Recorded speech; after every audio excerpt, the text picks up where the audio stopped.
and said that Mr. Parnas was a Republican witness. He is very much your witness, not a Republican witness. But I was a Republican for Donald Trump. Mr. Chairman, I do not believe I said that, so we can... Pursuant to the previous order, the chair declares the committee in recess due to votes. Subject to the call of the chair, we will reconvene 10 minutes after the 3 votes.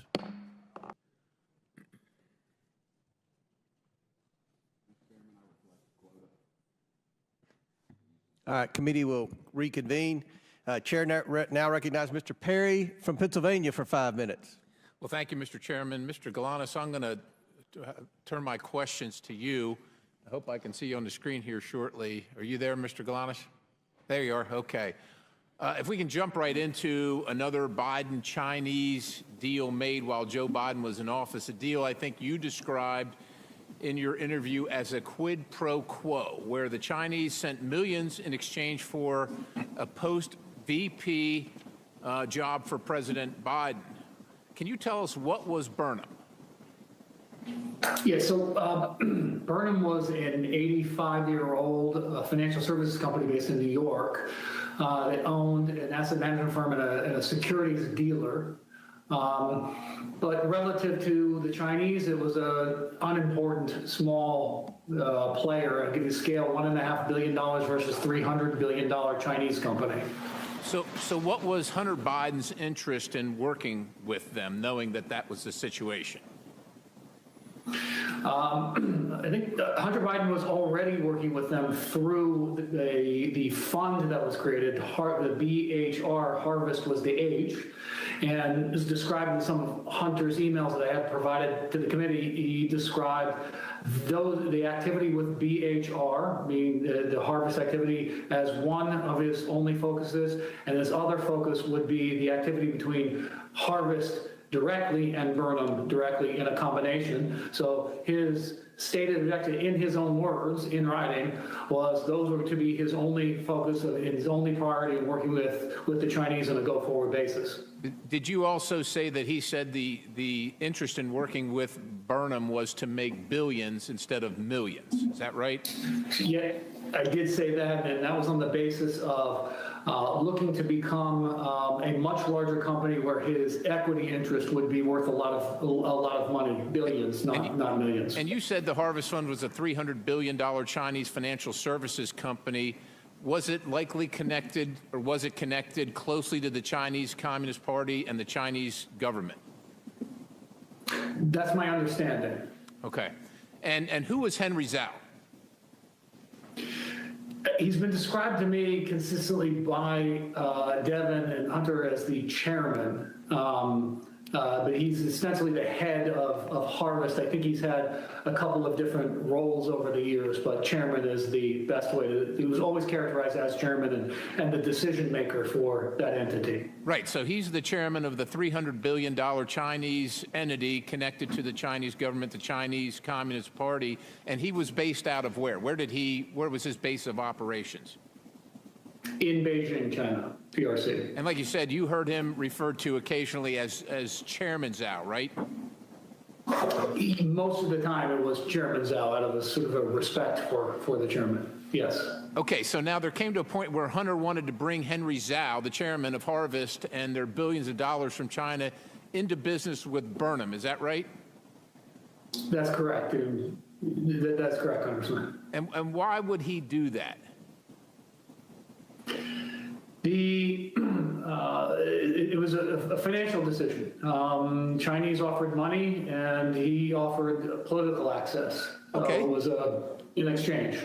Fair enough. It's pretty obvious what Harvest brings, right? $300 billion.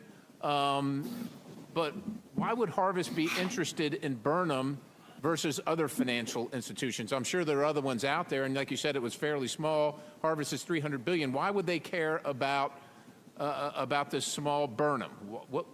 What was the interest for them?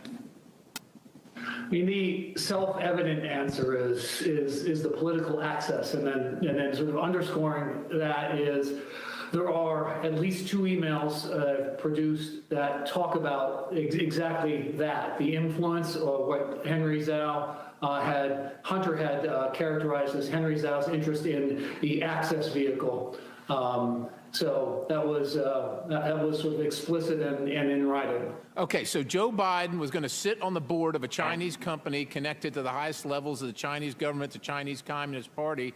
Stepping back in your dealings with Hunter, what was the value that Hunter brought to the table?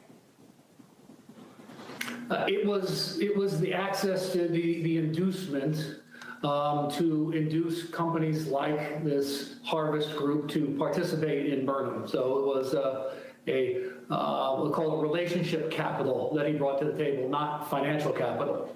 Relationship capital, economic value to the business. Relationship capital that you described as the Biden lift. What was the Biden lift? Biden lift was simply Hunter's access to his father and his father's power and prestige in influencing the growth of a financial services business, which is largely reliant on its reputation and ability to attract other clients. I'm running out of time here, but it sounds like a quid pro quo to me. Sir, what did Harvest did in fact invest money in Burnham? You called it a material inducement. Can you explain what that means? And do you know how much the Chinese paid? I believe I was out of the picture toward the end of 2015. I believe that they ended up paying $4 million into Burnham. I believe, though, as a result of the legal entanglements that I encountered, that the transactions didn't happen in the way people expected or that they had written about in terms of what the Chinese were expected to do. All right, Mr. Galanis, I just want one last question. I'm going to show you a draft email that you provided to the committee. Mr. Chairman, I yield. Objection on time. Good job. Chair now recognize Ms. Crockett for 1 minute, or 5 minutes. 1 minute. All right. First of all, Mr. Bobulinski, do you know who Elections LLC is? Yeah. Mike. Well, it's not a who. Okay. Well, do you know what it is? Yes, it's a LLC. Okay. And is it the LLC that your attorney works for? I believe so, yes. You believe so. Okay. So at this point in time, I'd ask unanimous consent to enter into the record a document indicating that the law firm representing Tony Bobulinski was paid $10,000 as recently as January of this year by the Save America PAC, which you may recognize as Donald Trump's PAC. Without objection. Thank you. Now, so far in this hearing, it has felt like the worst episode of The Apprentice. I'm sure you're familiar with that show. It seems like my colleagues and maybe you and some others are trying to become the next vice president of the United States of America. You're auditioning or something like that because, Mr. Bobulinski, I know that you take exception to the fact that your credibility has been called into question over and over. But when someone comes to testify under oath, whether it's before this committee, behind closed doors, or in person, then we have to evaluate someone's credibility. And, sir, I definitely have always had issues with your credibility, as I know that you are very well aware of. So let me remind you of what happened behind closed doors. Well, you should ask O'Connor about my credibility. I haven't asked you a question. Okay? You are? When I haven't. So when I ask you a question, that's when you answer. Otherwise, I'm talking. So, excuse me? With my time, because it's my time, I want to be clear that when we were behind closed doors, you called a number of people liars. You called the Wall Street Journal liars. You called Cassidy Hutchinson a liar. You called the FBI a liar. You called Rob Walker a liar. You called James Gilliar a liar. You called Hunter Biden a liar. You called Jim Biden a liar. And just today, you added to your list, you called my colleague, Congressman Mr. Goldman, a liar as well. It seems like, according to you, the only person that's telling the truth is you and everyone else is lying. But I want to move on to something else. Is that a question? It's not a question. Oh, okay. You'll know when I ask you a question, I promise. Thank you. So the other thing that I want to talk about is the fact that my colleague from the other side of the aisle talked about the company that we keep. And she wanted to go through a list of people that she felt like were bad company because right now the majority has been relying upon the testimony of someone who's currently sitting in federal prison. And we know that your company is the company of somebody who's been found liable of fraud, as well as defamation, as well as sexual assault, and for whatever reason can't pay his bills at this point in time. But I'm going to ask Mr. Parnas, so this is a question to him. Are you aware if Trump had any associates that have been found guilty of anything?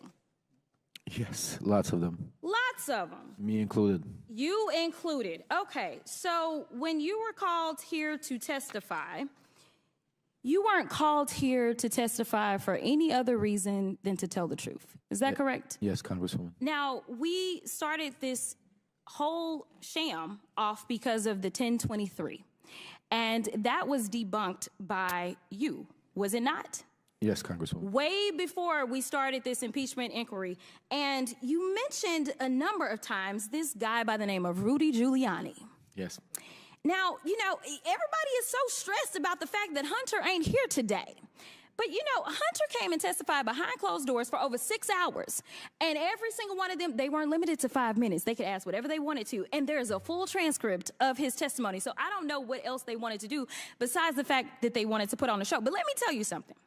This whole thing is based upon something that Giuliani came up with. Yes. And we tried to subpoena him that's what I remember, if anybody else remember. We asked, we said, hey, we should subpoena Giuliani. But, you know, kind of like when we were trying to get his cell phone, they shut it down, right? Like, they don't want the facts. But you would agree with me that considering the fact that you were working under Rudy Giuliani at the time that you went over to Ukraine, that he has maybe some valuable information that he could offer this committee as to whether or not there's anything that we should be investigating in the first place. Absolutely, Congresswoman. I wish that this committee would subpoena Rudy Giuliani, put him under oath alongside me to get to the bottom of the truth of what actually happened in Ukraine and to the manipulation that Trump and Giuliani and the team went to do. I agree with you, but somehow it doesn't look like we're going to get there, and I thank you for your time. With that, I'll yield. Time's expired. Chair now recognizes Mr. Biggs from Arizona. Thank you, Mr. Chairman. Mr. Galanis, on May 9th, 2014, you received an email from Devin Archer confirming, or you wrote an email confirming that Ms. Barisma was investing with Burnham Investments, $15 to $20 million. Is that true? Yes, Congressman. And let's talk about the predicate for that. Ms. Barisma is the richest woman in Russia, and you knew her. And were you invited to a party that she attended? Yes, in Brooklyn, yes. Let's have the invitation up, please. And here's a copy of the invitation that you received. Is that right? Don't yet see it, Congressman. I did receive an email invitation, so yes. An email invitation. And did you go to that party? Yes, I did attend that party, yes. And was Hunter Biden at that party? Yes, he was. And we know that he was because we have a confirmation of his calendar, which is the next exhibit. It was noted on there, and he showed up there. And so all of that's true. It's all verified right there.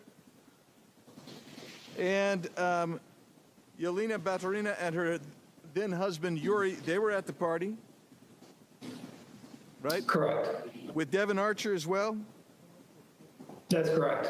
And during that party, you guys, Hunter pulled you guys, the people we just named, pulled them away from where the party is, and you go to a separate little area where it's quieter because there was over 100 people at that party. Is that true? That's true, yes. And all of a sudden, Hunter says, okay, I'm going to make a phone call. He makes a phone call, does he not? He does. To whom? He called his father. Then Vice President Joe Biden, who was Vice President at the time. What was said on the call, please? Wait a second. Before you tell us, the reason you know it is because he put it on speakerphone, right? He did. After he said hello, and then he put it on speakerphone. So I was first party to hearing it. And please sum it up. I'm sorry, Congressman, I talked over you. Yeah, please sum up that phone call for us, Mr. Galanis. Okay, it was a relatively short call, but it was, he indicated that our friends had come in from out of town, that then the exchanges it testified was related to they were going to proceed, things were going to proceed, and he said, the vice president had said, "You look after my boy." And it was 5 days after that party that you received word from Devon that Ms. Baturina was in for $15 to $20 million with you guys, right? That's correct. Let's go to a different issue. Let's go to the harvest issue. And I'll just refresh everyone's recollection. When Devon Archer was there, because at that time he had to come in. He came on in, and we had this great conversation with him. I said, hey, did Hunter ever indicate to you that the Chinese anticipated that after his father was out of office, he might join their company with one of their companies as a paid advisor? Mr. Archer says, did he intimate that? I said, did he indicate that to you? Mr. Archer, I don't recall, but potentially. I don't recall, but potentially. And I said, you don't recall, but it's not new to you. The concept is not new to you. Is that what you're saying? He said, no, it's not new to me. Why wasn't it new to him? Why wasn't it new to him? It wasn't new. It's because that was... Yeah, go ahead. It was an explicit discussion amongst us that was an inducement to the Chinese to invest in the Burnham business. That being the VP's position post his position, official position. On a board of advisors, paid board of advisors. Of the Chinese company, Harvest, yes. And when you say us, who was the us that was discussing that? What I was referring to in just making that comment was Hunter, Devon, and myself. Let's go to something else. There was a broader sort of circulation group about that, and that was reflected in an email from a staff member at Thornton Group who circulated the draft email that also reflected he had a similar conversation and drafted a letter based on that understanding. How long have you been incarcerated, Mr. Galanis? I've been incarcerated for 8 years, Congressman. And you offered to tell the Southern District of New York and SEC about Hunter Biden's company, Rosemont Seneca Bohai, and they rejected your offer, didn't they? On multiple occasions, that's correct. And why do you think they rejected that offer? Chairman, I think he's over. Time's expired, but please answer the question. Answer the question, Mr. Galanis. All I can tell you is what counsel said to me. Which was? Okay. Counsel had indicated to me that he had never seen a prosecution reject information, particularly paper-based information, that could have corroborated my verbal statements. Thank you. My time has expired. Thank you. Very good. Chair recognizes Ms. Bush for 5 minutes. Thank you, Mr. Chairman. St. Louis and I are here today once again to focus on the real issues that affect our communities instead of this partisan circus. Let me start by saying that influence peddling is absolutely a very serious issue, full stop. But we all know the truth. Donald Trump is the quintessential influence peddler in chief. Despite this, for well over a year now, House Republicans have spent dozens of hours of precious committee time hearing testimony from nearly 20 witnesses on their baseless and increasingly embarrassing attempts to link President Biden to actions of his family members and implicate him by association. Even after all this time and effort, they haven't been able to muster up any credible links between the president and his son's business dealings. All they have proven is that they will do whatever it takes, including using their razor-thin majority and chairmanships to waste the people's time. Let's let today's hearing be the final nail in the coffin of this sham impeachment investigation. I urge my Republican colleagues to admit that their quest to impeach the president has completely collapsed. They have fallen short, and with each passing deal, they are losing votes and credibility, even within their own conference. It's time for them to move on. But that's not likely to happen because my Republican colleagues don't care about responsible governance or making people's lives better. They don't have an affirmative agenda. They would rather distract us all with these unfounded accusations against the president. So it's no coincidence that under Republican leadership, 2023 marked the most unproductive year in modern history for Congress. Aside from a failed impeachment investigation, an unprecedented 3-week stint without a speaker, and bringing our country to the brink of a catastrophic government shutdown multiple times, Republicans have done absolutely nothing to demonstrate why they deserve to control any chamber of Congress, let alone the White House, for which their cult leader, a twice impeached, 4 times indicted former president, is running to gain influence and control again. They're just grasping at straws, and it'd be comical if it wasn't leading to real harm and real hurt in our communities. The people of our country are the ones paying the price for their failure to actually govern. Instead of wasting all of our time, our hours and hours going down fake rabbit holes and amplifying baseless conspiracies, we could focus on actual policy. We could focus on substance. We could focus on saving and improving the lives of our constituents, not misusing precious time and resources of this committee. What I'd rather focus on is the people who don't have the money and resources to buy influence, the millions of people in our districts who have been harmed by the ongoing refusal of the federal government to take full responsibility for the Manhattan Project waste, and who are still getting sick from exposure to toxic radioactive waste their own government created. It still lingers in communities all across the country, like in St. Louis, Missouri, where proper cleanup still remains undone. I am ranking member on the Subcommittee on Economic Growth, Energy Policy, and Regulatory Affairs. I have repeatedly requested a hearing on Manhattan Project waste and its countless victims. I'm still waiting. We could focus on ending the crisis of gun violence in this country. Every day, 327 people are shot in the United States. Every year, 42,654 people die from gun violence. More children die from guns than anything else in this country. Why are we not acting to protect them? How are we not treating this like the public health emergency that it is? We could focus on improving the lives of incarcerated individuals and weaning ourselves off of the carceral state. A currently incarcerated individual is your star witness today. I applaud your inclusivity, and surely if folks convicted of crimes can testify before Congress, they should be allowed to vote. Why not enfranchise them? What about reproductive rights and freedom? We have a public health crisis in this country where millions of people of reproductive age can't get the care that they need. People in St. Louis are being forced to give birth against their will. Republicans need to use abortion care just like the rest of us. Why not meaningfully address this issue? We need to focus on ending the atrocities in Gaza and Israel. Since January, malnutrition in children under 5 has nearly doubled. Global experts warn famine is imminent for 1.1 million people, half the population, due to catastrophic food insecurity. Why are we not acting to reinstate UNRWA, prevent famine and the spread of disease, and ending the continued slaughter of Palestinians? We do not have infinite time and resources. I will stop there. Thank you, and I yield the balance of my time to Rep. Goldman. Thank you very much, Ms. 10 Bush. seconds. I want to just point to a photo here. Mr. Bobolinsky, you have testified that Cassidy Hutchinson's account that you met Mark Meadows, then Chief of Staff for Donald Trump, at a Trump rally in Georgia behind Secret Service cars.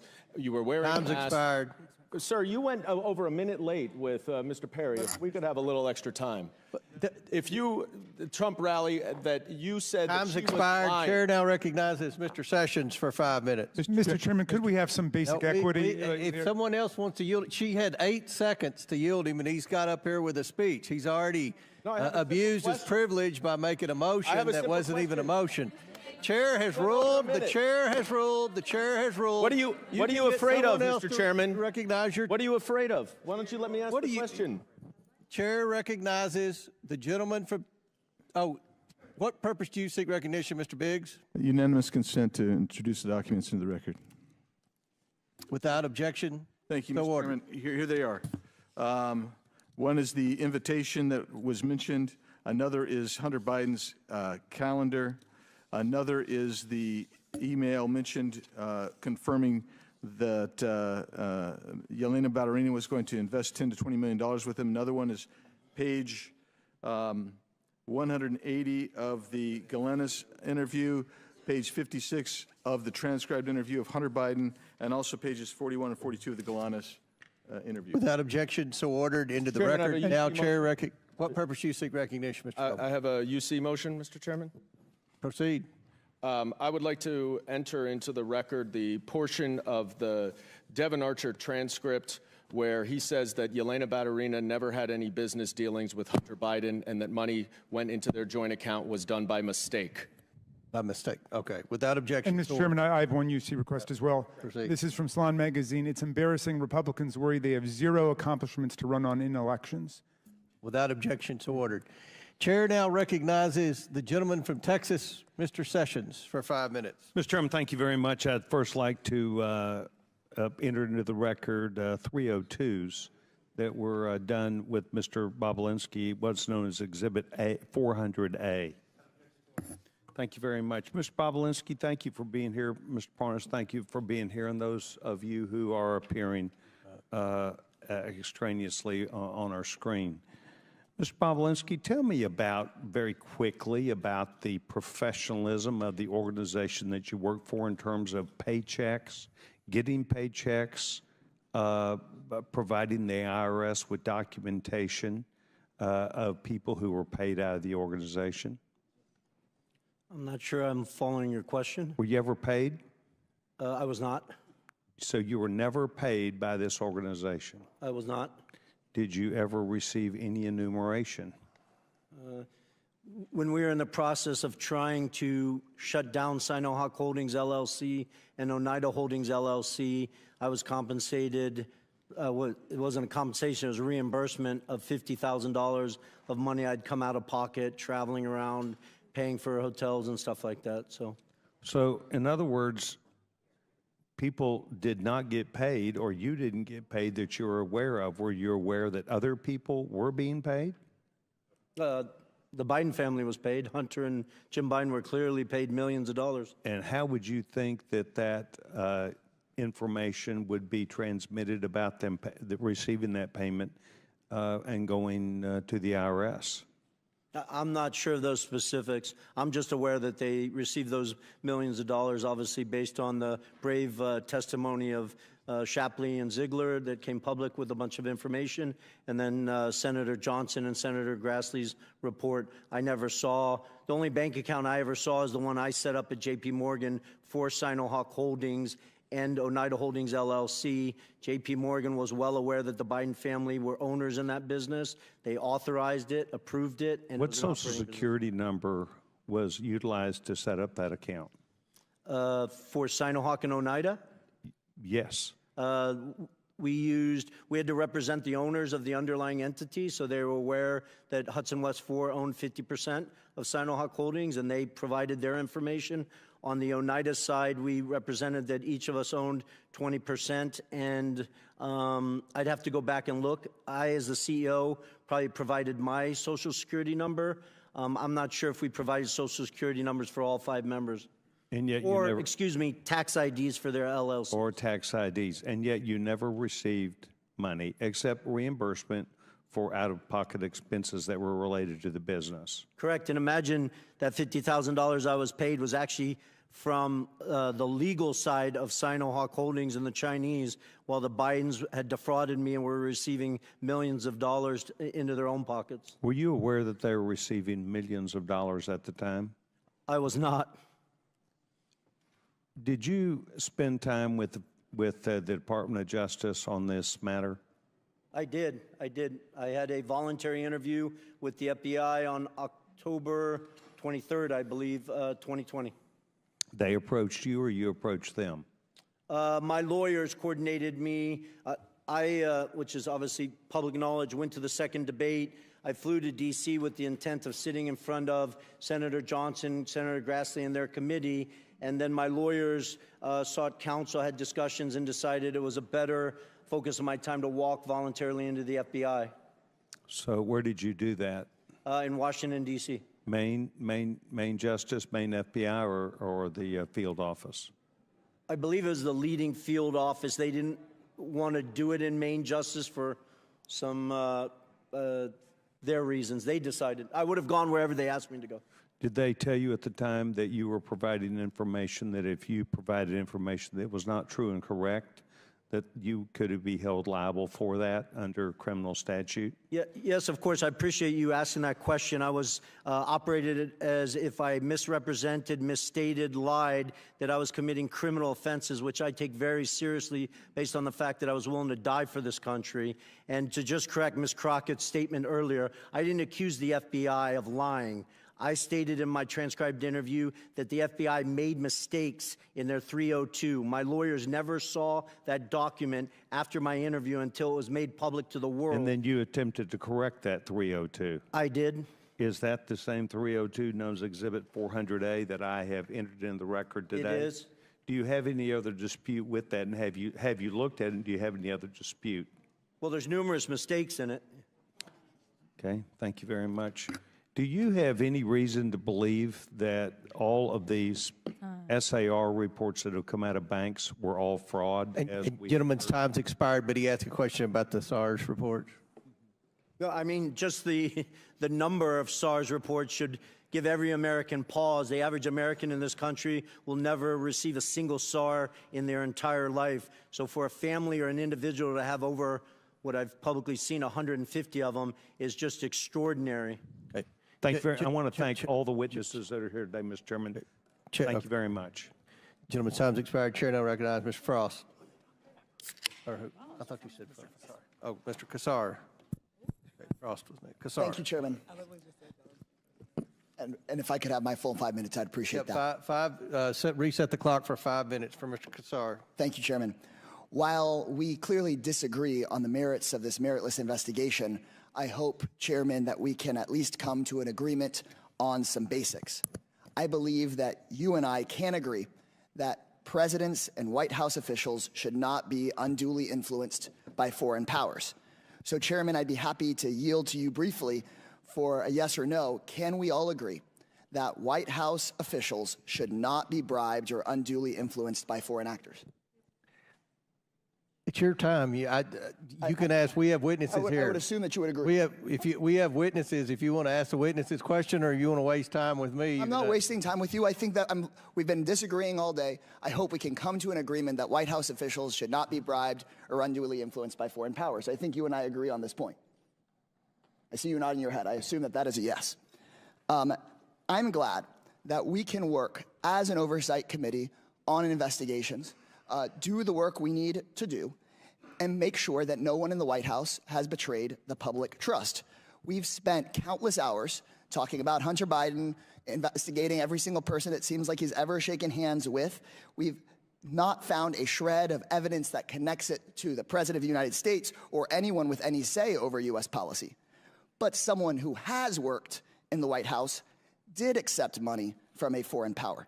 Donald Trump's son-in-law, Jared Kushner, received a staggering $2 billion from Saudi Arabia for his brand new private equity firm. And while Hunter Biden never had any say over U.S. policy, Mr. Kushner got this $2 billion 6 months after working in the White House as a senior advisor on Middle East policy. Mr. Kushner had no experience in private equity. In fact, he was so inexperienced that Saudi officials tried to block the transfer of the money until the Crown Prince overruled them. While working at the White House, Mr. Kushner pushed through a $110 billion weapon sale for Saudi Arabia. I'm finishing my point, and then I'm happy to talk about it. He then defended the deal in the wake of the Saudi government's murder of journalist Jamal Khashoggi. And while this may all just be a coincidence, there's many questions. Like, was any of this money passed along to Trump? Was the Saudi money a thank you for a job well done in the White House? Was Jared given this money in exchange for anything else? Or did someone with no experience just have a lucky payday? These are questions we should have answers to. Would the gentleman yield for a second? That the Oversight Committee should look into. But we can just add another question. What was the role that Jared Kushner played in covering up the assassination and dismemberment of Jamal Khashoggi, ordered by the Royal Conference? Ranking member. And so I want to know, if Hunter Biden had accepted $2 billion from the Saudi government, I'm sure we'd be looking into that today. And Mr. Chairman, I believe we can agree that there should not be undue influence in the White House. And I believe we should be able to agree that we should look into these questions about Mr. Kushner. And in fact, Mr. Chairman, you were on CNN and said, quote, I've been very vocal that I think what Kushner did crossed the line of ethics. And then in our deposition of Hunter Biden the other day, when we were discussing Mr. Kushner, you said, Mr. Chairman, and I quote from the deposition, "When we deal with influence peddling, we'll ask about Jared Kushner." Well, today's hearing is titled Influence Peddling. So we are here. So, Mr. Comer, I would love to hear from you. Can we fulfill our responsibility as an oversight committee and determine if Saudi Arabia bribed or unduly influenced Jared Kushner or other White House officials? Is that something we'd be willing to look into? We've already had a conversation with Ms. Porter. I'm going to answer one time. Ms. Porter and I have pledged to work on influence peddling legislation. We'll take up all the people who have been accused of influence peddling. We'll try to determine whether Jared Kushner has a real business. We haven't been able to find a real business that the Bidens have had yet. Now, just still your time, Mr. So could we expect to subpoena Mr. Kushner's correspondence with the Saudi government or his firm's financial records or financial transactions between Mr. Kushner and his father-in-law? Is that something that we would consider doing as part of that hearing you just discussed? What was the question? If we are serious about looking into foreign money, I saw recently a poster board here about $100,000 to a car dealership. Are we going to be serious about the $2 billion from the Saudi government to Mr. Kushner? My question is, would we be at least subpoenaing Jared's correspondence with the Saudi government and his firm's financial records? Can we commit to doing that? I think it's important to see if there were real legitimate businesses. And if there was influence let me ask you a question. What business was Hunter Biden in? We heard explicitly from Mr. Biden. We heard explicitly from Mr. Biden about his extensive business record and his experience on boards. We heard about that. Time's expired. Mr. Kushner, on the other hand. Chair now recognizes Mr. Fallon for 5 minutes. Mr. Chair, before I start my questions, I'd like to enter into the record, submit to the record an article from the Kyiv Post,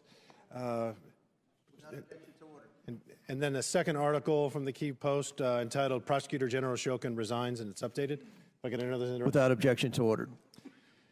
Thank you, Mr. Chairman. I sat in on the entire 7+ hour deposition that Hunter Biden gave to this committee, and one of the things that stood out to me was his assertions with a rather braggadocious flair of his business experience and his acumen and his impeccable qualifications. He claimed with quite some vigor, I might add, that he was a brilliant, accomplished, and highly sought-after business commodity.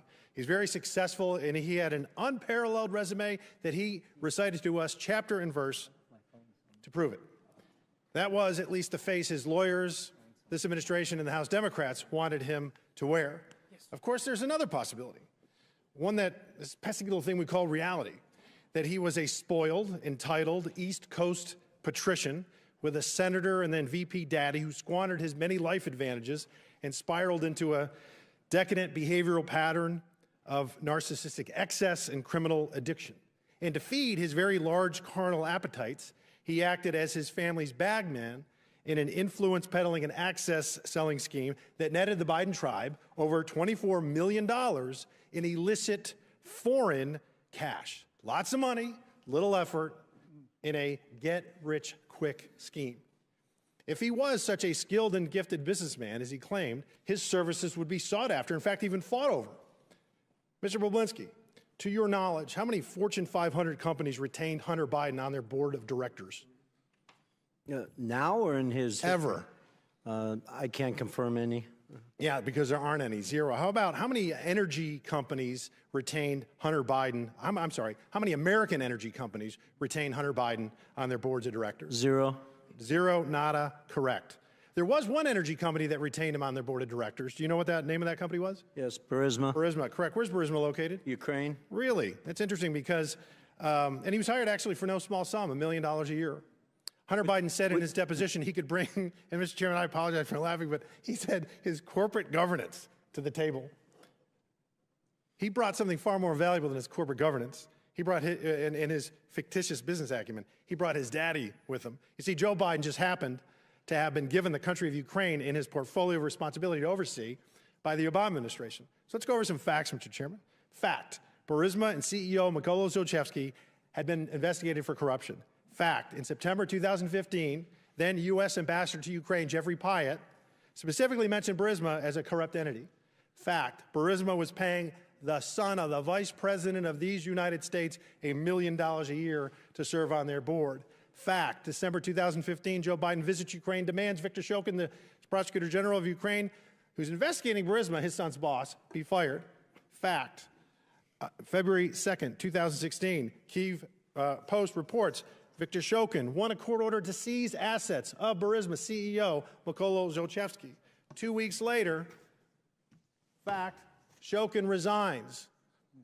President Poroshenko called on him to resign. He resigned. He essentially was fired at the behest of Joe Biden. Fact, 2016, February, 2 weeks later, there's a little email sent from Vadim Pozarsky, COO of Barisma. He's an executive of Barisma, and to Hunter Biden, asking him, hey, Hunter, will you help us out? We want to get the embassy, the U.S. embassy in Ukraine to say that we're a good company. Now, the ambassador just said they were corrupt a few months prior to that. And then, lo and behold, with the seal of the United States Embassy, they say that we have no negative information or feelings about Barisma. So what changed in those 6 months? It was magic. The power of the vice president's visit when he demands that his son's boss, the prosecutor who's investigating his son's boss, be fired. And he's going to withhold $1 billion worth of aid, actually, I think loan guarantees, if Shokin's not fired. And then Shokin is fired. The embassy says that Barisma is a great company. Our Democratic colleagues would have us believe, Mr. Chairman, that that was all magic, that there was no coincidence here. And with that, I yield the balance of my time to Mr. Jordan. I appreciate the gentleman yielding. I was just going to point out that Jared Kushner was one of the key officials involved in the Abraham Accords. If we want to talk about influencing foreign, how about the President of the United States, what he said in his State of the Union regarding Israel, and how about what the Democrat leader of the Senate said last week in that Israel should change its prime minister, for goodness sake. That to me is a concern. Jared Kushner was doing good work with the Abraham Accords. Of course, the Democrats don't want to admit that. I appreciate the gentleman for yielding. Chair now recognizes. Mr. Chairman, I have a motion. I would move pursuant to Clause 2K6 of Rule 11 that the committee issue a subpoena to Jared Kushner to compel testimony related to the $2 billion collected from Saudi Arabia after his service within the White House. Second. There's a motion, and for what purpose does the gentleman from Ohio seek recognition? Move to table the motion. There's a motion the motion to table is not debatable. As many as are in favor of tabling signify by saying aye. Aye. All those opposed signify by saying no. No. In the opinion of the chair, the ayes have it, and the motion to table is agreed to. The committee will now resume consideration of this hearing. Now, chair recognizes, is it Ms. Lee? Who's next? Thank you, Mr. Chairman. I think it's fair to say at this point that Republicans on this committee are relying on Mr. Bobulinski as their star witness, the only fact witness they have brought in person before this committee. So I think we'd all expect that Mr. Bobulinski would have extensive inside knowledge about the involvement they allege that President Biden and in Hunter's business ventures. As Mr. Parnas can vouch for, previous impeachment inquiries relied on whistleblowers and witnesses with intimate details of what went on, firsthand accounts of high crimes and misdemeanors. You could point to exactly what the allegations were and understand what was going on. There were laid out chains of events pointing to a named crime, lying under oath, obstruction of justice, abuse of power, incitement of insurrection. Yet we're left floundering here with zero direction and zero real evidence while we watch this kangaroo court struggle to continue on. And today we have Mr. Bobulinski, whose biggest contribution is that he had, quote, multiple meetings with Joe Biden. But let's be clear. He spoke with Joe Biden a grand total of 2 times in the span of less than 24 hours in 2017, and each was short. One in public, in the bar of a hotel, and then for a few minutes backstage of the Milken Conference after Biden spoke about the efforts to fight cancer, which took the life of his son, Beau. I think we also need to clarify that while Mr. Bobulinski is all of a sudden today claiming that they talked business, but at no point did he mention this during his deposition under oath with this committee. At 2 different points, when asked about what was said in these conversations, Mr. Bobulinski's account made clear that he had 0 substantive business discussions with Mr. Joe Biden. Mr. Bobulinski described those conversations twice during his transcribed interview, and both times he provided the same account. I'll read from the transcript of your interview, Mr. Bobulinski. You stated that you and Joe Biden discussed your, quote, family background in detail, as well as the Biden family's background and Joe Biden's, quote, appreciation for the military. Pages 48 through 52 and 268 to 271 of the transcript had these accounts. Based on your own account, you had 0 discussion of CEFC, the Chinese energy company. You had 0 discussion on shares of equity or capitalization of this failed business venture. Based on your own account, you simply exchanged pleasantries about your families and shared values, the kind of small talk any person would make if they had the opportunity to meet the former Vice President of the United States, and moved on. Yet today, when my Republican colleagues are so desperate for actual evidence, magically that story changes. And that's really at the heart of everything we're discussing today. Mr. Bobulinski has also been pushing his texts as records as proof, yet the Wall Street Journal found that none of it showed any role for Joe Biden and Sinahawk Holdings, and even Fox News reported that there was 0 evidence of business dealings involving Joe Biden. Mr. Bobulinski would have us believe that everyone is a liar except him, and except for when he's under oath, that everyone misremembers except for him and except for when he's under oath. The FBI, the Wall Street Journal, his business associations, all liars. Republicans in this committee and the culture warriors of Fox News keep saying, look at the documents, look at the documents. So let's look.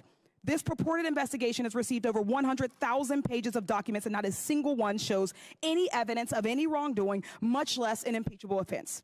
And taking a step back, even if Joe Biden had discussed his son's business ventures with Tony Bobulinski in 2017, and this is rhetorical, so what? What would be the high crime of misdemeanor? What would be the impeachable offense? We're talking about what private citizen Hunter Biden was doing with his time, at the time, private citizen dad. This impeachment inquiry is not about facts or evidence. It's not even about impeachable offenses. It's about keeping the American people distracted while we do nothing on reducing gun violence, nothing on lowering healthcare costs, nothing on reforming our criminal legal system. This has been the least productive Congress in decades. We're just now, in March, finally funding the government for this year. That's shameful. This unserious hearing is a waste of our time and our resources.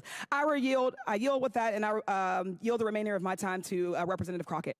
Yes, I just want to make sure that I point out, and this is not a question, just in case you wanted to know, that on page 174 of your transcribed interview, line 9, it says, this is an absolute lie, in reference to talking about the FBI. What you stated— I did not call the what FBI was stated agents right liars. before that was, first of all, I said that I'm speaking, and I did not ask you a question. First of all, it doesn't say Tony Bobulinski told the FBI. This is a summary of 2 agents that took notes through my interview, and their summary apparently that they presented says Bobulinski first met in person with members of the Biden family at a 2017 meeting in Miami, Florida. This is an absolute lie. That is what it says. The final thing that I'm going to say is about this. What we have from Ken Buck, a Republican, I don't think that the impeachment of Biden is appropriate, and so House Speaker Mike Johnson's ability to talk me into staying here is going to be about as successful as his ability about talking me into an unconstitutional impeachment. I'll let her have 30 seconds over. Chair now recognizes Mr. Burchett from Tennessee. Thank you, Mr. Chairman. On July 30th, 2017, Hunter Biden wrote to his Chinese business associate, Raymond Zhao, I'm sitting here with my father, and we would like to understand why the commitment made has not been fulfilled. Mr. Bobulinski, why did Raymond Zhao work for the, who did Raymond Zhao work for when this message was sent? Raymond Zhao worked for Director Zhang at CEFC. Is CEFC connected to the Chinese Communist Party? It is. Is CEFC a corrupt organization? It was. From your perspective, what had occurred with CEFC from the end of May to this July 30th text message? Well, it's tough to go through all these details in 20-second clips, but at the end of July, it's important to note Jim Biden was broke, Hunter Biden was broke, published by the brave whistleblower Shapley and Ziegler, and Hunter made the conscious decision to basically defraud the partners of Sinohawk Holdings and Oneida because he needed money immediately. They've published pages of text messages where he's trying to get money into his bank account. And so that night, for whatever reason, on the 30th, when he asked why hasn't the commitment been fulfilled, the commitment he's talking about is actually the $10 million funding into Sinohawk Holdings, LLC. Really key point. But the next day, he decides that he's going to defraud Sinohawk Holdings and Oneida, create a new entity called Hudson West 3. Well, actually, change Hudson West 3. It had already previously been created by the Chinese, and make himself a 50% owner in that entity. So when the Chinese did send money, he would have instant access to it. Really important, backed up with tens of pages of communications. He wanted to get access to the money the second it came in. And in Sinohawk Holdings and Oneida Holdings, he did not have that power. I just want to address one thing real quick. Hunter Biden represents, he's a governance expert. That's why Barisma put him on the board. Well, he obviously can't do basic math. The board of Oneida Holdings had 7 votes. Each one of them, Hunter, Jim Biden, James Gillian, and Rob Walker, had a single vote. I had 3 votes. I have a master's degree in electrical and nuclear engineering. I think I can do math. I had 3, they had 4. They controlled Oneida Holdings. So Hunter Biden's representations that I was trying to take the business from them or I didn't know is all a sham and a misrepresentation. He wanted money in his account instantly, and that's why he shook down the Chinese, and they were willing to send him that $5 million because they viewed it as a bribe to the Biden family. They say it in their own communications. Are you aware or not that they pay taxes on any of that? I can only go from public testimony. I was not involved in their taxes. Okay. On July 31st, the next day, Hunter says he hopes Kevin should know that the plan to speak is highly confidential. And Raymond Zhao responded, CEFC is willing to cooperate with the family and the priorities to solve the problems mentioned last night. What family was Raymond Zhao talking about? Was it the family was a Biden family, and more importantly in that text is what is he talking about is the confidential manner. The confidential matter he's talking about were 4 sealed indictments in the SDNY where they were about to indict executives of CEFC that we now know. I didn't know that in July of 2017, but the SDNY knew. Charles McGonigal, who's now apparently going to serve 78 months in prison, ran counterintelligence for the FBI in New York City, where Chairman Yee was dropping $50 million of cash for penthouses in Manhattan. So who you should be asking all these questions are the Department of Justice, the SDNY, the FBI, because they have troves of evidence that back up what was going on in July 2017 and in August 2017. So I apologize, Congressman, to be so passionate and to take your time, but this is what I need you guys, or the focus has to be of your oversight committee. This involved the Chinese Communist Party. They were doing a transaction with Rosneft, which was a Russian-sanctioned U.S.-sanctioned company at the time, and the Biden family was right front and center in the middle of it. Thank you. I'll switch gears for a second. I wish Hunter Biden were here because I'd like to ask him about his taxes. I want to know if he paid his fair share, just like his dad's asked Americans to do. I want to know if he's current on his taxes, and if he isn't, I'd like to ask him when he plans to pay up. Mr. Bobulinski, you're a businessman. Did you pay your taxes? I did. Mr. Bobulinski actually pays his taxes, unlike the president's son, and yet Democrats on this committee act like Hunter is the believable one out of you two. Joe Biden has no right to lecture the American people about their taxes until he gets his own house in order. Thank you, Mr. Chairman. Very good. Chair now recognizes Mr. Moskowitz for 5 minutes. Mr. Chairman, thank you. By the way, how are you doing? Good? Okay.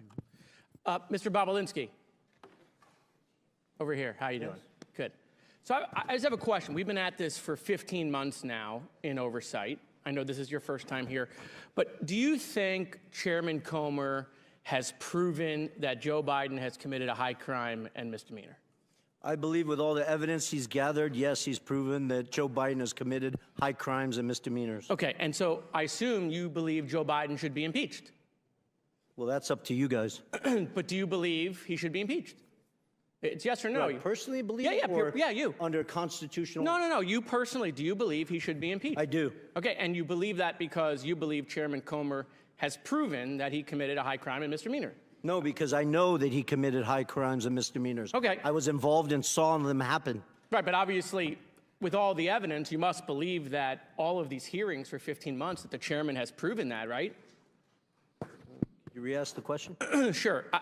I'll sum it up. I assume you believe he should be impeached, but my point is that the chairman has not yet moved for that. And so, look, Chairman, we got like 3.5 minutes here. I mean, let's just do the impeachment. I mean, why continue to waste millions of dollars of the taxpayers' money if we're going to impeach because you believe you've shown he's committed a high crime and misdemeanor? What are you waiting on? Let's just do it. I mean, by the way, we got Chairman Jordan here also, the double chairman. Why aren't you guys calling for the vote in your committee? When is it going to happen? When can we tell the American people you're going to stop wasting their money and just call for the vote on impeachment? Gentlemen, yield? Gentlemen, yield? Sure. We don't do snap impeachments like you guys. We actually do the facts. We do oversight according to the Constitution. You're never going to call for it. You're never going to call for it. I mean, now you can predict. You can predict the future. How do you know? You guys only have 6 more months probably in power, right, until the election. So are you to do it in 2 months? You're going to do it in 3 months? Like, tell the American people. Does the Constitution put a time limit on oversight? So I don't think I didn't read that in the Constitution. If you believe you can't call for the impeachment now, then what you're admitting is you haven't yet proven that he's committed a high crime and misdemeanor. You haven't proven it yet. Otherwise, you would call for it, I assume. We're doing our work. Okay, so they haven't proven it, right? They haven't proven he committed a high crime and misdemeanor. Otherwise, we would call for impeachment. So look, the chairman knows me well. I mean, I'm just here to help him, right? And so I just think we should do it today. Let's just call for it. I'll make the motion, Mr. Chairman. I want to help you out. You can second it, right? Like, make the motion to impeach President Biden. Go ahead. It's your turn. You second it. No, nothing. Okay, we got nothing. So I want to, with my last couple minutes, show the American people that they're never going to impeach Joe Biden. It's never going to happen because they don't have the evidence. Okay, this is a show. It's all fake. They just want to do these hearings. It's not leading to impeachment. They're lying to their base on Newsmax and Fox, leading these people to believe that they're going to eventually impeach the president. It's not going to happen at all, ever. Period. They don't even have the votes, even if they had it in committee. They don't have the votes on the floor. They know that. They got members resigning rather than taking a vote on the fake, faux impeachment. Just ask Ken Buck, who said the speaker ain't going to get me to take an unconstitutional impeachment vote. I mean, boy. I mean, so, look, I mean, if these hearings were a success, right? If what we've been doing for the last 15 months had convinced the American people that Joe Biden committed a high crime and misdemeanor, you can be damn sure they would have called the vote by now, right? But they want it to go on. They either want it to go on because they don't have the evidence. Are you asking me a question? No, I'm just looking at you. Oh, okay. But if you want to talk to me, we can talk. Well, no, I think you haven't read recent data that shows the American people are well aware of the Biden's corruption. Perfect. So then ask the chairman why he hasn't called for impeachment, Tony. He's right here. Ask Comer. Hey, Comer, how come you haven't called for impeachment? I'll do it. Watch. Hi, I'm Tony. Hey, Chairman, how come you haven't called for impeachment? When are we going to have the hearing? When is the vote going to happen? I mean, you believe it. He believes it. He says it every day on TV. I just don't know when we're going to have the vote. I mean, let's just go. Are you asking me to hold the vote? No, I just like looking at you. Yeah. We can save the taxpayers millions of dollars. So, I mean, look, I used all of my time to show that this vote is never going to happen because they have no evidence on Joe Biden. I yield back. Gentlemen's time's expired. Chair now recognizes Mr. Burleson from Missouri for 5 minutes.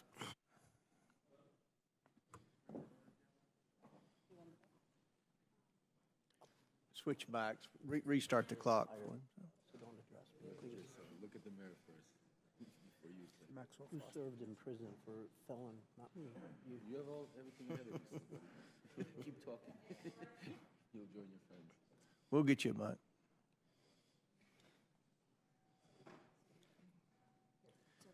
Do you want to go to that one? Okay. Apologies.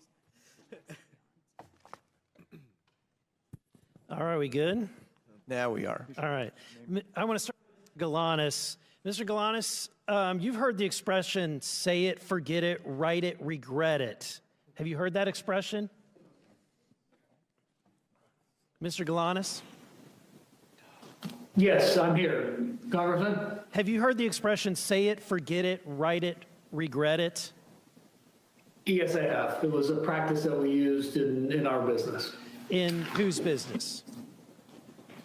Business with Hunter Biden and Devin Archer. Okay, so it's their expression.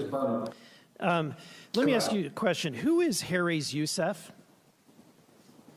Haris Youssef is a Ukrainian investor originally from Syria, a longtime colleague of Dmitry Firtash. So he's a colleague of Dmitry Firtash. He was mentioned earlier this hearing. Who is Dmitry Firtash? He's a Ukrainian oligarch very close to the Kremlin that made his fortune primarily in trading gas from Gazprom, the Russian state oil and gas company. So connected to Vladimir Putin, correct?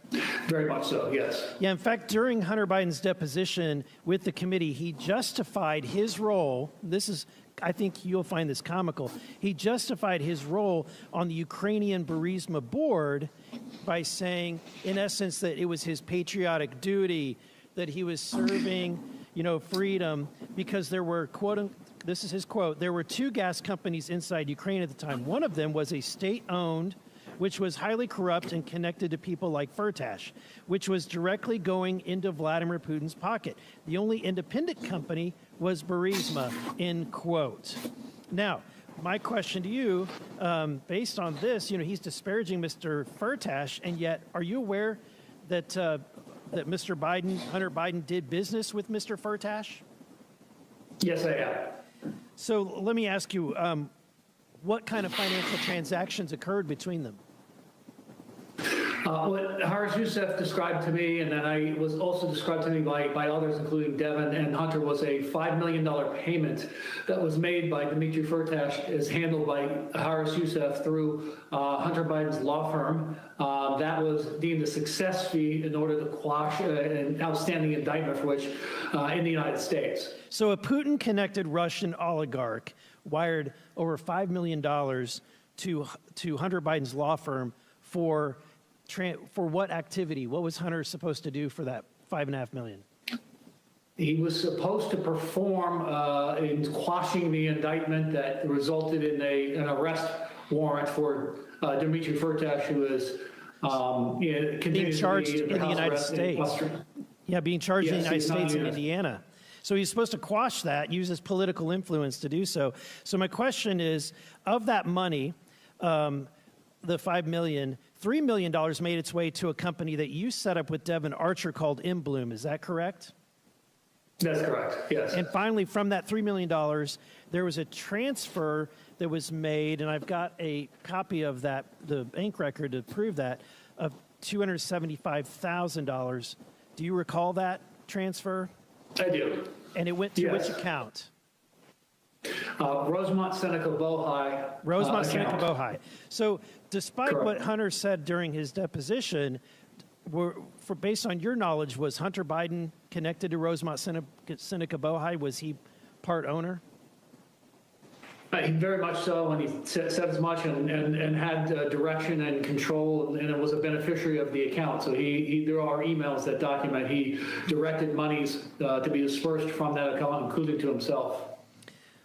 Now, it sounds like, despite what he's saying, what he told the committee, that this guy was a bad hombre, basically, that this Firtash guy connected to Putin, and therefore he had to get on Ukraine. And yet he had no problem doing business for this corrupt Russian oligarch connected to Putin. In fact, had no problem taking $5 million and a direct transfer of $275,000. Would you agree?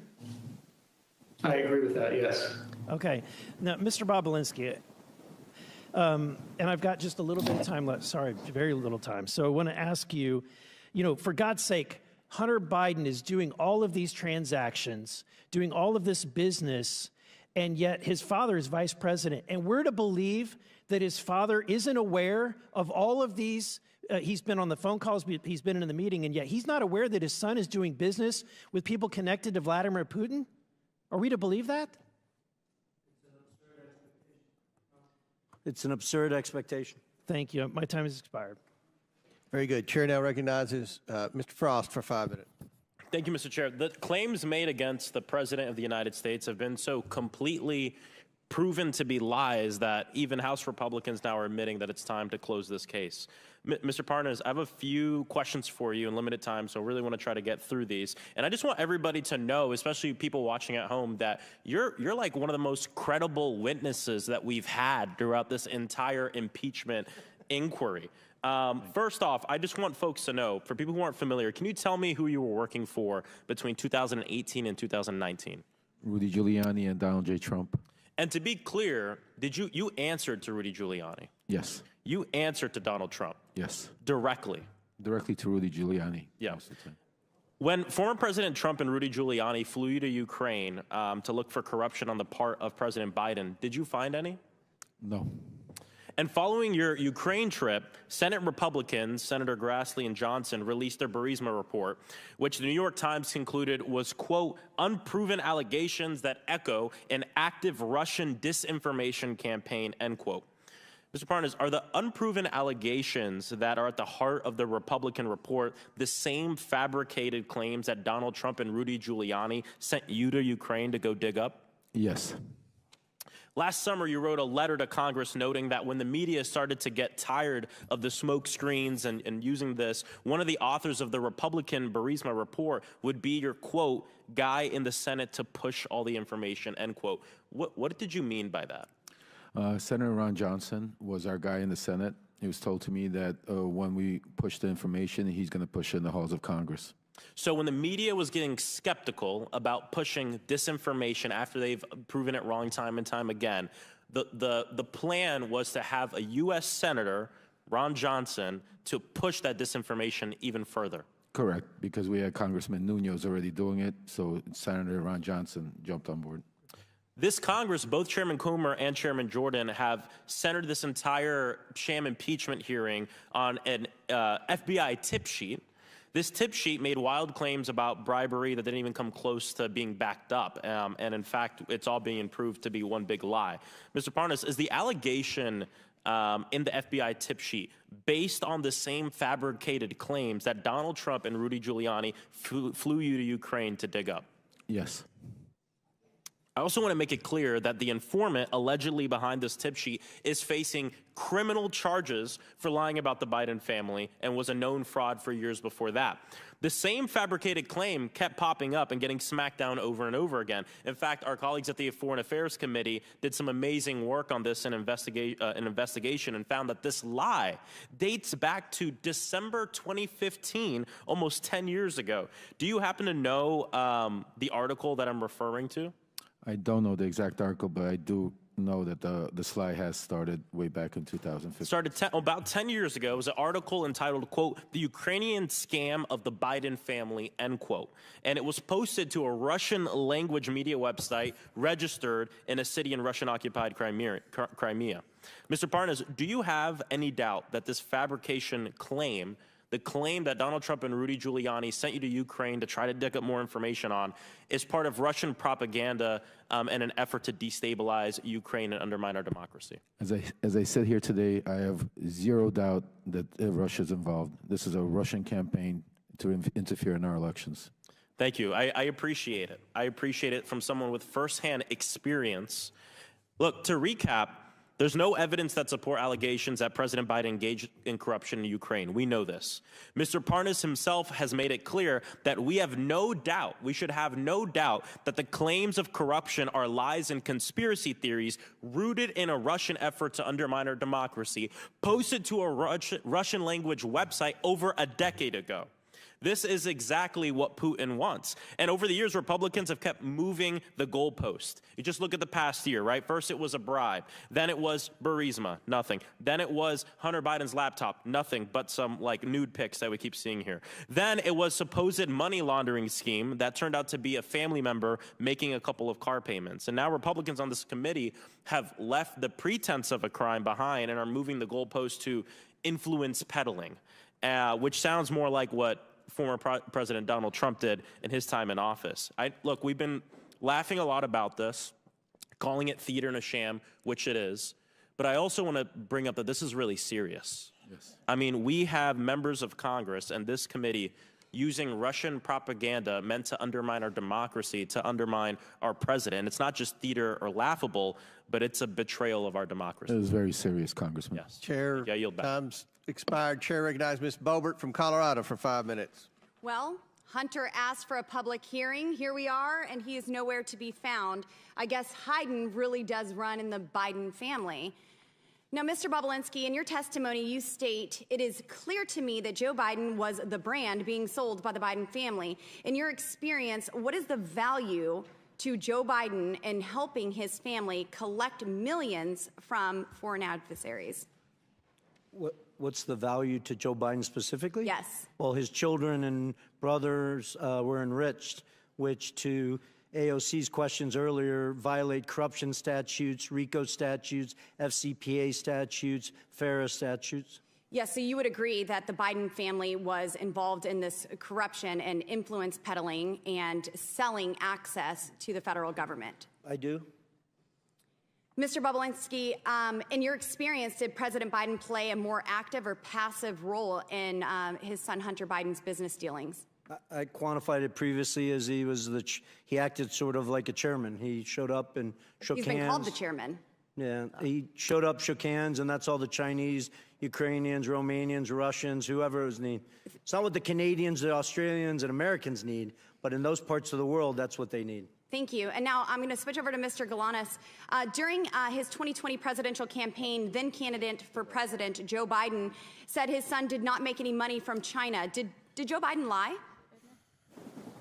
Yes or no? Yes.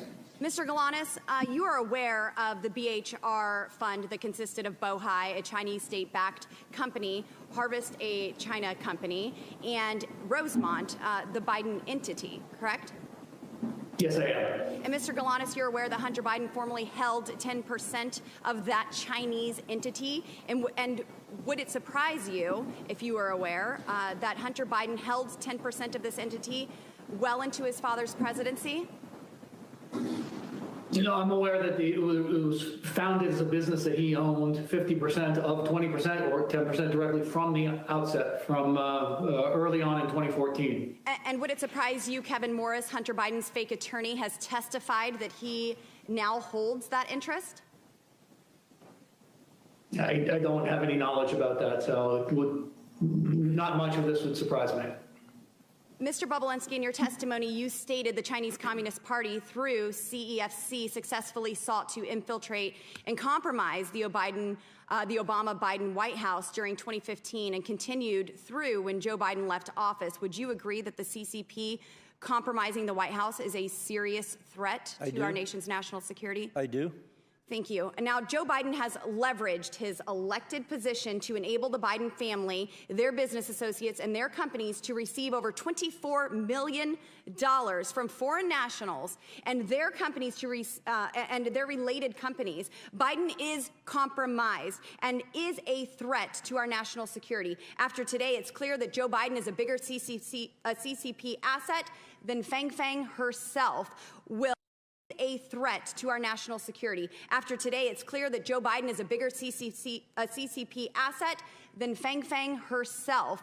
Will we ever come to the agreement that it is far time that Congress holds the resident of the White House accountable for selling out the American people? Unfortunately, my colleagues to my left have a highly coveted made in China product, a brand, if you will, and that is Joseph R. Biden. Mr. Chairman, I yield the remainder of my balance to my friend from Florida, Matt Gaetz. Mr. Parnas, how much time did you spend in prison? 4 months. 4 months. But 4 months. But you were indicted for crimes that could have resulted in you spending 50 years in prison, right?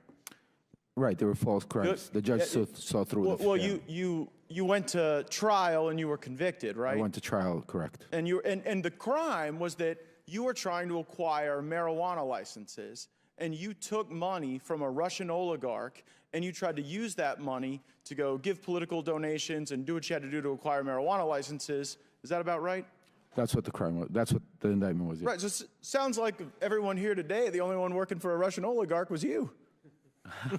Right? I mean, yeah, it was. I just heard you. I mean, it's public information. Yeah, no, I just heard you wax poetic. I got paid $200,000. You know how much I got paid. You were really worried about our democracy, and you were here to warn us. But you were working for a Russian oligarch, wanting to get marijuana licenses, but then you didn't even do it. The fraud you committed against the Russian oligarch was that instead you spent the money on yourself. So, like, was that what you were doing to fight against Russia's aggression? That's a lie. Just taking their money? Well, that's what you were convicted of. No, but instead of spending 50 years in prison, you got 4 months. As this hearing continues, I look forward to hearing what Mr. Galanis thinks about how he was treated by the DOJ for telling the truth, as opposed to how you're treated for lying. The DOJ didn't listen to the truth, because if they would listen to the truth, the question Mr. Gates had is for Mr. Hear the truth. You can't handle the truth, Matt Gates. Look, well, the truth for you is taking money from Russians to buy marijuana businesses and then going to jail and then coming here to lie about Trump. You should know better than anybody. Gentlemen's time has expired. Chair now. You should know better than anybody. Gentlemen's time's expired. Chair now recognizes Ms. Tlaib from Michigan. Thank you so much. It's so exhausting. This is really incredibly exhausting, and I can't imagine our residents sitting at home. I still, every time I look up and I see our former chairman, forever chairman, Elijah Cummings, our first ever hearing in this room was about the high cost of insulin. I think one of the first witnesses was a mother of twins who had to ration her insulin and lost a child because she couldn't afford it. I still remember our previous chairwoman who really did a phenomenal job continuing to talk about the opioid crisis and how the Sadler family was part of a criminal scheme to increase addiction among family members, people just literally losing their family members because of profit, because of folks that were literally drug dealers in suits. All of that to say is this House Oversight Committee, from our committee hearings on the Postal Service, which really matters to our constituents, the high cost of prescription drugs, the housing issues, the number of struggles and challenges of everyday Americans. And I say this sincerely. I know you held it, but sincerely, because what a waste of time. What a waste of time.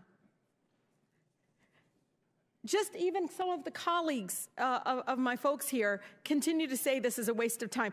I mean, Representative Niels said, quote, I don't think we have the will to impeach Joe Biden. Just for the record, impeachment isn't something you have a will to do.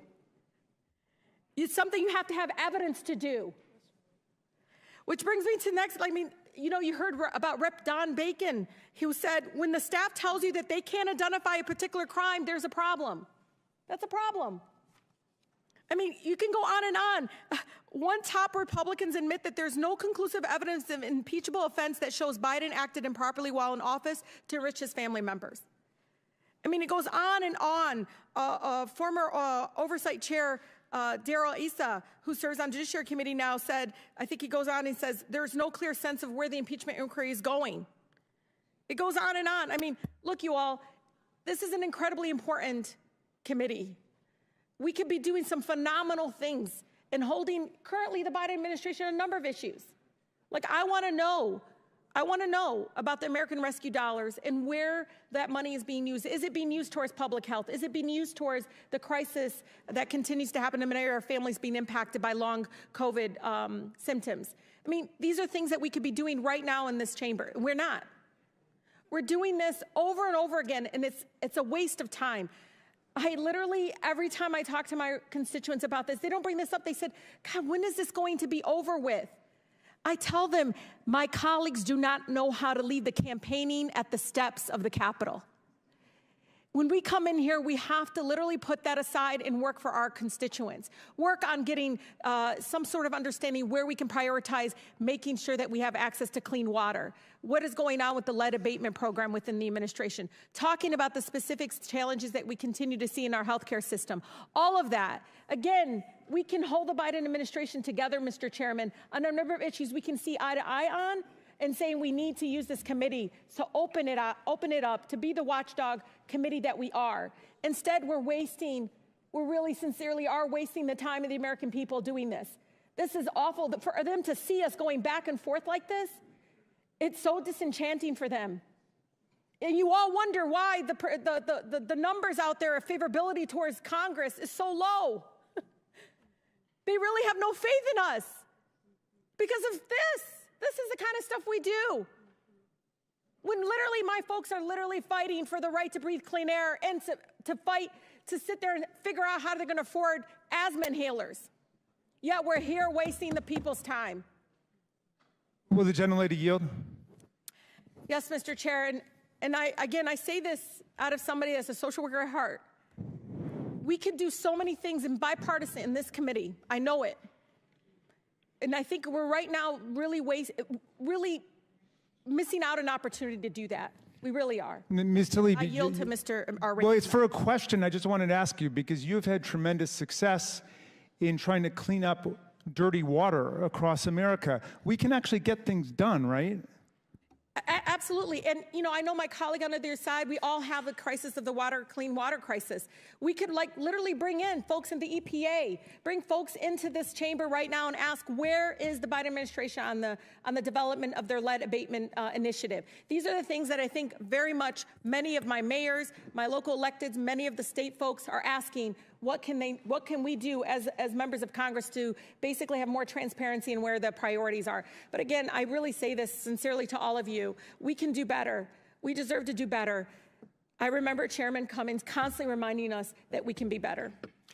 Gentlelady's time's expired. Before I recognize Representative Fry, for what purpose does Representative McClain seek recognition? I'd like to enter something in the record. My friends on the other side of the aisle are desperately trying to deflect from the Biden family peddling scheme by attacking President Trump and his family. For 5 minutes? I would like to enter into the record an article. Actually, Jared Kushner and Hunter Biden are nothing alike, and here are the facts. Thank you. Without objection, so ordered. Chair now recognizes Representative Fry for 5 minutes. Thank you, Mr. Chairman. One of the inconsistencies that I have kind of seen is what is on a text message, Mr. Bobulinski, with Raymond Zhao, and what Hunter Biden testified to in his own deposition. And so this is infamous. We've talked about this a lot. Z, please have the director call me, not James, not you or Jim. Have him call me tonight. I am sitting here with my father. We've talked about this a lot. We've kind of got ad nauseum to it. And in response, Raymond Zhao says, copy, I will call you on WhatsApp. So in Hunter Biden's testimony on page 105, he states that the Zhao that he sent this to was not the Zhao that was connected to CEFC. What do you say about that, Mr. Bobulinski? Well, I think what he's simply saying is he made a mistake. Not that he meant to send that text message, because it's crystal clear that that message was meant for Raymond Zhao, who was the interpreter for Director Zhang at CFC. But I think he tried to obfuscate in his testimony that technically maybe he made a mistake and texted it to the wrong person. I can't speak to whether then he corrected that, but I do know, based on the communications, that he got on the phone with Raymond Zhao and set the record straight and exactly went through what he thought he was sending him in that message, because it's followed up where they say, they sort of snap to and say, we'll cooperate with the family. Why were they willing to cooperate with the family? Because effectively they were bribing the Biden family to get them to help them with the 4 unsealed indictments in the SDNY, which is the only thing that mattered to CFC. And Raymond Zhao, you said he was an interpreter, but he was a little bit more than that, too. He was like a chief of staff interpreter. Correct. So he was kind of the handler for the CEFC business. Yeah, he spoke good English. Director Zhang spoke very little English. Right. So to the extent that this was the wrong Zhao, I mean, I'm no rocket scientist, but if I get a text message and it's somebody that it's a different Russell, I'm going to say, you've got the wrong guy, correct? Yeah, I believe Henry Zhao probably, his argument is he sent it to Henry Zhao. I'm assuming there's a text message somewhere where either Henry Zhao responded, hey, I think you meant that for somebody else. Instead, we just see, copy that. I'll call you on WhatsApp, right? Right. So if you were perplexed as to why you received a random text message that wasn't applied to, well, that's actually Raymond Zhao saying, I'll call you on WhatsApp. That's what I'm saying. Yeah. So the purpose, the issue that he brings up, though, is that he was confused and it was the wrong Zhao. I want to ask you a couple more questions real quick. Hunter Biden's transcript on page 42, he said, I officially began to work for CEFC when I received a retainer from CEFC in early or spring of 2017. Is that true? Well, it goes back to the word official. He's parsing words. Hunter Biden started working for CFC in the fall of 2015 and worked for CFC throughout 2016. That was confirmed to me by him, by James Gilliar, by Rob Walker, numerous face-to-face conversations on it, right, numerous meetings. So this is not true. On page 48 of his transcript, Hunter is asked, he's never interacted with any of your business associates. Is that correct? The he's referring to is Joe Biden. Is that true? That's a lie. Hunter lied to the committee about important details concerning his money demands and threats to CEFC based on this WhatsApp message right here. On page 105 of his testimony, Hunter states, quote, my father had no awareness of the business I was doing. Is that true? That's a lie. You also talked about how Jim Biden also lied extensively throughout his own testimony, and that Jim was selling plausible deniability for many years so that he could not tell the truth from a lie. On page 100 of Jim Biden's transcript, Jim is asked, do you recall having a meeting with Hunter Biden and Tony Bobulinski and Joe Biden? Jim's response was absolutely not. Jim states that Joe Biden never met with Tony Bobulinski. Is that true? That is a lie, and I'm shocked that his lawyer sitting next to him, a former U.S. attorney, allowed him to say that lie 3 different times in that transcribed interview. Right. When pressed, he continued to double down on that. He got excited. His lawyer had to calm him down, and he continued to lie about it. On page 124 of the transcript, Jim Biden states, quote, it was Hunter Biden, myself, Gilliar. I don't know. It was the 5, okay? And everybody was 20% okay. You know what? It was never executed. It was never signed. And he's referring, of course, to the contract or the agreement. Is that true? That's a lie. He fully executed the legal document, Oneida Holdings LLC, as did Hunter, James Gilliar, Rob Walker, and myself. Thank you for your testimony today. Thank you. Yours has been the consistent testimony throughout this process, unlike the other people who have come before this committee. And with that, Mr. Chairman, I yield back. Very good. Chair now recognizes Ms. Presley from Massachusetts for 5 minutes. Thank you, Mr. Chairman. When Elijah Cummings was the chair of this committee, he often reminded us that our role was to be in an efficient and effective pursuit of the truth. So I'm going to try to do exactly that because this farce has gone 15 months, 10,000 documents, and 11,000 hours too long, and we've got a lot of ground to cover here. Mr. Parnas, thank you for being here. Last year, you wrote a long letter to Chairman Comer detailing your extensive role in the, quote, campaign orchestrated by Giuliani and Trump to dig up dirt on the Bidens and to spread misinformation about them through various networks, including government officials, journalists, and Fox News personnel, unquote. When that campaign failed to find dirt because, well, there was no dirt to be found, the former occupant of the White House demanded that Ukrainian political officials announce investigations into the Biden family in order to smear Joe Biden prior to the 2020 presidential election. Yes or no, Mr. Parnas, before Trump and Rudy Giuliani tasked you to try to find dirt on the Bidens in Ukraine, did you ever interact with Mr. Trump? Before they asked me, yes, I've had many interactions. Okay. And you wrote to the committee that in late 2018, you attended a holiday party at Trump's White House, as shown in this picture. Can you describe your interactions with Donald Trump during this party? Yes. We came to the event. It was a Hanukkah party. Rudy Giuliani joined us. We were supposed to all go to the residence, but at the last second, Rudy said to wait for him downstairs. He was going to go meet Trump himself and update him on everything that was going on. He went to meet Trump at the residence. We waited at the White House. Then eventually, when Trump came down to make a speech, Secret Service came up to us and said that the president wanted to wait for us at the Red Room. So we proceeded to the Red Room and waited for Trump to finish a speech. Then he came in, approached me, and basically told me, shook my hand and said, Rudy tells me great things. Keep up the good work. Thank you. And then we proceeded to take pictures. Mr. Parnas, when Trump told you to keep up the good work, what did you understand him to be referring to exactly? Well, at that point, the conversation was about Ukraine and Giuliani wanting me to go find Viktor Shokin. So that's what I took it as keep up the good work, go get Viktor Shokin on our way to Ukraine. And Mr. Parnas, after the party, did you interact with Trump again, or were you cut off from interacting with him? After our trip to Ukraine, we were cut off because then the BLT team was formed and the line of communication started going through Rudy Giuliani because they didn't want anybody to notice me with him because I was in Ukraine doing the stuff. I see. So is it fair to say, Mr. Parnas, that you think you were no longer invited to interact with Trump to create a buffer between President Trump and your work with Giuliani to generate evidence of Joe Biden's misconduct in Ukraine? Oh, I was told that. Not that I wasn't invited. I was told that you're going to stop going to the route, to the events, to the private events and stuff like that because while you're doing this. I see. So despite President Trump's efforts to insulate himself from associating with you as you sought evidence of Biden corruption in Ukraine, you maintained your contacts with individuals in Trump's innermost circle, including Donald Trump Jr., correct? Absolutely, yes. Well, you know, as the saying goes, a leopard can't change their spots. And so, Mr. Parnas, you're a prime example of Donald Trump's habit of welcoming people into his inner circle and then creating distance or the appearance of it from them as he relies on them to commit improper acts.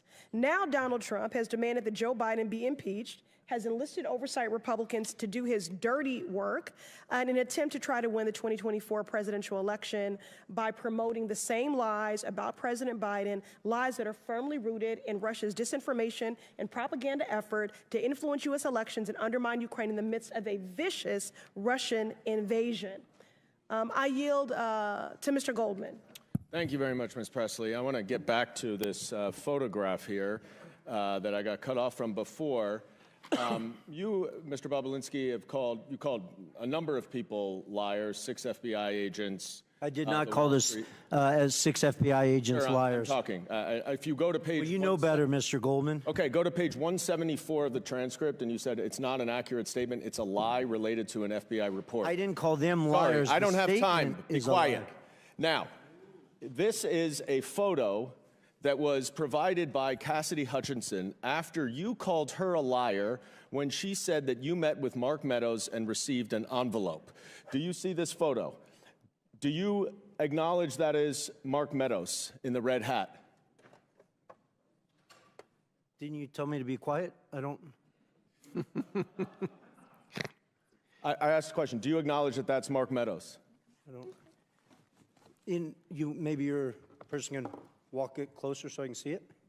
Mr. Chairman, would you indulge, just since he's not answering the question? You're 15 seconds over, but it may help. Well, let me just ask it very briefly. Is that you and Mr. Meadows buy Secret Service cars with you in a mask? Are you kidding, Mr. Goldman? I'm sitting 20 feet away from it. Go up to him, please. Go right up to him. And your time's expired. Okay. Maybe Mr. Swalwell will give you some time. Could he just answer the question? He can answer the question, right? So what I see in this picture is a Secret Service agent 5 feet from me with a full mask on, and a Secret Service agent sitting in a Cadillac Escalade with all the windows up with a full mask on.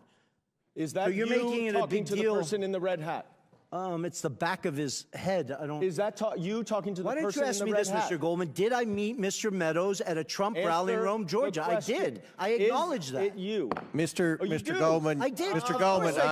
But Cassidy Hutchinson is a liar. Cassidy Hutchinson's a liar because she said that he handed me an envelope. Mr. Meadows didn't give me a single thing. Now, Chair recognizes... Glad we have the clear story. Your time's expired. Maybe Mr. Swalwell will yield you some time. Chair now recognizes Mr. Langworthy from Buffalo for 5 minutes. Thank you very much, Mr. Chairman. Glad it's so quiet in here. On the first day of the Biden presidency, then Press Secretary Jen Psaki claimed that President Biden's objective and his commitment was to bring, quote, transparency and truth back to government, to share the truth even when it's hard to hear. That is obviously laughable, just about as laughable as when Hunter Biden claimed that he was trying to avoid wire fees when he had Rob Walker launder a $1 million payment from a Chinese company through 16 different bank wires to Hunter, Hallie, and Jim Biden's accounts. If you're trying to avoid wire fees, then why send 4 different wires over 3 months to the same account? It's a total joke. A glaring example of President Biden's failure to live up to his promise to bring transparency is his influence peddling in Ukraine, where he pressured the Ukrainian government to fire Prosecutor General Viktor Shokin, who was investigating the owner of Barisma. While Joe Biden was vice president in 2014, his son Hunter Biden was asked by Barisma's owners to join the board, a paid position. The committee has sought documents from the administration regarding Vice President Biden's influence peddling in the Ukraine. The administration, which claims transparency, has failed to produce these documents. I'll give you an example. On September of 2015, the United States was steadfast in its belief that the owner of Barisma was the face of corruption in Ukraine. The administration vowed to work with the prosecutor general to tackle corruption in the country. However, that all changed after a phone call from Hunter Biden and the owner of Barisma to Hunter's Washington, D.C. associates in 2015. A few days later, Vice President Biden delivered a speech to the Ukrainian legislature and privately pressured the Ukrainian president to fire the prosecutor general. The Oversight Committee has asked the White House for drafts of Vice President Biden's speech to the Ukrainian legislature from 2015. They have withheld those draft speeches for nearly 7 months. To this date, we have not been able to review them. We all want to know whether there were edits to the speech after Hunter called D.C. We all want to know whether the then vice president, changed course to protect his son and his corrupt business associates. We all want to know whether the Biden family's business dealings affected American policy towards the Ukraine. The White House claims to be committed to bringing truth and transparency to government. It just seems like it's only interested when it's convenient for his administration. Now, Mr. Bobulinski, did Hunter ever tell you at any point the value of the Barisma income to him? Call him ever mentioning that to me. Okay, did he ever say it was his only income at that time? Oh, okay. Actually, I stand corrected. There's a text message. I never discussed it with him. I was in Monaco at the Grand Prix. He was in Monaco for the Barisma board meeting. He set up a meeting with me. He didn't show up at that meeting. Obviously, you can imagine I wasn't too happy. And he responded to a text me asking him what's going on. And in that text, he states he's on the back of Kola's yacht fighting for the only income he has, but it wasn't from Barisma, it was from the Kazakh deal that he's talking about. I never discussed that with him after that. That was a single exchange between him and I. No. Corruption and a lack of transparency from the Biden family have been common themes through the House Oversight Committee's investigation. And even when asking for simple drafts of then Vice President Biden's speech in the Ukraine, the White House has been anything but transparent. President Biden has done and will continue to do everything in his power to cover up the truth, especially when it's hard to hear. And I yield back, Mr. Chairman. The gentleman yields back. Mr. Bobulinski yields back to me for 1 minute. Is there anything that you want to respond to? No, you don't worry about Mr. Goldman. We don't pay any attention to Mr. Goldman either. But is there anything that anyone said up here that you want to take about 55 seconds to respond to? It's tempting. I mean, my biggest appeal to everyone in this room is I wish you would spend the time focusing on the fact that the Chinese Communist Party infiltrated the White House of the United States of America through the Biden family. I don't say that lightly. It's not a joke. I was willing to die for this country, as was my father and both my grandfathers and my brother. This is serious, serious stuff. We should be asking how that happened. Take the Biden name and the Biden family completely out of it. How did the Chinese Communist Party infiltrate the White House of the United States of America? Let's start there, focus on those facts, what they did, how they did it, why they used money, why they used private enterprises instead of military stuff and other stuff. That is huge to our national security. So I appreciate you yielding that time to me, Mr. Chairman. Well, thank you, and I'll just say this. Ms. Tlaib and Ms.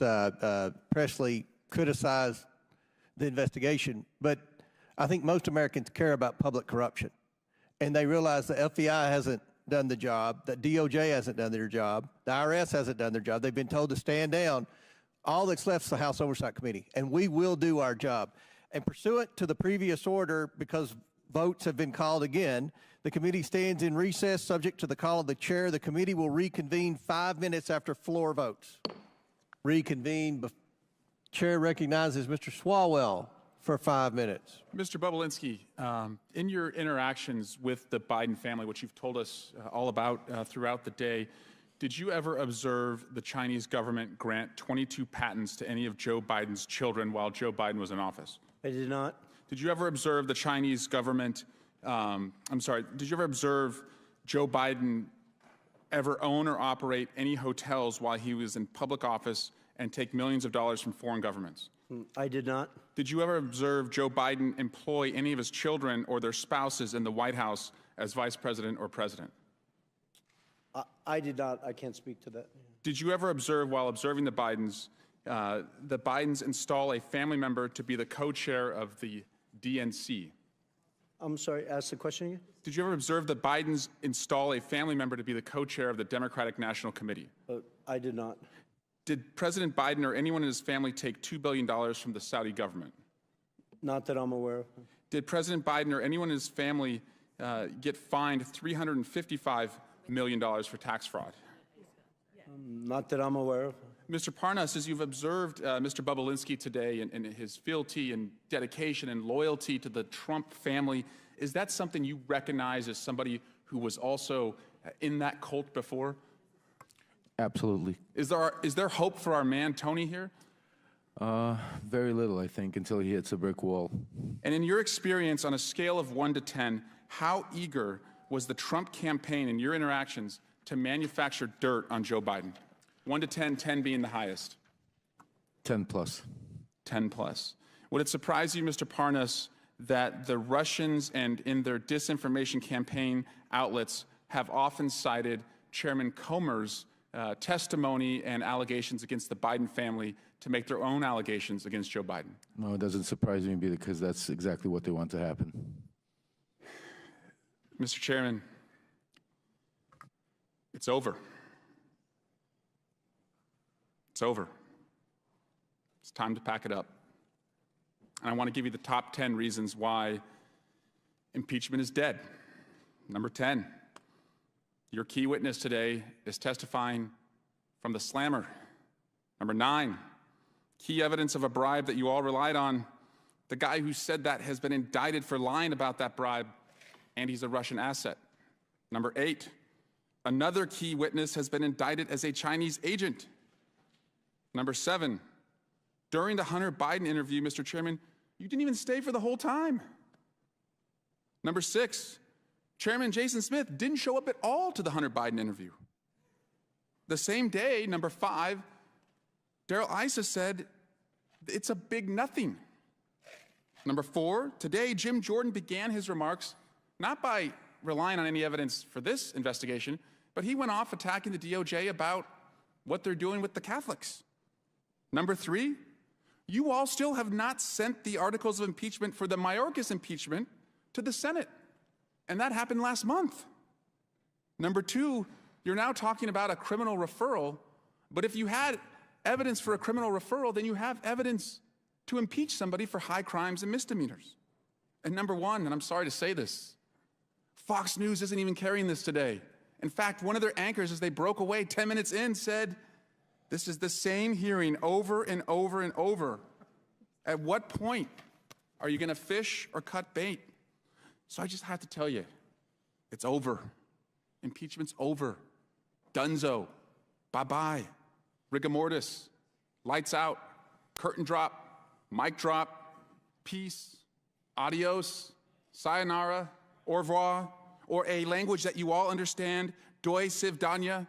Did I say that right, Mr. Parnas? Yes. I dare you to impeach, but you won't because you don't have the evidence. And because you don't have the evidence, you don't have the votes. Guys, it's dead. And so I'm here to pronounce the time of death.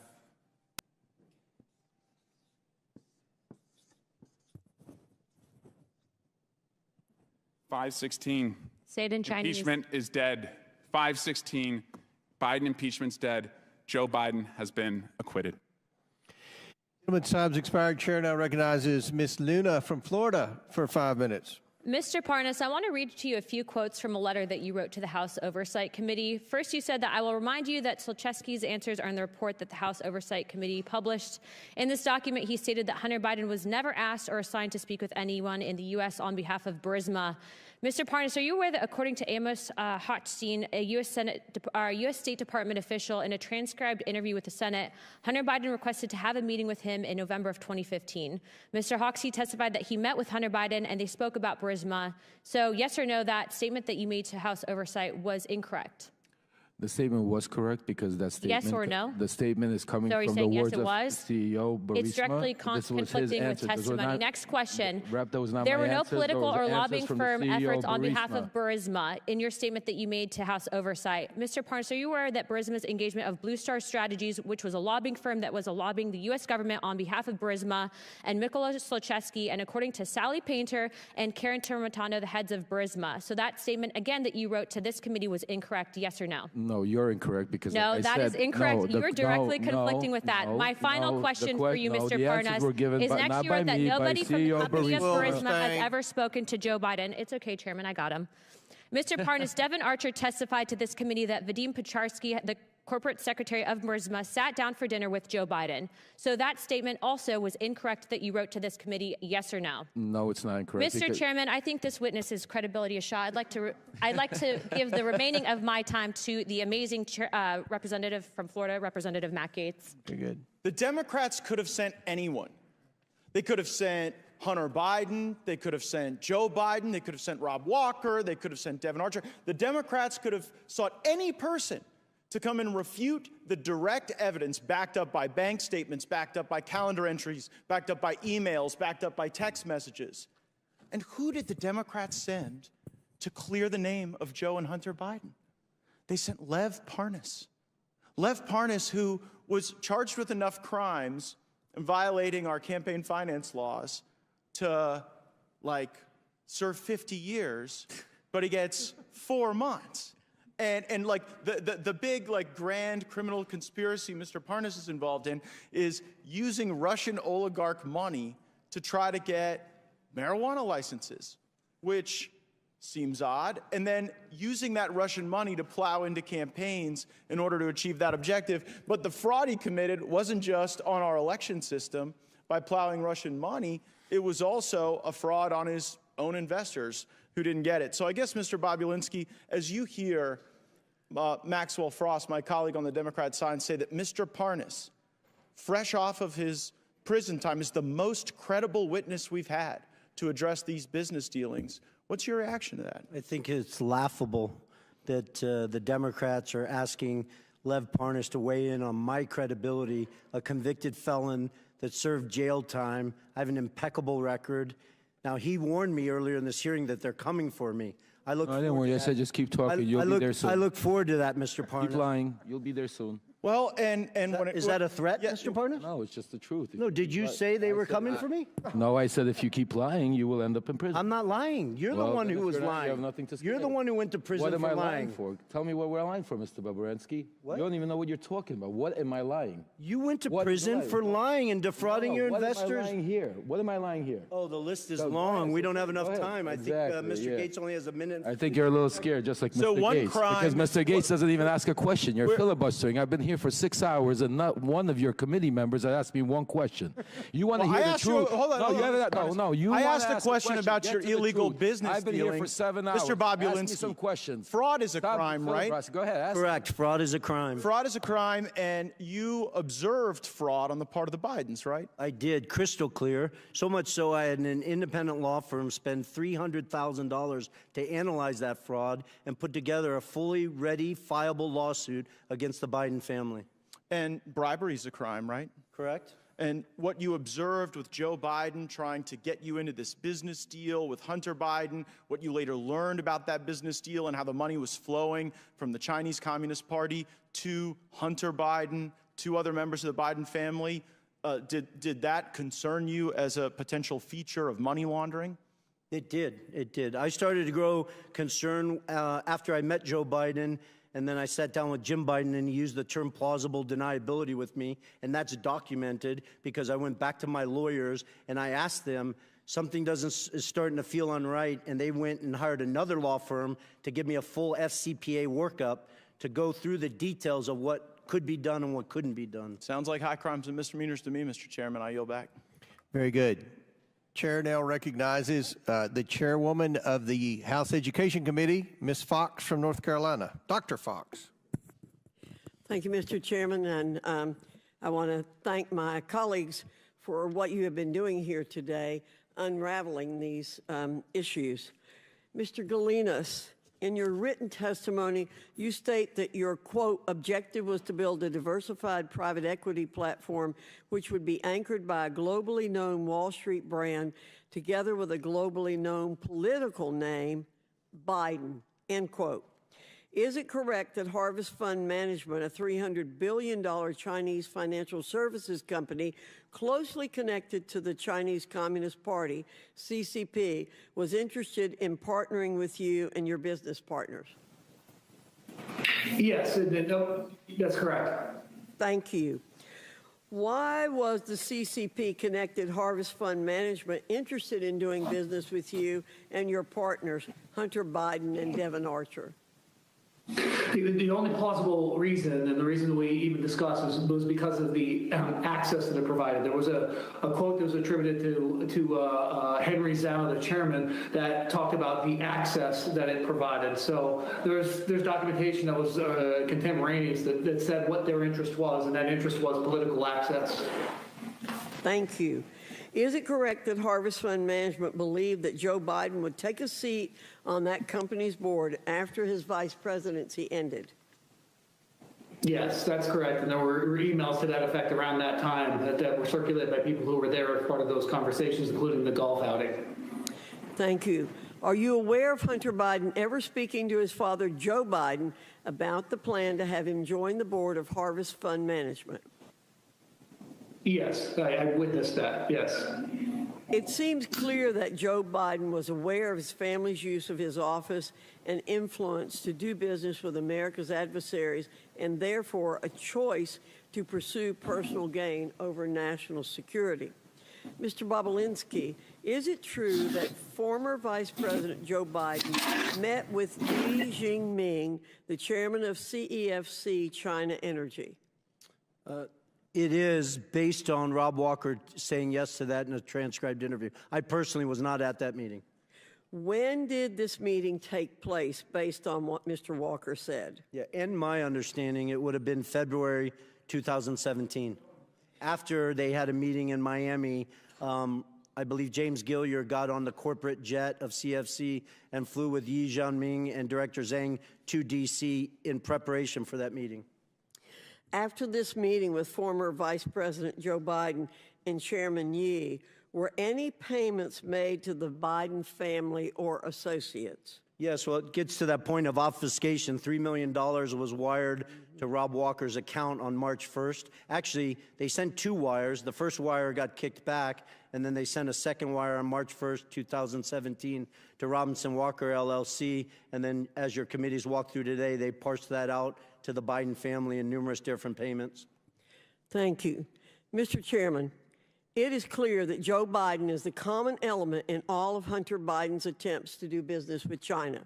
There's a pattern emerging that the Biden family and associates, including Joe Biden himself, deliberately chose personal gain over the safety and best interest of the very Americans Joe Biden was elected to serve, protect, and defend. With that, I'll yield the balance of my time to Mr. Gates. Hunter Biden's deposition. Question. Do you think some of your business associates we've spoken about today, Mr. Archer, Mr. Bobulinski, Mr. Galanis, do you think they had an expectation that your dad had any role or involvement in any of your joint business dealings? Answer from Hunter Biden. Not an expectation from me. There was never a single time I can remember saying, hey, we'll get my dad involved. Hey, let's get my dad on the phone. Hey, let's, what can we get out of dad for this? Mr. Galanis, what's your reaction to that testimony from Hunter Biden in light of you describing the Biden lift? I think it's patently false. It's belied by emails, and I think that there's documentation that says that that's just an untruthful statement. And what I'm trying to understand, Mr. Galanis, is there you are sitting in a prison cell for a financial crime where you were an associate with Hunter Biden and some of the other players there, and they're out enjoying Southern California, and you're sitting in a prison cell, and they've got the ability to come and give this false testimony to Congress. Is it your belief that the Biden Justice Department retaliates against people who speak out against the Bidens and their crimes? I'm living that. I think to clarify, I took responsibility for my crimes. I pleaded guilty. I've served 8 years of clean conduct, and I think I've rehabilitated myself quite a bit in that period of time, and evidence, a track record. But I would say that there is unquestionably a pattern of 2 tiers of justice, and that's become a popularized term, and it's something that I've a lived experience that I've gone through. Yield back. Before I recognize Mr. Waltz, for what purpose does Mr. Bigg seek recognition? I want to include an article in a record. The article is entitled, Tlaib renews her, quote, impeach the MFer, close quote, call against Trump. Without objection to order, for what purpose does Mr. Gates seek recognition? Mr. Chairman, I seek unanimous consent to enter into the record the press release from the Department of Justice, Lev Parnas sentenced to 20 months in prison for campaign finance, wire fraud, and false statement offenses. Without objection, so ordered.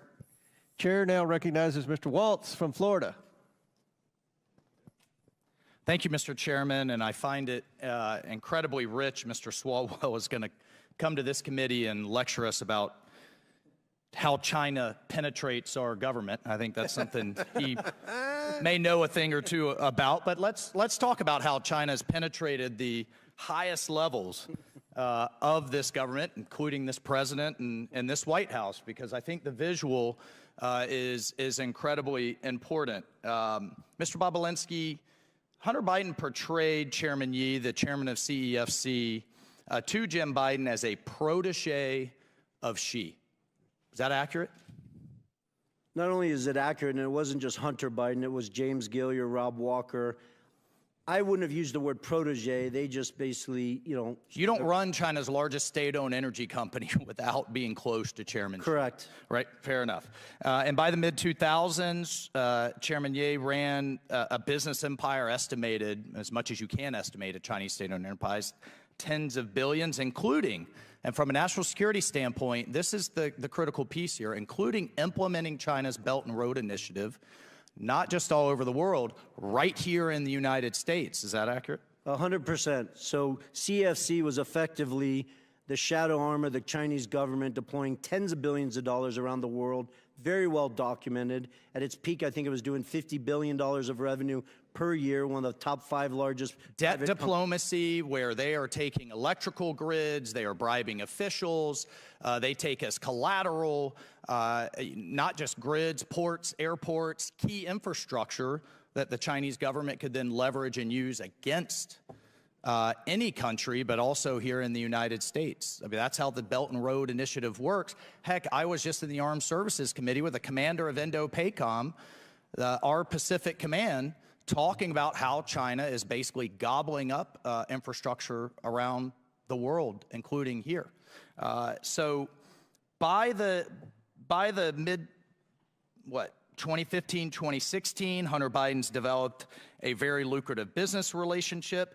By 2017, Hunter Biden's forged such a partnership with Chairman Ye that he planned to share an office space with him and then just removed Vice President Biden at the House of Sweden in Washington, D.C., correct? Correct. So here's what's interesting, and building on Chairman Fox's questions, within days of him leaving the vice presidency, ostensibly for work performed, $3 million flows through these shell companies that we've depicted here. I mean, you could see how complicated this is, but the key piece is the flow to Hallie Biden, to Jim and Sarah Biden, to Hunter Biden and his various affiliates. And the kicker here, Mr. Chairman, is that we know Hunter is then complaining about paying all his dad's bills. He's complaining to the other relatives saying, you freeloaders, I'm having to use all this money to pay the big guy's bills, house renovations and all kinds of things, correct? Correct, and it's important for the American people to understand the $3 million was 3 of $20 million that the Bidens expected to be paid for the work in 2015 and 2016. Mr. Chairman, and that's not just my word, that is documented. That's all documented, bank records, text messages, emails. Mr. Chairman, Bob Menendez's wife can't get paid by the Egyptians and then provide that money over to pay Goldbar Bob's, Senator Menendez's bills. I can't have my daughter get paid by, I don't know, Kazakhstan, Russia, and China, and then pay my bills. Sure. And we know also that they had commingled funds with the Vice President of the United States. When we talk about crimes, let's talk about the crimes. We know he perjured himself. That's a crime. We know he was acting as a foreign agent. And was he registered under FARA? Was he registered as a foreign agent? Not that I'm aware of. Was his dad complicit in him acting as a foreign agent through meetings and dinners and what have you? That's crime. 100%. That's crime number 2. He was clearly acting in that capacity. We have the Foreign Corrupt Practices Act, and we already have them thanks to the work of this committee for tax evasion. So, Mr. Chairman, there are multiple crimes that this committee has established ample evidence. We must move to impeachment. We cannot allow this to stand. And I look forward to seeing those references to the Department of Justices. For this alone, this is a critical national security issue. The Chinese Communist Party call it the princelings. They don't go after the principle they want to influence. They go through the sun. And it is right out of their playbook. And they've done it at the highest levels of the United States government. I yield my time. Very good. Mr. Chairman, I just have a couple of UC requests, if that's all right. Proceed. One is from Devin Archer's transcribed interview testifying that Joe Biden had nothing to do with any of Devin Archer's business ventures with Hunter. Second is the declassified intelligence community assessment from the National Intelligence Council, March 2021, detailing efforts by Russian actors to interfere in the 2020 U.S. elections. And finally, most importantly, the U.S. District Court decision from the Southern District of New York in United States versus Galanis, where Mr. Galanis was described as a con artist who wanted to be in business with Hunter Biden but never was, and how they thought that they could add layers of legitimacy to their con operation. If I could have those introduced. Without objection, so ordered. Now the chair recognizes Mr. Gates from Florida. You're a serious business person, Mr. Bobulinski, right? I am. Unlike the convicted felon next to you, you've served in the military, right? Correct. You've done big deals.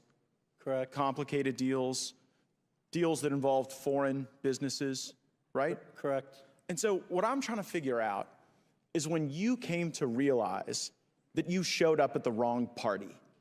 Because you kind of strike me as a guy who showed up to do a legitimate business deal, and you ended up instead at a bribe. And so as you're looking at CEFC, as you're having this meeting with Joe Biden, as Hunter Biden is introducing you to his web of contacts, when did you go from serious businessman Tony Bobulinski working to make a buck in a capitalist system to a guy worried that you had been unwittingly ensnared into Hunter and Joe Biden's bribe operation with the Chinese Communist Party? I appreciate the question. It wasn't an aha moment. It was more of a process. I am a serious businessman, demonstrated by the different deals I've done around the world and the success of them. But it started, remember, the Biden family wasn't my entry into this. James Gillier, who I'd known for over 10 years, who traveled the world doing business, kept trying to get me involved. I really had no interest. I sat down in the spring of 2017 to walk through things, and then I quickly put together 2 businesses, Sinohawk and Oneida. After the meetings in Los Angeles with Hunter and Joe Biden, it started to sort of, bells and whistles started to go off when Jim Biden used the term plausible deniability. Plausible deniability is the first moment, straight from the lips of Jim Biden, right on the heels of your discussion with Joe Biden, where you start to think, this might not be legit. Correct. And my lawyers at the time could attest to that because I reached out to them saying, listen, I'm a former naval officer. I held a Q security clearance. I couldn't collect. Somebody couldn't take me to dinner for $50. This just does not make sense to me. But you proceed, and then later this thing starts to get a lot uglier. What's the moment you go from, okay, your spidey senses are up, you're analyzing this, to now you know this is a crime that you are bearing witness to? The end of July, when the Biden family put them right front and center in the middle of a $9 billion transaction between the Russian state-owned energy company Rosneft and CFC, a surrogate for the Chinese Communist Party. And was there ever a time in the deals you were involved in where you started to see the money move around the legitimate business enterprise and toward the pockets of the Bidens? Well, the challenge, Mr. Gates, with that is at the time they moved the money, right? You guys have the text messages where Hunter Biden shook down Director Zhang, but I was not aware of that. I spent a year asking questions of, this doesn't make sense to me, where's the money? I stepped in and had lawyers work to dissolve the two entities. I didn't know till years later that they had defrauded me, they had gotten paid all this money, and all this craziness. The amount of facts, it just seems pretty simple. This is either a bribe or a business. It was a bribe from the Chinese Communist Party. And I don't say that lightly. There's 1,200 pages, 8 days of testimony in the Southern District of New York. I encourage everyone watching me, hearing me say this, they're publicly available. Go read them. Our Department of Justice outlines in intimate detail the corruption and bribes that CFC was deploying to political officials all over the world. It wasn't so just in I'm the here United to believe that they did this in every other country, but with the Biden family, it was pristine. It was an actual clean business. That's absurd. And you came to know that, and that's when you blew the whistle, right? That's when you started to get worried, when you saw Joe Biden. I stepped away from it. There's the whistleblowers. I can't give them kudos enough for the bravery and the risk they put their family in. They publish stuff where I am voicing the concern of the Rosneft deal. And you animated your concerns when you saw that this wasn't just a corrupt bribe, a corrupt business deal happening to a guy who used to be vice president. When you see that Joe, everyone's made a big deal like you're a bad guy, that you showed up at the debate, or you're trying to give life to these facts that you've observed, that it's so bad that you did that during a political contest. But observing this, it kind of seems like it would be unpatriotic for you to stay quiet. Of course. And so, I mean, Joe Biden running for president clearly motivated the Chinese to consummate this bribe. Did it also motivate you? Well, I didn't want to go public. I wanted to simply unload all the facts, personal experiences. It's funny, there's 18 people on this committee with law degrees, including, I think, Mr. Swalwell. Evidence, firsthand testimony, is the most powerful evidence you have. I've given it, Mr. Galanis has given it, along with a whole host of other witnesses.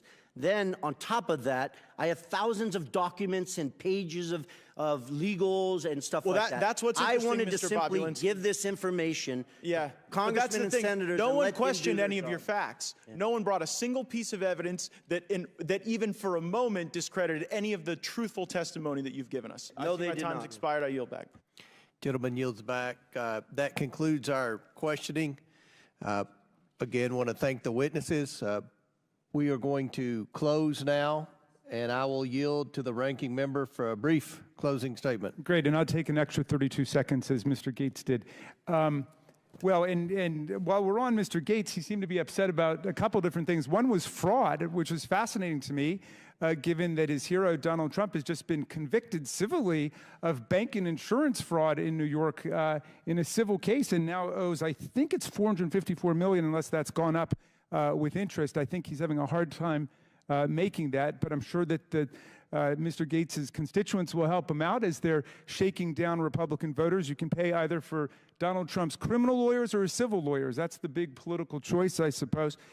He's also upset about China. Well, if you check out the Democrats' report, White House for Sale, how princes, prime ministers, and premiers paid off President Trump, you'll find that China actually gave more than $5 million to Donald Trump while he was president of the United States in direct violation of the Emoluments Clause, which says that nobody in federal office shall accept a present, an emolument, which means a payment, an office or title of any kind whatever from a king, a prince, or a foreign state.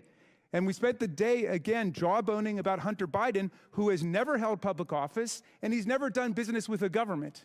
And yet we have right in front of us, in front of our very eyes, mammoth corruption, unprecedented in U.S. history by Donald Trump as president. And my friends don't say a single word about it. But he wants to lecture Mr. Parnas about the illegal donations he made on behalf of pro-Trump super PACs.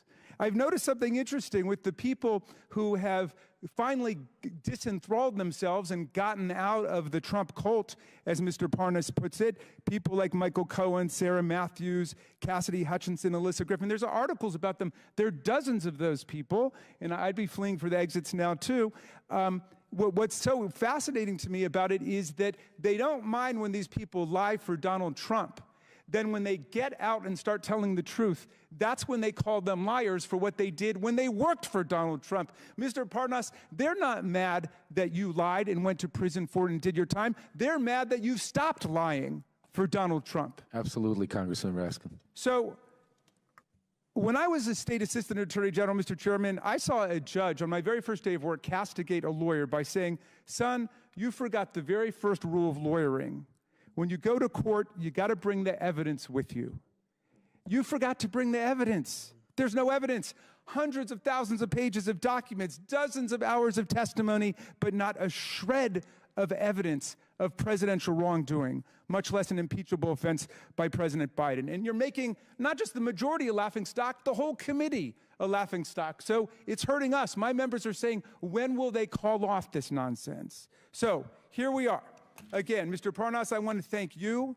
You have explained to America that the allegations at the very foundation of this inquiry were predicated on Russian propaganda and disinformation, just as they were at the start of the hit job that you and Rudy Giuliani were sent to do back in 2018 and 19. And I want to thank you for showing America what real intellectual honesty and personal honesty look like, and how you can grow out of the deranged Trump syndrome that so many of our colleagues are still suffering from today. It's time to call this investigation for what it is, Mr. Chairman. It's not just an embarrassing failure and an historic failure at that, but it's an historic betrayal of democracy, freedom, and the rule of law as Vladimir Putin tramples the freedoms and the democracy of people in Ukraine. We should be spending our time standing up for democracy and not tarnishing it with spectacles like this. I yield back.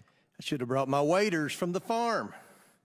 I want to thank our witnesses for being here today. Mr. Bobulinski, Mr. Galanis have delivered testimony in front of the American people directly implicating President Biden and his family's influence peddling schemes. Schemes that brought over $24 million into the Biden family and their business associates' pockets. For what? I never heard the minority say what they did or what business the Bidens were in. Mr. Bobulinski and Mr. Galanis have provided documents supporting these claims and provided hours of testimony to this committee. Mr. Bobulinski and Mr. Galanis have not changed their stories. Mr. Bobulinski and Mr. Galanis did not ask for this hearing, but they showed up for it because they have nothing to hide. I also invited Hunter Biden to this hearing, in part due to his own request that he be allowed to provide transparency and testimony before the American people. Or at least he did request this hearing, and then he sat for a deposition with the Oversight and Judiciary Committees. Now he's nowhere to be found. Mr. Bobulinski, Mr. Galanis, and others have implicated Joe Biden in the Biden family business. Hunter Biden denies his father's role in the Biden family business. This is a material discrepancy among witnesses of the highest order. I attempted to solve this problem by getting the witnesses in the same room together to straighten out any misunderstandings. It should be clear to the American people that Hunter Biden's word is as valuable as the fake services he was selling. And this committee will not play games or belittle the institution of Congress by allowing Hunter Biden to call the shots about who he testifies with or when he does it. At this point, the only person who can resolve this discrepancy about Joe Biden's participation in his family's influence peddling schemes is Joe Biden himself. As I said at the beginning of this hearing, Joe Biden was either used by his family over and over again and paraded in front of his business partners to rake in millions of dollars, or he knew exactly what he was doing to enrich his family. Joe Biden was either complicit or incompetent. And the American people deserve to know which one it is, which one it was. But neither is acceptable for the leader of the United States. I don't think anyone believes that this is acceptable behavior for the family of the President of the United States to receive tens of millions of dollars from our adversaries around the world, and they can't say one single thing they did to receive the money. Nobody supports that. I don't care if you're Democrat or Republican, if you're from a big city or a small town. That's not what this democracy is about. That's not what the founding fathers set up. They set this up that we have public servants come and provide their public service and then go on. They did not set this up for public servants to enrich themselves through their family, through influence peddling. No one is denied. Is anyone denying, Mr. Raskin, that the Biden family was influence peddling? Nobody denies that the family was influence peddling. What we have here is a major discrepancy on what role Joe Biden played. We know the 3 former Biden associates say that Joe Biden was actively involved and knew full well what the schemes were, what the family was up to. But we have Hunter Biden testifying under oath that his dad didn't know. So in the coming days, I will invite President Biden to the Oversight Committee to provide his testimony and explain why his family received tens of millions of dollars from foreign companies with his assistance. We need to hear from the president himself. And I assure the American people that they will be able to evaluate for themselves the president's honesty and fitness for the office he now holds. With that, Mr. Chairman, are you going to invite Donald Trump to come and talk about his violations of the Emoluments Clause? you all have investigated Donald Trump for years, and I'm pretty sure I've read in the paper that there's a lot of investigations of Donald Trump. No one's investigated.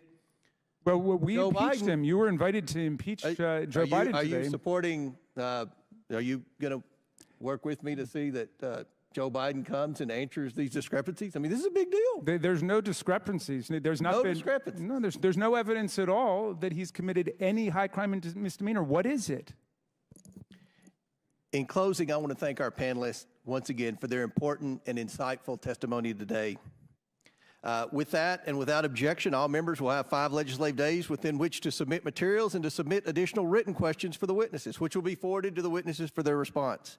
If there is no further business, without objection, the committee stands adjourned. The meeting will come to order. I want to welcome everyone here this morning.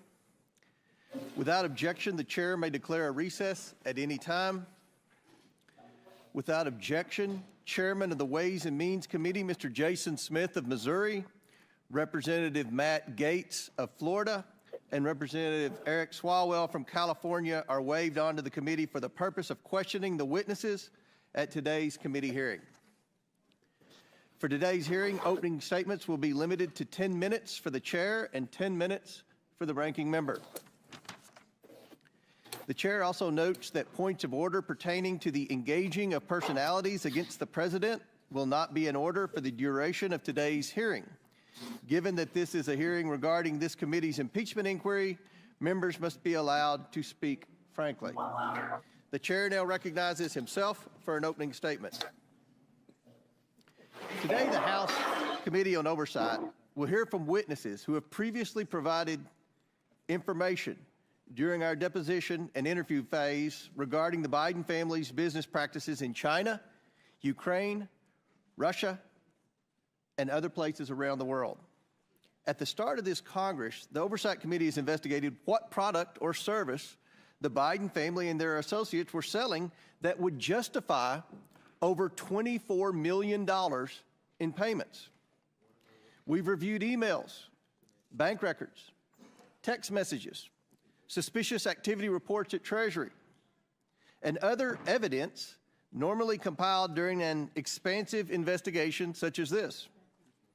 The Oversight Committee has found no credible evidence of the Bidens providing any work product.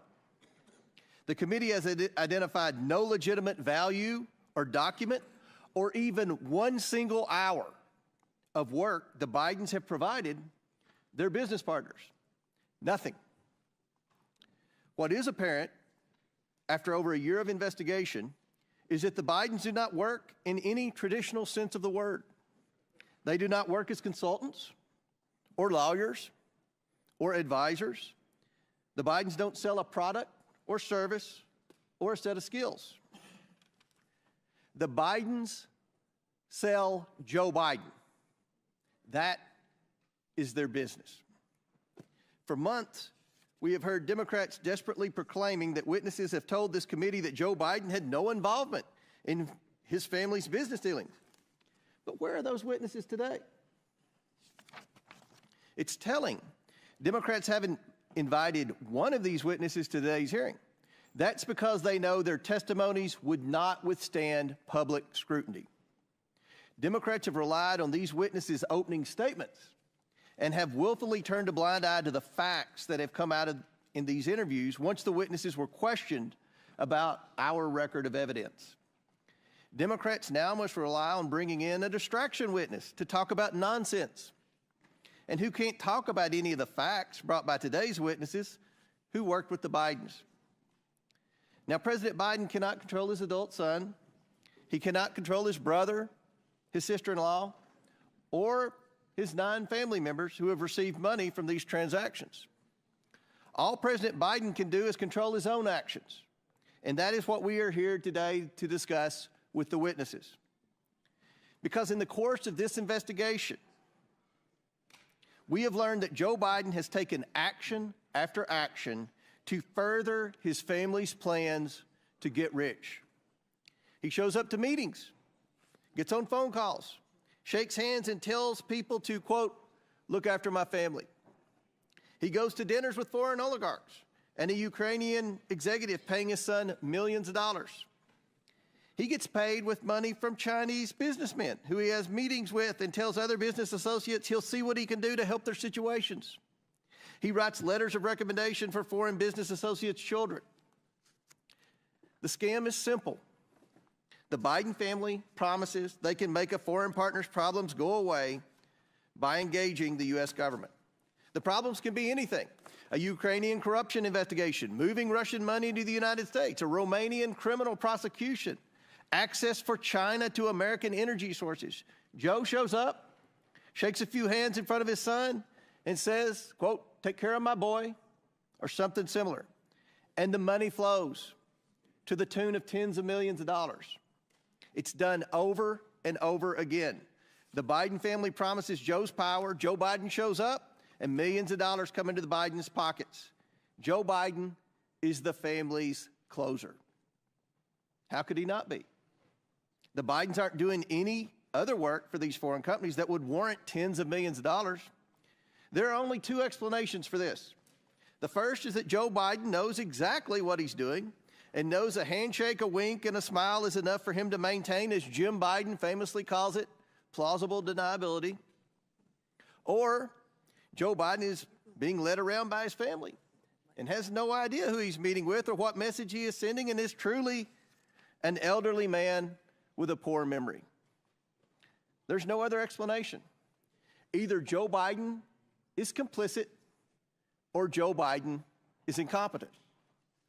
Since becoming chairman of this committee in January 2023, I've promised the investigation into the Biden family's influence peddling would be based on bank records, witness testimony, and verifiable facts.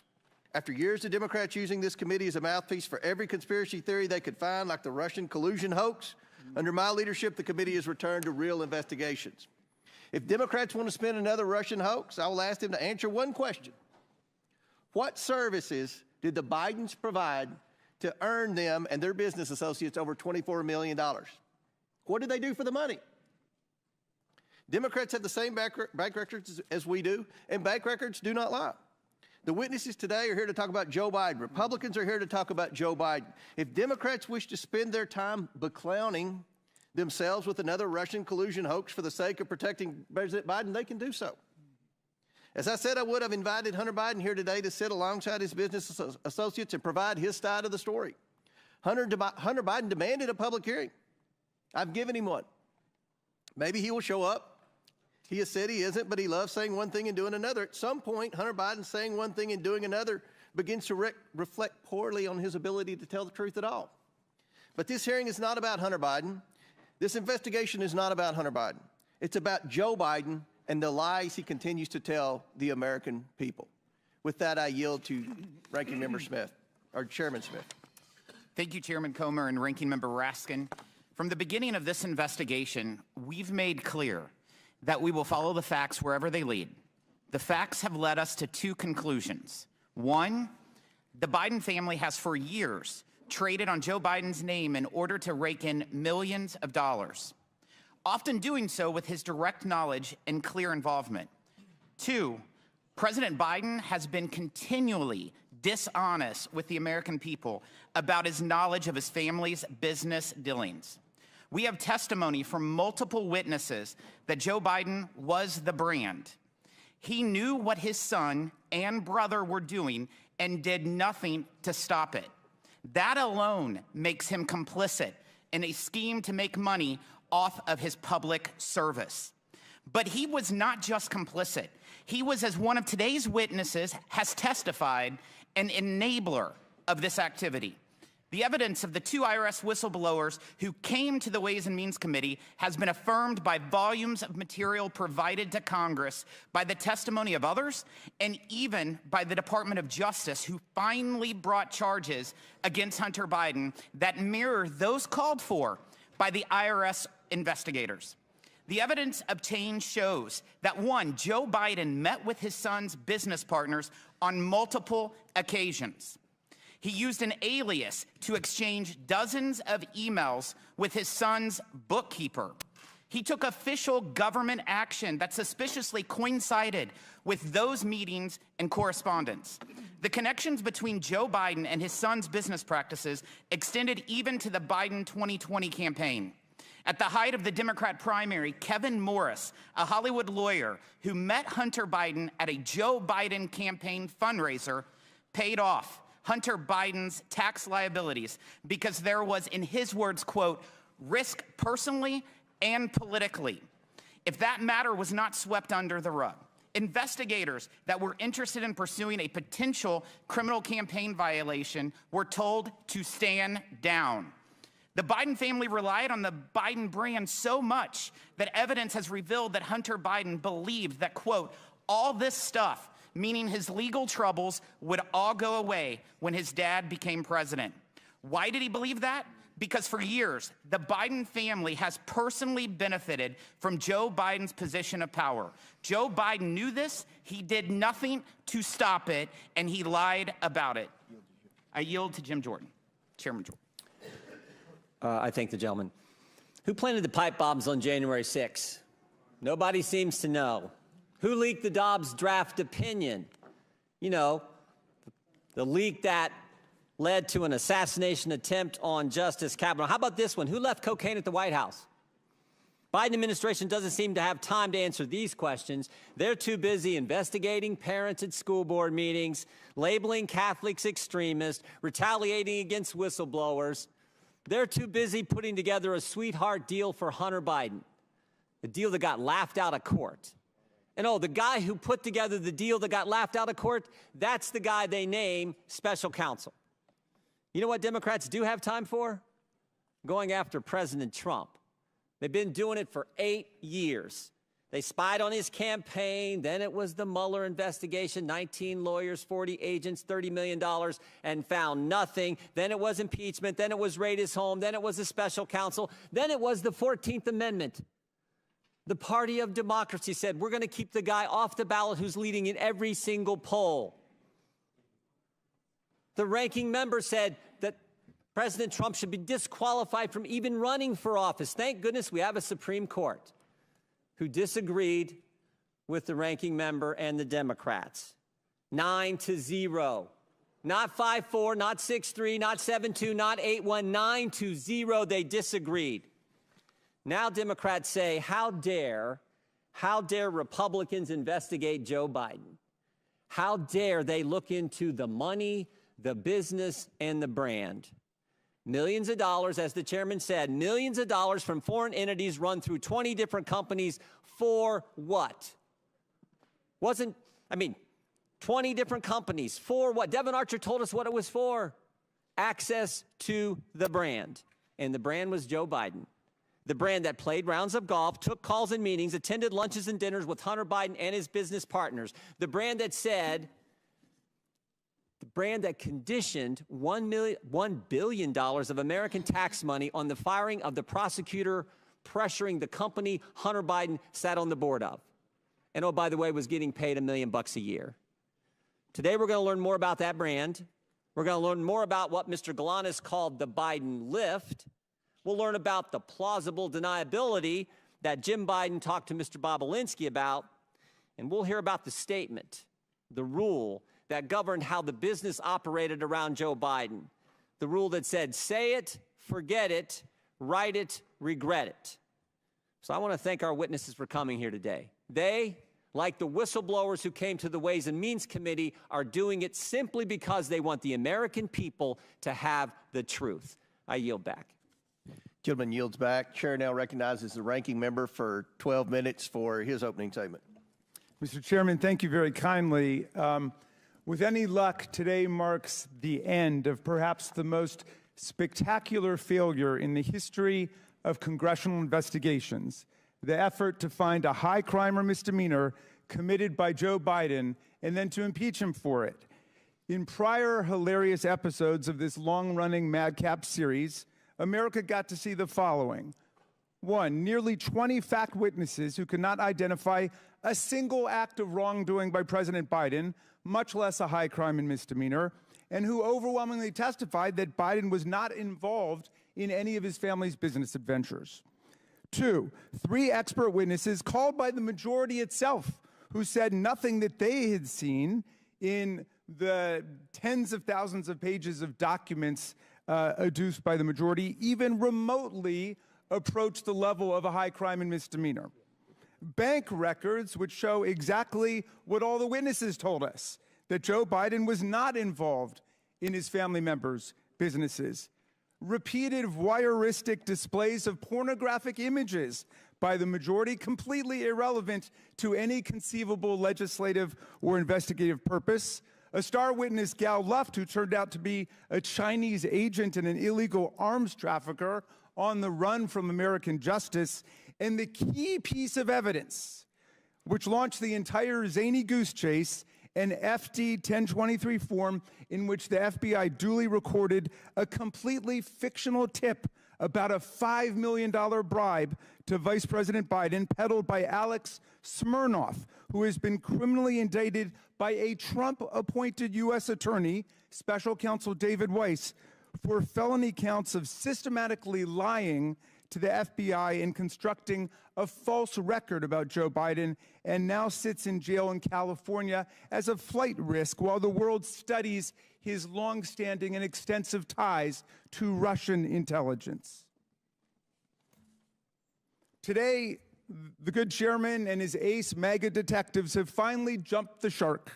The comedy of errors comes crashing to an end as House Republicans in more than a dozen Biden districts beg for mercy, and the committee throws a flabby Hail Mary pass 3 weeks after the Super Bowl's over. So today, we revisit the fruitless testimony of 2 more fading star witnesses who have failed to testify to any presidential wrongdoing, much less evidence of high crimes and misdemeanors. Both of the majority witnesses are frustrated would-be business partners of Hunter Biden, who tried to leverage the Biden name, or the Biden brand, as they keep calling it. But they never got any business off the ground for reasons that will become painfully obvious to anyone watching the proceedings today. Even Hunter Biden, laboring at the time under a serious substance abuse addiction, could tell these were not the type of people he should be doing business with. So rather than representing the Biden brand, which was their ardent wish, they now show up today as loyal servants of Trump world, each of them proudly represented by their very own former Trump White House attorney. The first is Mr. Bobulinski, the bitterly disappointed wannabe Hunter business partner whose famously litigious history includes unsuccessfully suing his own dying father's charity for nearly $1 million. And just last month, suing Cassidy Hutchinson for $10 million after she reported that Mr. Bobulinski, wearing a ski mask, met with Mark Meadows, which Ms. Hutchinson is now backed up with actual documentary photographic evidence, something in very short supply in this investigation. Mr. Bobulinski made his hazy allegations against the Bidens public for the first time at a press conference choreographed by the Trump for President campaign, which provided him a venue, a gaggle of journalists, and even a dress shirt that they went out and bought for him to wear to the event. Hours later, Mr. Bobulinski joined the second 2020 presidential debate as Donald Trump's personal guest, where he was seated with Kid Rock and Mark Meadows. The other star witness, Mr. Galanis, who I believe is appearing by Zoom today, is a serial fraudster and convicted con man, a term I would charitably not use on a witness, except it was explicitly bestowed upon him by not one, but two different U.S. federal district court judges, including the one who sentenced him to over 15 years in prison for defrauding union pension funds, a Native American tribe, and scores of innocent investors. Mr. Galanis was sentenced to pay restitution of over $80 million to his victims. That's a lot of money. That's what Donald Trump was sentenced to pay E. Jean Carroll for in that civil litigation. The very first record of Mr. Galanis' claims against the Biden family appeared, check this out, in the clemency petition that he sent from prison to President Trump. But the key point is this: even if we were to believe every single word offered by these utterly compromised and biased witnesses, Mr. Bobulinski and Mr. Galanis, their allegations don't identify any wrongdoing, much less an impeachable offense by President Biden. With the impeachment bus running on empty, our GO colleagues now are apparently preparing to save face by ending the impeachment farce with criminal referrals. But criminal referrals require evidence of crimes. And the only crimes we have seen are those of the GOP's own star witnesses, like Russian asset Alex Smirnov, Chinese agent Gal Luft, Devin Archer, and Jason Galanis. The minority witness today, our witness, Lev Parnas, casts a piercing light on what's really taking place here. And Mr. Parnas has reason to know. He, too, used to be a mega sycophant peddling lies and disinformation to smear Joe Biden. Today, he joins a long line of self-exiles from Trump world who could no longer stomach all the corruption and deceit. People like Cassidy Hutchinson, people like Michael Cohen, Sarah Matthews, Alyssa Griffin, General James Mattis, the chair of the Joint Chiefs of Staff, Mark Milley, General John Kelly, and now Vice President Mike Pence, who refuses to endorse for president the man he served with. But we do have loyal sycophants still in the room, and one day I look forward to hearing their testimony about how they got sunk into this religious cult. Mr. Parnas wrote Chairman Comer and me a remarkable letter on July 23rd, 2023. This is the first time I'm meeting him today. He was Rudy Giuliani's right-hand man, his globe-trotting business partner and language interpreter in the mission to manufacture Ukraine and Barisma-related dirt and smears against Joe Biden in 2018 and 2019. He spent all of his time traveling around the world trying to stage evidence against Joe Biden. In his letter, Parnas explains that the desperate search to find evidence of any kind of Biden corruption was a complete and total bust because there was no evidence to find. He wrote to tell us that not only is there no evidence in Ukraine that Joe Biden did anything improper, but more darkly, the manic search for a smoking gun against Biden became a mission to invent and concoct evidence out of thin air with the active help of Russian intelligence assets and agents. A man, I'm getting to Russia. You haven't heard anything yet, Mr. Chairman. A man who has reckoned with his own moral descent into Trump world. Lev Parnas is ashamed of what he did to serve the interests of Russian propaganda and Putin's lies. And he wants America to know the truth. He can explain how the Russian-stimulated conspiracy theories and lies that he promoted with Rudy Giuliani live on in the tiresome fabrication spread by Alex Smirnov and now repeated by this committee like Pavlov's dog.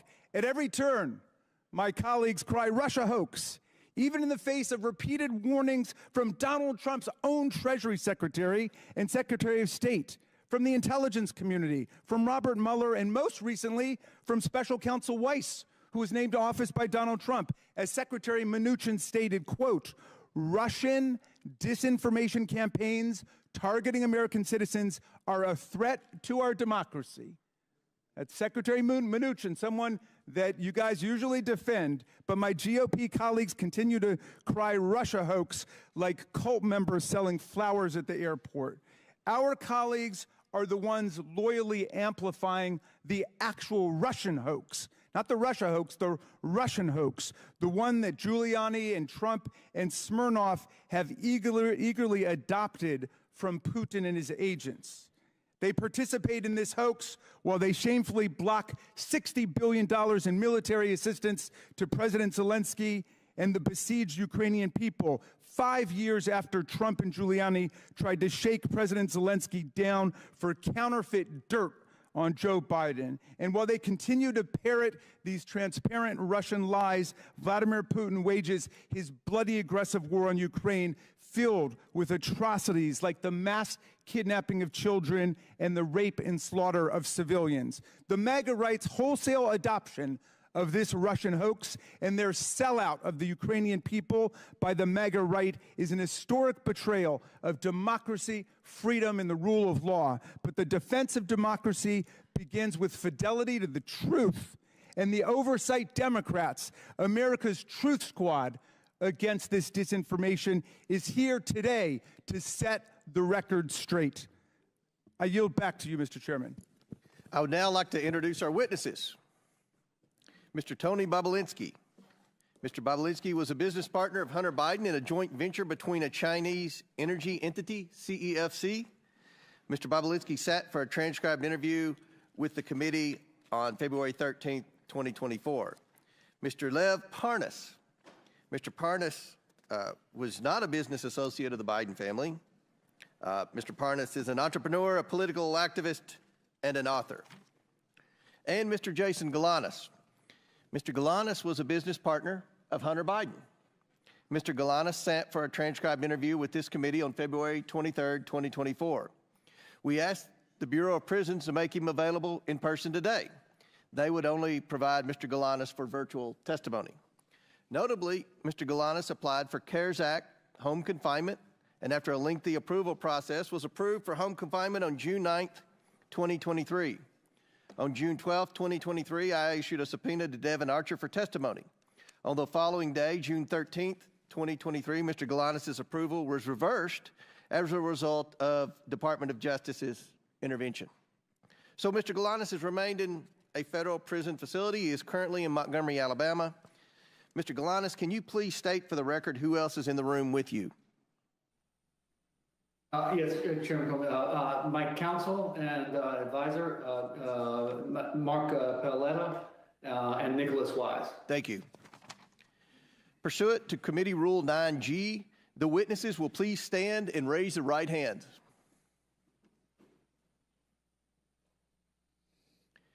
Do you solemnly swear or affirm that the testimony you are about to give is the truth, the whole truth, and nothing but the truth, so help you God? Let the record show that the witnesses all answered in the affirmative. Thank you. You all may be seated. We appreciate you all being here today and look forward to your testimony. Let me remind the witnesses that we have read your written statements and they will appear in full in the hearing record. Please limit your oral statements to 5 minutes. As a reminder, please press the button on the microphone in front of you so that it is on and members can hear you. When you begin to speak, the light in front of you will turn green. After 4 minutes, the light will turn yellow. And when the red light comes on, your 5 minutes is expired, and we would ask that you would please wrap it up as quickly as possible. I now recognize Mr. Bobulinski for his opening statement. Should I allow Hunter to give his opening statement first? Well, doesn't appear Mr. Biden showed up for his public hearing, so we'll recognize you, Mr. Bobulinski. Okay. Thank you, Mr. Chairman. Chairman, ranking members, and members of Congress, good morning. Thank you for this opportunity to speak with you and present my truthful testimony to the American people. I sit here today under oath for one reason and one reason only. The American people deserve to hear the truth. Though the truth involving the deep corruption of the Biden family, including the malfeasance of the sitting president of the United States, might be raw and unpleasant, the American people must hear it. You're presented here today with two narratives in this investigation. A false one being pushed by Joe Biden, a serial liar and fabulous, now under this impeachment investigation for public corruption. His brother, Jim Biden, a 75-year-old man who can't keep his lies straight, including under oath. And his son, Hunter Biden, a chronic drug addict facing 2 indictments with 12 counts. You also have before you the truth, confirmed by multiple Biden family business partners over many years and backed up by mountains of irrefutable evidence, including text messages, emails, documents, recordings. I am the only Biden family business partner with an impeccable military record. I'm grateful that this country has given me the freedom to be successful. I worked hard to become independently wealthy. I've taken several businesses public, sold multiple businesses to some of the world's best private equity firms. In fact, my business success is why they sought me out. However, what they have done is repugnant to me. I am here today because I'm a patriot and I'm a truth teller. We keep hearing from certain corners that our democracy is at risk and democracy is on the ballot in 24. Yet the same people preaching this mantra know better. They continue to lie directly to the American people without hesitation and remorse. Rep. Dan Goldman and Jamie Raskin, both lawyers, and Mr. Goldman, a former prosecutor with the SDNY from New York, will continue to lie today in this hearing and then go straight to the media to tell more lies. Hunter Biden's defense attorney, Abby Lowell, weaponizes letters to Congress to try to smear my name Mr. Chairman. misstate the cold hard facts Mr. Chairman. in an attempt to save his powerfully connected client and his father. I challenge Mr. Lowell to make those claims on national television so he can be held accountable for his lies. Prior to my successful business career, I was an officer in the United States Navy. At Navy's elite Naval Nuclear Power Training Command, I later served as the command's chief technology officer. Please proceed. I apologize for the disruption from the feed. Okay. Am I supposed to say it's my time, Mr. Raskin? Yeah. But please, Mr. Bobulinski, please Okay. come to order. Mr. Bobulinski, please proceed. Okay. Please proceed. I apologize for the disruption from the minority. Okay. Well, Mr. Chairman, it saved his time, but he called members of this committee liars, and I just want to know whether the order and decorum requirements of House Rule 11 apply to witnesses appearing before the committee. Does it apply or does it not?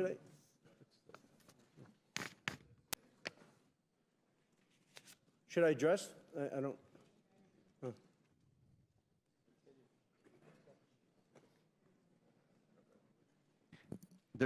There's decorum from the members. We've asked for that. There's no language that I'm aware of pertaining to a witness. Thank you. So don't make sure we didn't waste any of his time on the opening statement. Mr. Bobulinski, I'm sorry for the disruption. Please continue your opening statement. I think you, Mr. Raskin, used. We'll make sure it's right. We'll make sure. Okay, great. I just want to restate, make sure the American people hear all these facts. Abby Lowell weaponizes letters to Congress to try to smear my name and misstate the cold hard facts in an attempt to save his powerfully connected client and his father.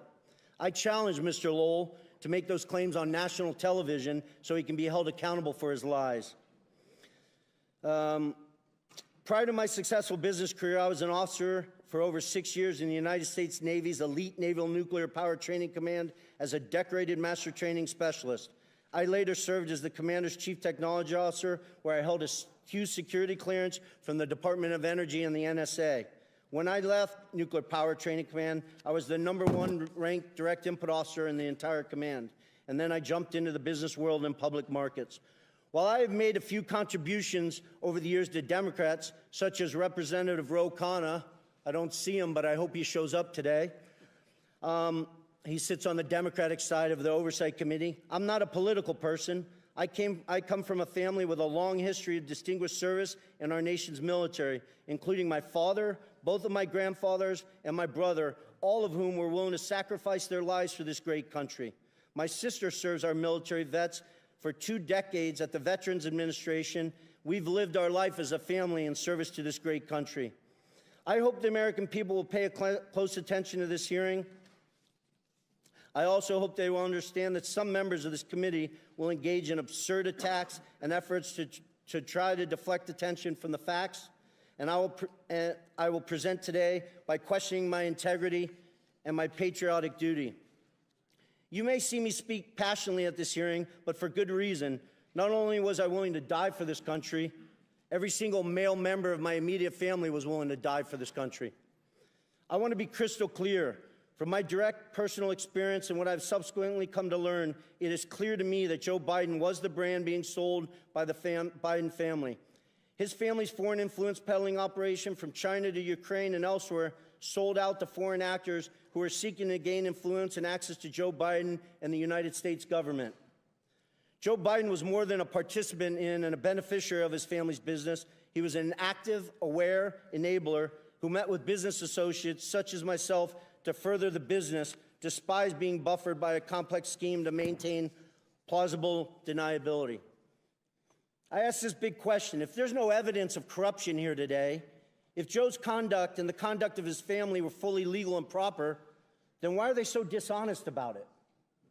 Not just slight misrepresentations of fact, but deep untruths about the entire corrupt enterprise. Hunter Biden gave his transcribed interview on February 28th and lied throughout his testimony. Here's just one egregious example of Hunter's perjury.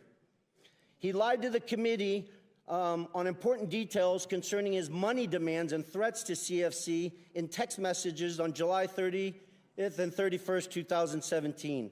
He leveraged his father's presence next to him in that infamous text to strong-arm CFC to paying Hunter immediately. Jim Biden also lied extensively throughout his transcribed interview on February 21st and perjured himself.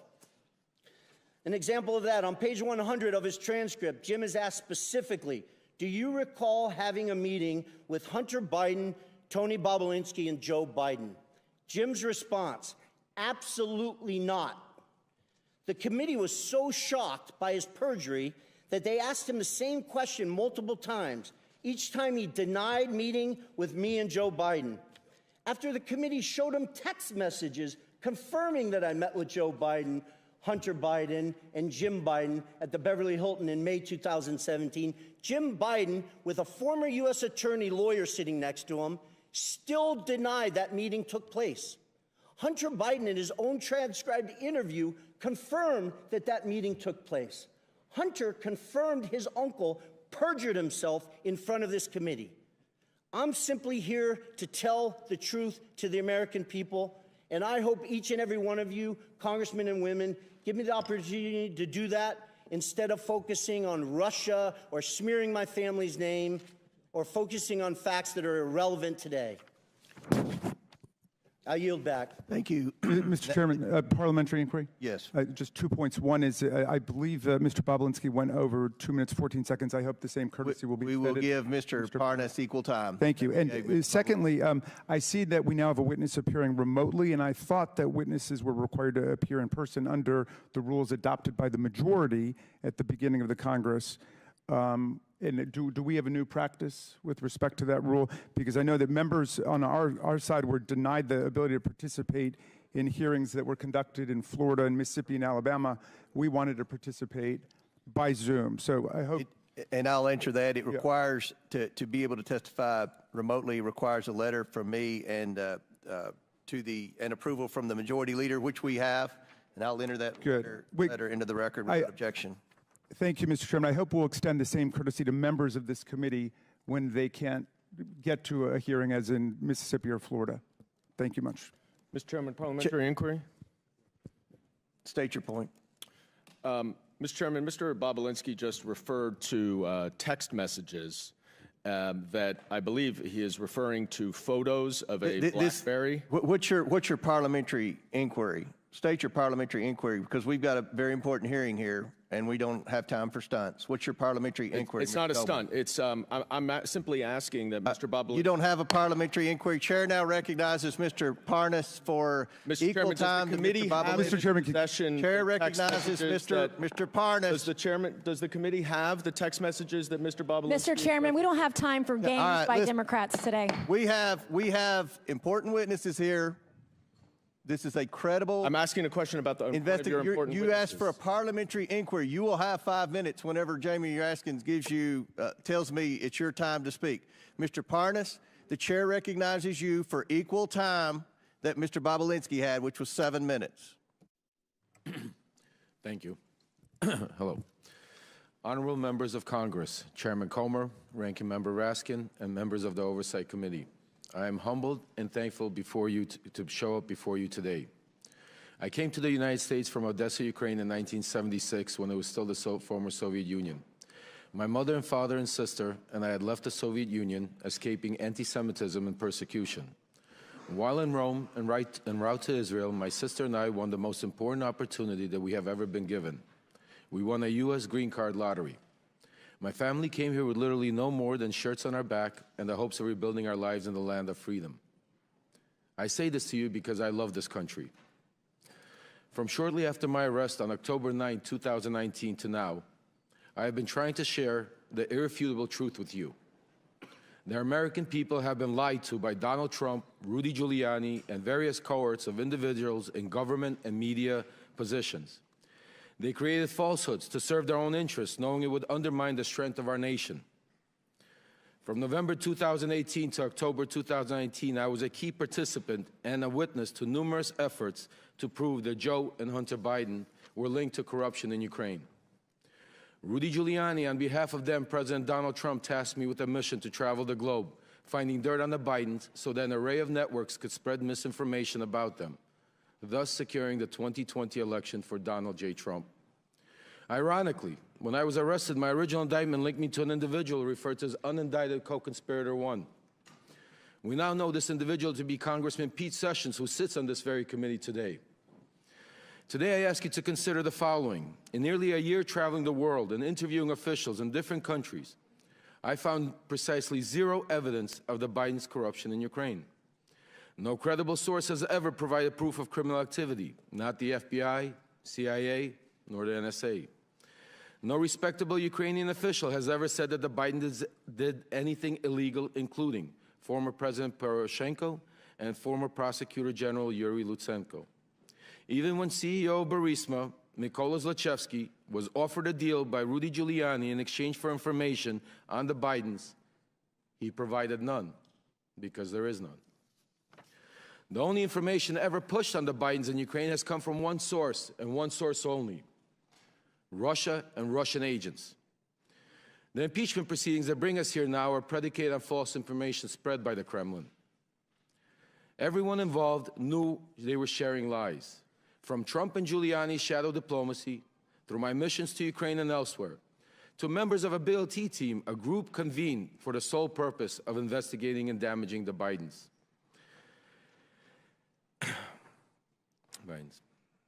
Everything was for the ultimate benefit of Donald Trump and thereby Vladimir Putin. Because the team's investigations were centered around Biden and Ukraine, I was designated the point person in every matter they pursued. That is how I know with certainty that these Biden stories are untrue then and are untrue now. Congressman Pete Sessions, then Congressman Devin Nunes, Senator Ron Johnson, and many others understood they were pushing a false narrative. The same goes for John Solomon, Sean Hannity, and media personnel, particularly at Fox News, who use this narrative to manipulate the public ahead of the 2020 elections. Sadly, they are still doing this today as we approach the 2024 elections. We cannot separate this conspiracy from the Russian-Ukraine war because Trump has no intention to keep aiding Ukraine. Without the support of the United States and NATO, millions in Ukraine will suffer and die. If we allow Russia to defeat Ukraine, eventually that suffering will reach American shores. Today, I admit my own wrongdoings. I have been a convicted federal election campaign and fraud crimes and served my sentence. I do not hide that from reality. It is part of my truth. Despite rigorous attempts by those in power to silence me, I will be silenced no longer. Thank you to the committee for allowing me to speak. I look forward to answering any and all of your questions. Thank you. Chair now recognizes Mr. Galanis for his opening statement. Chairman Comer, Ranking Member Raskin, and members of the committee, my name is Jason Galanis. I was a business partner of Hunter Biden and Devin Archer, among others. during the years of 2014 2015. Our business included the acquisition of 85-year-old Wall Street firm Burnham & Company, the $1.5 billion surviving division of Drexel Burnham Lambert. Our objective was to build a diversified private equity platform, which would be anchored by globally known Wall Street brand together with a globally known political name, Biden. Our goal, that is Hunter Biden, Devin Archer, and me, was to make billions, not millions. The entire value add of Hunter Biden to our business was his family name and his access to his father, Vice President Joe Biden. In 2014, we believed that the Burnham enterprise would be significantly enhanced by forming a partnership with Harvest Fund Management, a $300 billion Chinese financial service company closely connected to the Chinese Communist Party. This effort was led by Hunter Biden's contact with Henry Zhao, the Harvest chairman. Mr. Zhao was interested in this partnership because of the game-changing value add of the Biden family, including Joe Biden, who was to be a member of the Burnham Harvest team post-vice presidency. My lawyers provided the committee a drafted email dated August 23, 2014, drafted for Hunter Biden that reflects this understanding. It states, and I quote, "Michael, please also remind Henry Zhao of our conversation about a board seat for a certain relation of mine. Devin and I golfed with that relation earlier this week, and we discussed this very idea.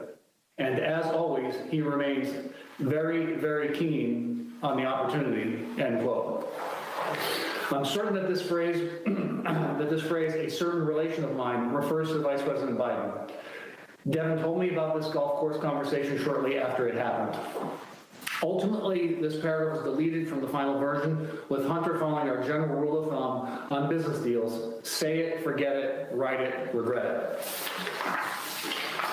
Further to that, I recall being with Hunter Biden and Devin Archer at the Peninsula Bar in New York, where Hunter took a call from his father and told him things were going well with Henry Zhao and Harvest, and that he might need a little help getting across the finish line. It was not the only time I heard Hunter speak with his father for business reasons. I was present when Hunter called his father on May 4th, 2014 on a cell phone, put it on speaker mode to have him say hello to Yelena Badarina, a Russian oligarch and an investor in Rosemont projects, and her husband, Yuri Luzkov, the former mayor of Moscow. Devin Archer was also there. Hunter said, "Well, I'm here with our friends. I told you we're coming to town, and we wanted to say hello." The vice president said hello, some pleasantries, and then hope you had safe travels, and then said, quote, "Okay, you be good to my boy." Hunter responded by saying, "Everything is good, and we are moving ahead." The vice president said something about, quote, being helpful, and Hunter ended the call by saying he was going to call his father later. Before this call, Hunter sat next to Yelena Badarina at a table, and I heard him speaking on business matters generally. A few days after this May 4th party, an email my lawyer provided to this committee shows that Devin had confirmed Ms. Badarina was committed to a, quote, hard order of $10 to $20 million in a burden investment banking client. In an effort to build this financial platform, I engaged in unlawful conduct. Our companies were entrusted with $11 billion of union pension fund money, whose trust I betrayed. I pleaded guilty. I've had 8 years in federal custody to reflect on my actions. I'm profoundly sorry for committing these crimes. I deserve the lengthy sentence I received.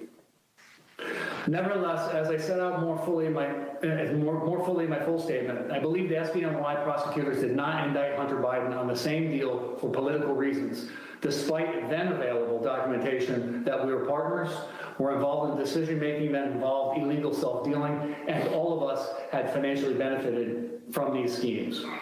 In fact, Hunter Biden and Devin Archer's company, Rosemont Seneca Bohai, received $15 million from the tribal bonds fraudulent scheme to be invested in the Burnham Group. I've offered to slide this information to the government about Hunter Biden's crimes, but the prosecutors have been uninterested. And my request for commutation I filed in the DOJ in December 2020 did provide information about Hunter's culpability. The DOJ has retaliated against me and vigorously objected to my being placed in home confinement pursuant to the CARES Act. I applied for home confinement on February 4th, 2023, and I was approved on June 9th. On June 12th, this committee issued a subpoena for Devin Archer, and the BOP reversed my approval on June 13th, with the SDNY prosecutors strongly objecting to my release. I've been appealing this reversal, and with each stage, the BOP reason for my denial has changed. During this period, the period beginning in January 2023, I was sexually assaulted by a member of the prison staff at FPC Pensacola. He persisted in sexually harassing me for many months thereafter. I had hoped to receive home confinement, which would remove me from danger. My judgment was clouded by the shame I felt for not being able to prevent the attacks. I was well aware, as inmates, all inmates are, that the Bureau of Prisons had a horrible record on these matters. I believe my disclosure would have made things worse for me. Unfortunately, the sexual harassment continued until early August, when the prison correctional officer's comments became more threatening. I feared for my safety. I decided to seek counseling from Chaplain Dixon the next day, on August 10, 2023. The chaplain was visibly upset by the events and asked to bring in Warden Salisbury, who quickly opened a PREA investigation, which is a reference to the Prison Rape Elimination Act passed by Congress. After further debriefings, I was immediately escorted to a vehicle and driven by senior staff hours to FPC Montgomery, a separate facility. I'm grateful the committee has opened up an investigation of these matters, and I appreciate Chairman Jordan and Comer and Subcommittee Chairman Biggs signing the letter. I believe I've been a victim of a pattern of retribution by the Department of Justice. I believe I'm putting myself at grave risk within the BOP for providing information on these matters concerning the president and his son. I've been treated professionally at Montgomery. I want to thank Case Manager Coordinator Anthony Barnes and Warden Randy Keys for their help in facilitating access to my attorney prior to this interview. Thank you, Mr. Galanis, and I want to thank all the witnesses again for being here today. We will now begin the questions, and I want to remind members on both sides of the aisle, each member has 5 minutes. I'm going to adhere to that. And hit the gavel. If the question has been asked, then we'll allow the witnesses time to respond. But we are going to try to get in a lot of questions from a lot of members, and I will begin the questioning, followed by Ranking Member Raskins. Again, Mr. Bobulinski, thank you for your service to our country, your military service. Appreciate you being here. During the 118th Congress, this committee has investigated Joe Biden's involvement in his family's influence peddling schemes around the world. So let's start with that. Mr. Bobulinski, was Joe Biden involved with any of your business dealings with Hunter Biden and James Biden? Was Joe Biden involved in his family's attempts to sell their access to him? You set out a form to form a legitimate business. You set out to form a legitimate business with the Bidens. Did you come to find out that the Biden family had no interest in doing real business? I did. Mr. Galanis, are you aware of any times Hunter Biden used Joe Biden with Joe Biden's knowledge to benefit their business associates? Yes. Which business associates?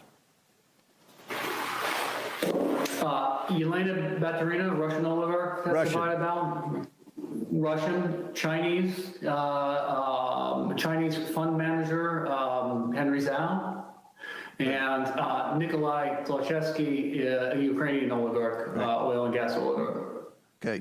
Now that we've established that Joe Biden was involved in his family's business dealings, I'd like to turn to the financial records we've subpoenaed. One major point my Democrat colleagues downplay is how much money the Bidens accumulated from foreign business ventures in such a short period of time. We have over $24 million to the Biden family and their business associates from 2014, while Joe Biden was vice president, to 2019. Mr. Bobulinski, there came a time when you were attempting to raise $10 million from the Chinese to pursue an actual business deal, a real business deal. But it wouldn't be correct to say this was a $10 million deal, would it? What did the Bidens conceive of the business with the Chinese becoming? The Chinese were committing to deploying billions of dollars in infrastructure projects here in the United States as well as around the world. Mr. Galanis, what was the financial goal you, Mr. Archer, and Hunter Biden set out to achieve? Was it millions of dollars or billions of dollars? Billions of dollars. Billions with a B. Yes, billions. Now I'd like to turn to some of the statements Joe Biden has made during his presidency about the findings of this investigation. Mr. Bobulinski, Joe Biden has said he never interacted with his family's business associates. Did he meet with you? He did. In fact, are you aware that Joe Biden also met with... I'm sorry, Mr. Chairman. He did multiple times. Several, okay. Are you aware that Joe Biden also met with Rob Walker, Eric Sherwin, and Devin Archer, too? I'm generally aware of it. Mr. Galanis, as you discussed earlier regarding Yelena Baturina, the Russian oligarch, you were present for Hunter Biden calling his then Vice President father with the Russian oligarch, Yelena Baturina. Present, correct? That's correct. You also were present for Hunter Biden's conversation with his father about a board seat on a Chinese company board. Is that correct? I was present for a call when Chinese transactions discussed, yes. So, Mr. Galanis, isn't it true that when Joe Biden said he didn't interact with his family's business associates, that's not true, is it?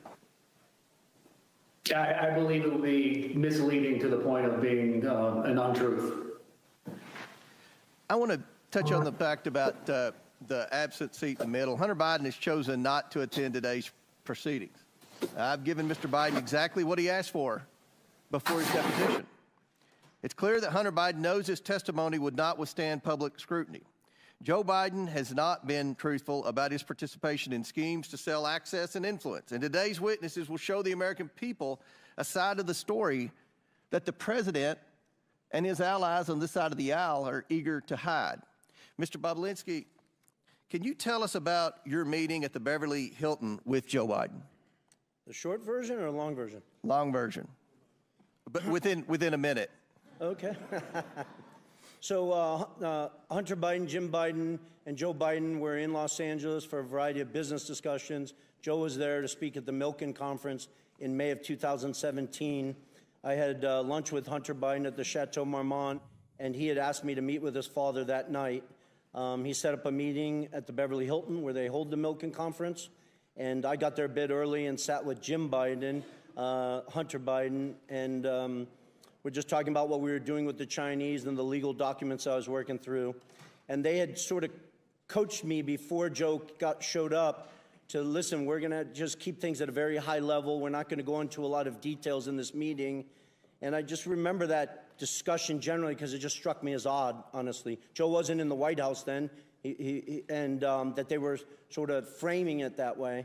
And then Joe showed up, walked through the lobby of the Beverly Hilton Hotel. I stood up to shake his hand, and we sat down and spent 45 minutes to an hour going through my background. You met with him that long? Yes. This wasn't a handshake, a 2-second discussion about the weather. This was a 45-minute long meeting to an hour where we talked about a lot of stuff. Very good. Thank you. Chair now recognizes ranking member asking for his questions. But we're actually going to go to Mr. Garcia to begin. Great. Thank you very much. And thank you again. I just want to, just for the record, be very clear that in Mr. Bobulinski's testimony, he has provided zero evidence of any sort of link between Hunter Biden and the president as far as it relates to the business dealings. And so once again, we're back to a hearing where no evidence is being provided of any sort of wrongdoing by the president. But I want to go back, that's Mr. Bobulinski. Lie. Actually, it's my time, sir. Mr. Bobulinski, I want to go back to the private deposition that we had. I was one of a handful of Democrats in that private, on the record, under oath conversation we had.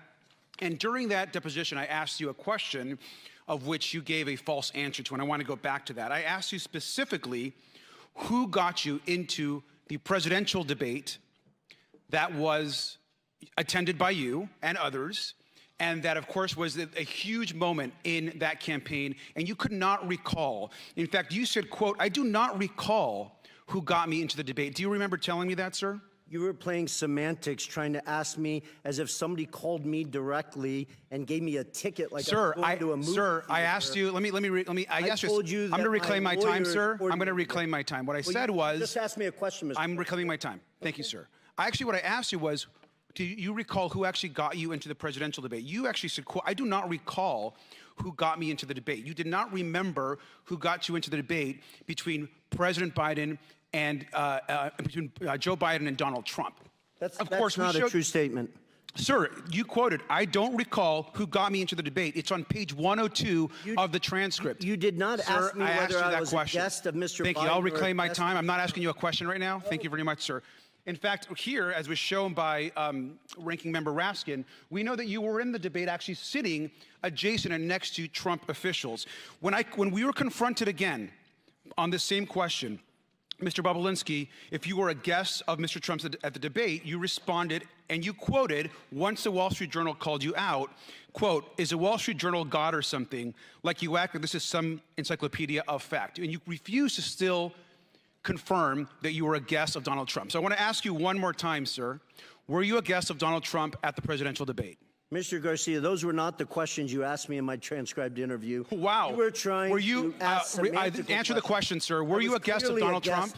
Of Donald Trump at the gate or at the debate. You were. That was obvious to everyone in the world at that point. Oh, it's interesting. You were asking me semantic. Thank you, sir. So you were a guest. That you answered the question because at the time you said in the transcript under oath, "I don't recall who got me into the debate." So just to be clear. So I want to keep going. So you also call yourself you're not a political person, yet you went to a presidential debate on behalf of Donald Trump. I also want to make it clear that you made numerous claims and allegations. You've made them today. You've made them before. And yet, even though you're not a political person, this is also another photo of you. You actually chose to show up at a press conference for Donald Trump prior to the debate because you're not a political person. Did you show up to a press conference for Donald Trump before the debate? I can't qualify whether it was for Donald Trump. Do you know who invited you? Sir, who invited you to the debate? Donald Trump, you said. Who invited you to the press conference? Who invited me to my lawyers coordinated things, and I showed up at a. Well, sir, I will tell you, it was Jason Miller, who it's been very clear, it's been reported, who actually worked on the part of the Donald Trump campaign. Here you are at a Donald Trump press conference, and you can't remember how you got to the press conference. You refuse to answer how you actually got into the Donald Trump debate with Joe Biden. Do you remember speaking at the press conference? I do very clearly. You do. Do you know who Jason Miller is, sir? I do know of him, yes. Do you know that he was a Trump campaign staffer? Mr. Garcia, you keep asking me semantical questions. You underestimate that I had 3 lawyers around me that were coordinating my travel, where I was going, and stuff well, sir, like that. interesting. So please stop. Well, I'll reclaim my time. Thank you very much. It's interesting, sir, because you show up to a pre-debate press conference. You show up to a presidential debate, both invited to by a person running for the presidency of the United States. You know the stakes are high, yet you have no idea how you got to the press conference. You don't remember how you got to the debate. And here you are speaking at a press conference of which the national media, so how did you get to this press conference? I flew on a plane. Who invited you? Are we going in circles? Sir, who invited you to the press conference? My lawyers told me I was invited to come to Tennessee. At that point, I was trying to get the truth and the facts out to the American people. At that moment in time, if I recall, I believe 80 million people watched that debate. And that was probably the number one. Thank you, sir. I reclaim my time. Well, with that, I think it's very clear for someone that can't remember how I got to a Donald Trump press conference or a Donald Trump debate, you're completely an uncredible witness, sir. Thank you, and I yield back. Gentleman's time has expired. Chair now recognizes the chairman of the House Ways and Means Committee, Jason Smith, for 5 minutes. Thank you, Mr. Chairman. We've previously heard from 2 IRS whistleblowers that Joe Biden was the brand being sold by his family members. One such example of this could be seen in a June 6, 2017 WhatsApp message where Hunter Biden told a business associate that he was not willing to, quote, sign over my family's brand, close quote, or give them, quote, the keys to my family's only asset. Mr. Bobulinski, can you confirm that President Biden is the brand being sold by his family members? Thank you. During his deposition, Hunter Biden repeatedly testified under oath that his father was not involved in his business in any capacity, and that there wasn't even a connection between his father and his businesses. Here is just one example. Quote, I just state for the record one more time, under oath and under penalty of perjury, my father has never been involved in my business. I have never asked my father to be involved in my business. My father has never benefited from my business, and I have never asked anyone or my father to do anything for the benefit of anyone I've ever done business for, close quotes. Yet the Ways and Means Committee released a WhatsApp message that were provided by the IRS whistleblowers showing that Hunter Biden wrote on July 30th, 27, quote, "I'm sitting here with my father, and we would like to understand why the commitment made has not been fulfilled. I'm sitting here waiting for the call with my father." Moreover, you testified that Hunter was not shy about his ability to get his father on the phone.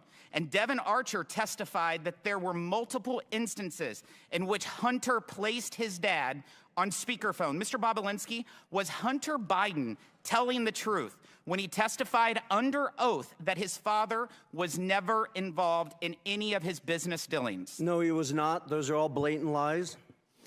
We continue to hear claims that President Biden was not involved in his family's business dealings and that he did not benefit from illicit business deals. However, IRS Special Agent Joe Ziegler provided documents to the Ways and Means Committee, 327 emails, many of which involve Hunter Biden and Hunter Biden's business associates. Mr. Bobulinski, do you have any personal experience that leads you to believe that Joe Biden was involved with Hunter Biden's business associates and business dealings? Yes, I do. You want to say a few? To outline how Joe was involved? Yeah. Yes, different congressmen and women keep trying to say that there's no evidence and use the word involved, which is a very opaque language. If Joe Biden was not involved in his son's business dealings, why, after flying all the way across the country to the Milken Conference, where there is next to Davos, is probably the biggest conference in the world, why would he take 45 minutes out of his night? It wasn't a 10 a.m. meeting. It was 10:40 in the evening. He's an elderly man, flew all the way across country to sit with me for 45 minutes to an hour to discuss my background, the business we were doing with the Chinese, his family's background. Speaking of the business with the Chinese, in October 2020, Joe Biden asserted that his family had not earned money through business dealings in China. However, IRS whistleblowers shared evidence that the Biden family made at least $1.1 million from their business with China, including $100,000 in payment from CFC, China Energy, and a $1 million payment in exchange for legal services that were never provided to a CFC official, Patrick Ho. Mr. Bobulinski, do you know whether the Biden family made any money from China? They did, millions of dollars, I think approximately 8 to 9 million. The Biden family has made millions of dollars from China, correct? Correct. And you said at least 9 million? Yeah, I think it's actually over 10 million, but I'll leave those details up to you guys. Thank you. I yield back. Gentleman yields back. Chair now recognizes the ranking member. Thank you, Mr. Chairman. Thank you, Mr. Parnas, for being here today. Your involvement with the real Russian hoax about Joe Biden began in 2018 when, as a big donor and a big supporter of Donald Trump's, you were introduced to Rudy Giuliani, and you began working with him to dig up dirt on Joe Biden, Ukraine. If you can just tell us quickly how you got involved in that. Yes, I was a donor at the time. I became doing business with Rudy Giuliani. He got involved in a business I was doing called Fraud Guarantee. And in the midst, we started spending a lot of time together until eventually in November of 2018, he approached me and asked me about my connections in Ukraine. After telling him about people that I knew and things that I heard, at that point, then he wanted me to go to Ukraine to find Viktor Shokin, the prosecutor general. And basically, he wanted to go from his fraud guarantee to guaranteeing a fraud on the American people. But after turning over every stone and going down every rabbit hole, including interviewing Viktor Shokin and Zlochevsky, the owner of Barisma, did you ever find the smoking gun or any evidence that Donald Trump was looking for to paste on Joe Biden? On the contrary, Representative Raskin, not only did we keep hitting dead walls and not finding the smoking gun, but we kept running into sources of the information that was coming out of Russia. In fact, Joe Biden was part of a global campaign, including by the United States, to oppose corruption and to go after the corrupt forces in Ukraine. Isn't that right? Yes, sir. At what point did the campaign to dig up dirt on Biden become a campaign to spread disinformation and lies about Biden? At some point, when we hit a few brick walls, all of a sudden, then I saw the shift between the BLT group, which included John Solomon, the media personality, and Rudy Giuliani and other Trump lawyers, to start trying to push narratives that we had no, that were not validated. We had no way to validate them. Basically, a letter would come over from somebody in Ukraine. I'd hand it over to John Solomon. Next thing you knew, he was on Fox TV 2 hours later with Sean Hannity. At what point did Mr. Giuliani begin working directly with Russian agents and Russian assets, individuals who would later become sanctioned by Donald Trump's own Treasury Department for spreading propaganda and disinformation against Joe Biden? It was sometime in probably around May, June of 2019. Were you aware, was Mr. Giuliani aware that these people were basically just doing the bidding of Vladimir Putin? Absolutely. So he had no hesitation about spreading lies that were concocted by Russian agents? As long as it fit the narrative, absolutely not. How were you and Giuliani able to take these false allegations peddled by corrupt officials and Russian agents and promote and amplify them here in the United States, in our political system? Weren't media groups skeptical of your claims? Most media groups, I'd probably say all except for Fox and a few other right-wing media groups, didn't want to take any of the information, and that aggravated Rudy Giuliani and John Solomon and other players. And the main group that was being pushed through was Fox, Sean Hannity, and some other media personnel over there. But then there was also other people that were doing the bidding for the Russian people in Congress, like Senator Ron Johnson, like Congressman Pete Sessions that sits here right now, that was with me from the very beginning of this journey into finding up digging dirt on Joe Biden. Is Putin's war on Ukraine today, which has cost hundreds of thousands of people's lives, is that part of the vaunted Russia hoax? Absolutely not. Is it real? Yes, absolutely. I want to ask you a more personal question, if I might, Mr. Parnas, because in my several years living through this extraordinary period of American history, I've tried to ask people like Michael Cohen and Cassidy Hutchinson. I've wondered about people like General Milley, General Kelly. Why did you break with all of the deceit and corruption and lies of Donald Trump? How did you get out of that culture? I mean, it was very difficult. I actually had to hit a brick wall myself and get arrested, and to be able to get out of that cult.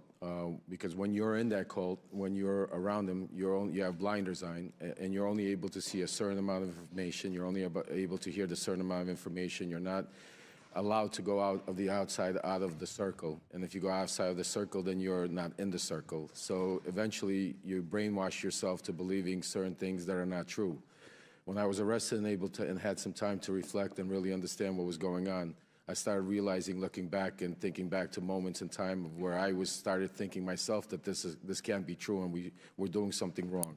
Well, thank you for telling the truth and helping America to end this nightmare. I yield back to you, Mr. Chairman. Chair now recognizes the chairman of the House Judiciary Committee, Jim Jordan. Thank you, Mr. Chairman. The ranking member just said that, quote, Joe Biden was opposed to corruption. Really?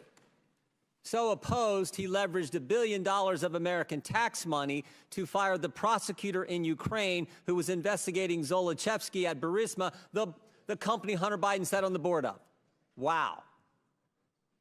And the prosecutor who replaced Shokin, that Mr. Parnas referenced in his opening statement, Mr. Lutsenko, guess what he did? He took Zolochevsky off the wanted list and dropped the charges. Wow, he's really, really opposed to corruption there. Mr. Bobulinski, who's the big guy? Joe Biden. Are you sure about that? Because when... Joe Biden. You're sure? I'm 1,000% sure. Because when Hunter Biden did his deposition under oath, he said, I don't know who it is, even though he was copied on an email that said H will hold 10% for the big guy. You sure it's the big guy is Joe Biden? 1,000%. And there's other text messages that back that up, that the brave whistleblowers, Shapley and Ziegler, have produced, not from my phones, not from my BlackBerry that I took screenshots from.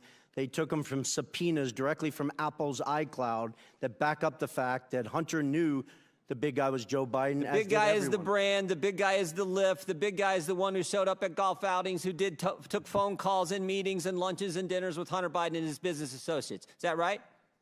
Correct.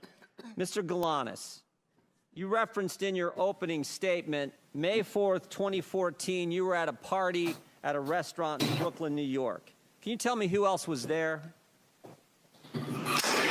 Yeah, it was a birthday party, so there were more than 100 people there, but amongst them was Devin Archer, myself, the host, Alex Kuklarski, Yelena Baturna, her husband, and then Hunter Biden joined. And tell us, I think you referenced a phone call that took place. Tell the committee what happened with that phone call. Who was involved in that phone call? As I testified in my opening statement, it was Yelena Baturna, her husband, myself, Hunter initiating it, Joe Biden on the speakerphone, and Devin Archer. So there was a little pull aside where that group of people you just described were pulled aside, and Hunter Biden called his fathers or called the vice president. Is that accurate? That's accurate. And then tell me what was discussed on the call. The discussion I testified was a relatively short discussion, but it was a discussion about their Yelena and Yuri coming to town. That as I testified specifically, they talked about being good to his boy, and it was. Ended. Well, let me ask you this. Mentioning that, Mr. Galanis, let me ask you this. Did you get the impression Joe Biden was expecting the call? Yes, to me it was clearly set up ahead of time. It was an arranged call. So this was arranged, this was coordinated. Hunter Biden calls his father, then vice president, and I think in your deposition he said this, I'm here with our friends that I told you were coming to town. So it's our friends, and I told you this was going to happen, which suggests that it was most definitely coordinated. Is that accurate? That's accurate, yes. And again, can you tell the committee who Miss Baturina is again? A Russian billionaire, wife of the former mayor of Moscow, served for near 20 years as the mayor. She's the wealthiest woman in Russia. She'd already given money. She'd already given money to Hunter Biden and his business before this meeting in May, and then subsequent to that meeting, she committed to give more money. Is that accurate? That's accurate. So subsequent to the coordinated call, the arranged call that Hunter Biden had with the Vice President of the United States, the wealthiest woman in Russia commits to give millions of dollars more to Hunter Biden's business. Is that all accurate, Mr. Galanis? That is accurate, yes. And again, this was a pull-aside done at this meeting, and you think and you know that it was coordinated. Is this what they call access to the brand, access to the Biden lift? Is that what you would describe it as, Mr. Galanis? I don't think there's any doubt that that was the intent of the call and the objective, yes. And it followed the motto. It followed the statement that you all agreed to: say it, forget it, write it, regret it. This wasn't put in writing. This was a phone call on a speaker that was all. There's no writing about this. It was all done that way. That was how the business operated. Is that correct, Mr. Galanis? Yes. I yield back. Gentleman yields back. Chair now recognizes Mr. Lynch from Massachusetts for 5 minutes. Thank you, Mr. Chairman. I want to make an observation here. I've been on this committee, this investigating committee, for over 20 years. And as an attorney before that, I've had sufficient training and experience to say that with high confidence that when you review the entire record of evidence of these hearings going back over a year, you've actually provided more evidence to impeach Donald Trump for a third time than you have in so much as laying a glove on President Biden. We keep on hearing about the Biden family. When you hear someone say the Biden family, that translates into we have no evidence on the president, so we're going to use the Biden family to try to implicate President Biden. But by the constant bumbling and continually shifting arguments here, you've done nothing more than exonerate President Biden. We heard initially for months, we heard about the Hunter Biden laptop. And, you know, there were absolutely some embarrassing photos on that and some awful information about Hunter Biden's personal life. I will admit that. Then you bring in your own witnesses, your legal experts before this committee and have them testify. And what they said was amazing. They said there was no evidence to even suggest that there was support for articles of impeachment against the president. That was your legal experts, the Republican legal experts that said that. Then we have statements by Mr. Jordan saying that Mr. Smirnov was the most corroborating witness that the Republicans had, the strongest witness that they had. And, of course, after that, we find out through the Trump-appointed prosecutor that all of the information that Mr. Smirnov had provided was fabricated, false, and submitted by the inducement of Russian agents going after President Biden and trying to undermine our democratic system. And now we come to a point where, since that witness blew up, now we're going to prison, and we're reaching out to witnesses who have been convicted and sentenced to prison for stealing $80 million from the pensions of innocent workers.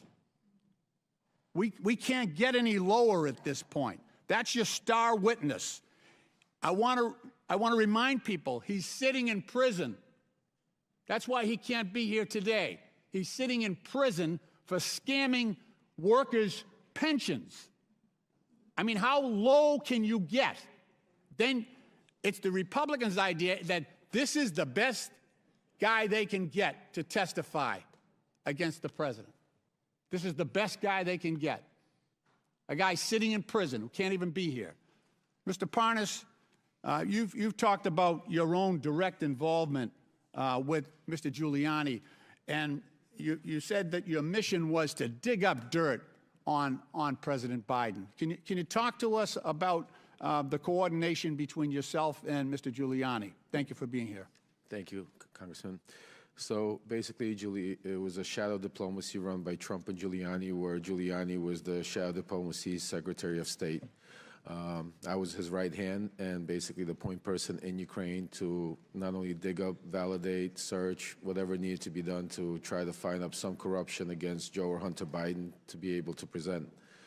Once I would receive whatever information I received, I would then meet with him, John Solomon, other members of the team like Pete Sessions and Derek Harvey or other people there to discuss what we found.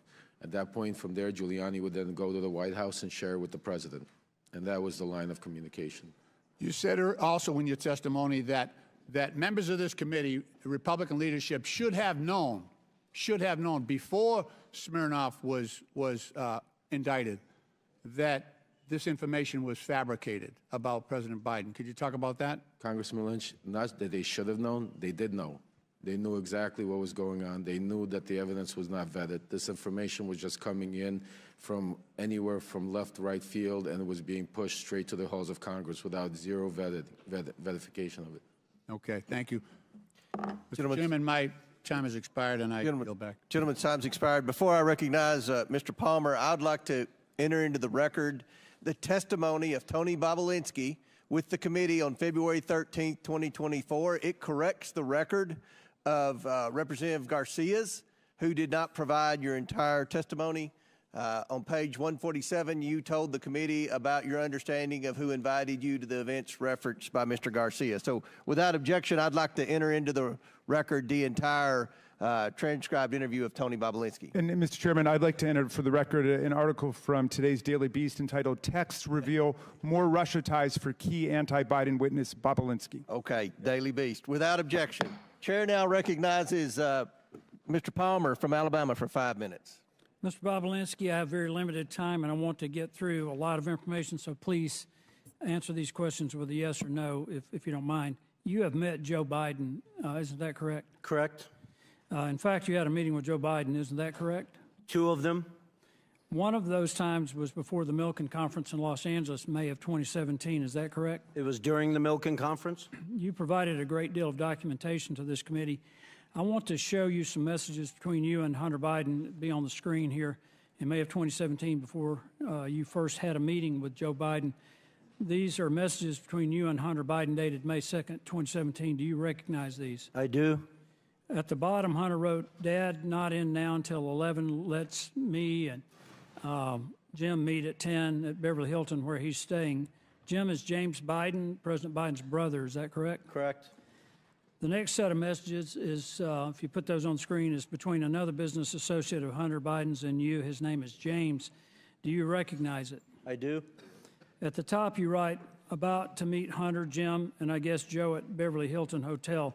Joe is now President Joe Biden. Is that correct? Correct. This chat between you and Joe Biden, Jim Biden, Joe Biden's brother, you write to Jim, "Great to meet you and spend some time together. Please thank Joe for this time. It was great to talk. Thanks, Tony B." You met with Joe Biden, Hunter Biden, and Jim Biden the night before the Milken Conference in 2017. Is that correct? I did, and Jim Biden perjured himself by trying to deny that Thank meeting. you, Mr. Bobulinski. That was at the Beverly Hilton, correct? Correct. You can provide more details around that meeting. What was the purpose of that meeting? I didn't ask for the meeting, so I wish Hunter Biden was sitting next to me and he could under oath describe it. But the only reason why I was meeting with Joe Biden and the only reason why I was there is because I was the CEO of the enterprise that they were putting together with the Chinese company CFC. So can you give me a little more detail about what was discussed in the meeting? Well, as I said earlier, before Joe Biden showed up, Hunter and Jim Biden coached me, said a sort of outline that we wouldn't go into a lot of details. So through the 45 to 60-minute meeting I had with Joe Biden, I think it was about 10:40 p.m. after he flew across country, we talked about my background, my family's military background, the different business ventures I'd done around the world, the family I worked with. Joe spent time talking about his family, some of the tragedies that they had lived through. And at a high level, Hunter actually introduced me to Joe because before Joe came and sat down with us, Hunter said, "Hey, give me 5 to 10 minutes. I need to read my father in on it." So when you're referencing Joe and Hunter's father, you're referencing President Joe Biden. I am. Correct. These 4 images, well, in this message you sent to James again, you said you spent more time with Joe and Jim this morning, and to be factually correct, that's President Joe Biden and James Biden, his brother. Also saw them last night, including Hunter. These 4 images show a pretty clear record of your meeting with Joe Biden in May of 2017, Mr. Bobulinski. Hunter Biden, during his transcribed interview, testified that the meeting did in fact take place. And after being asked, did Mr. Bobulinski meet with your father during the trip, Hunter stated he met with him in the lobby of the hotel. When asked who attended the meeting, Hunter replied, "My uncle and myself." But when asked whether the meeting at the Beverly Hilton between Joe Biden, Jim Biden, Hunter Biden, and Tony Bobulinski took place, Jim Biden testified, "Absolutely not." These stories don't match up.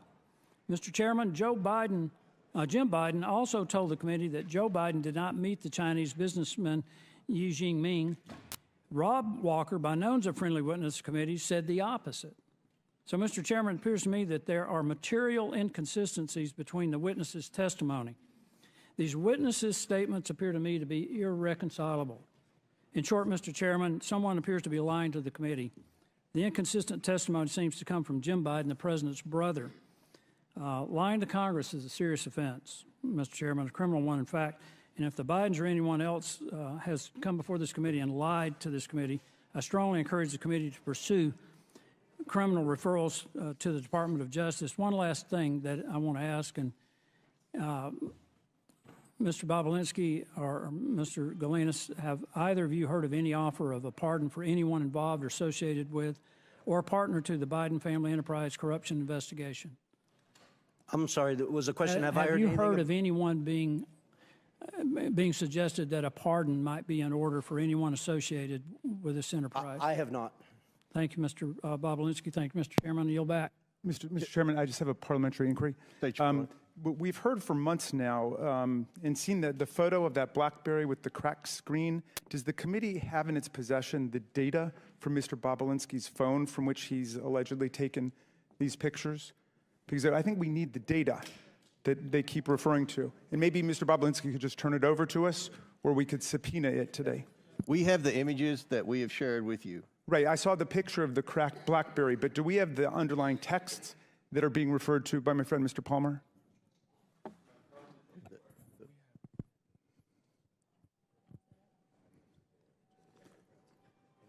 Mr. Bobulinski previously said he'd be happy to turn over his phone. We have pictures of all the text message screenshots that we've provided with everyone on the committee. Okay. And all right, well, of course, he's just given us, obviously, the ones he's selected. I'm wondering whether we could get all of those texts, and I would move that the committee subpoena Mr. Bobulinski's BlackBerry phone on which messages with Hunter Biden and the Oneida Holdings partners are saved. He stated that he's willing to provide it to the committee, so it should be rather simple. Mr. Chairman.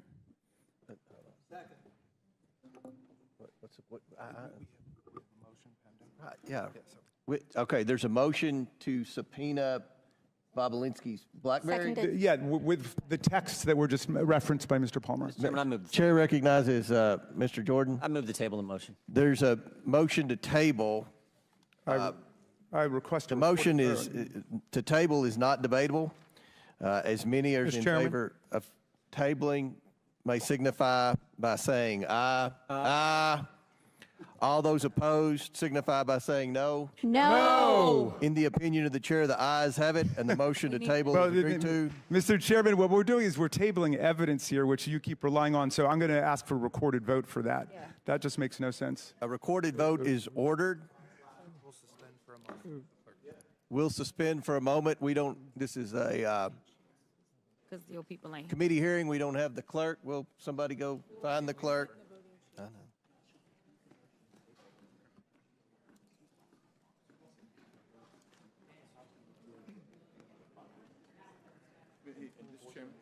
He said it. Did he say under oath? In the. Did he say? Mr. Speaker, Mr. Chairman,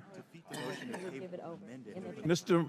Minority Leader, do you think it's possible that the witness would voluntarily just give it? But I had understood actually that Mr. Bobulinski had volunteered when he was asked about this. It would simplify things if he would just turn it over the BlackBerry. Well, he did very clearly say he's happy to turn over his BlackBerry to the committee. We then asked for it at the deposition. He didn't. We've asked the majority to ask for Mr. Goldman, you're out of order. We're in suspension here waiting for the clerk to come so we can take the vote that your side of the aisle requested.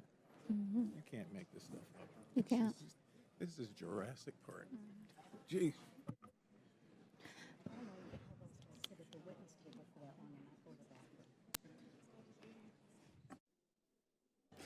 Mr. Ranking Member. Mr. Ranking Member. Yes. I solely want to underscore the importance of I'm this. sorry, gentlelady's out of order. You can come back here and talk to him if you want.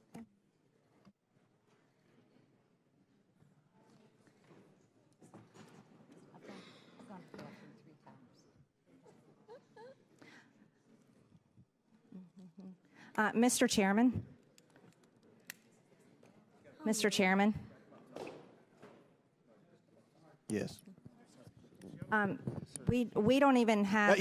You're gonna. I said Ms. Ocasio-Cortez would have to come up. You will as well. Sorry.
Mr. Chairman, just an invitation to regular order. We have Democratic clerks who are faithful to the rule of law and could do this if you're waiting for clerks. And we'll all be here to watch, to document their work. So, I mean, in other words, if you want to conduct the vote with the Democratic clerks, we can do it.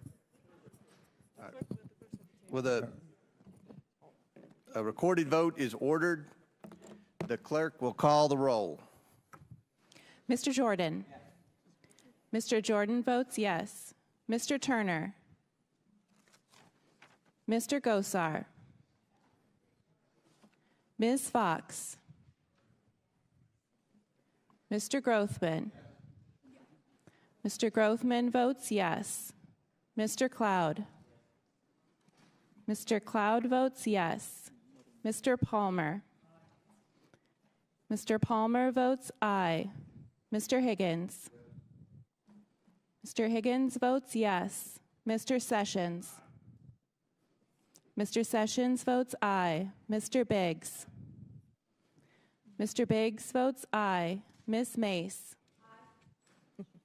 Ms. Mace votes aye. Mr. LaTurner. Mr. LaTurner votes aye. Mr. Fallon. Mr. Donalds.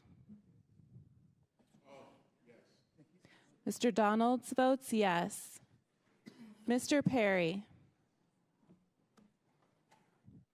Mr. Timmons. Mr. Timmons votes aye. Mr. Burchett. Ms. Green. Aye. Ms. Green votes aye. Ms. McLean. Ms. McLean votes aye. Ms. Boebert. Mr. Fry. Mr. Fry votes aye. Ms. Luna. Mr. Langworthy. Mr. Langworthy votes aye. Mr. Burleson.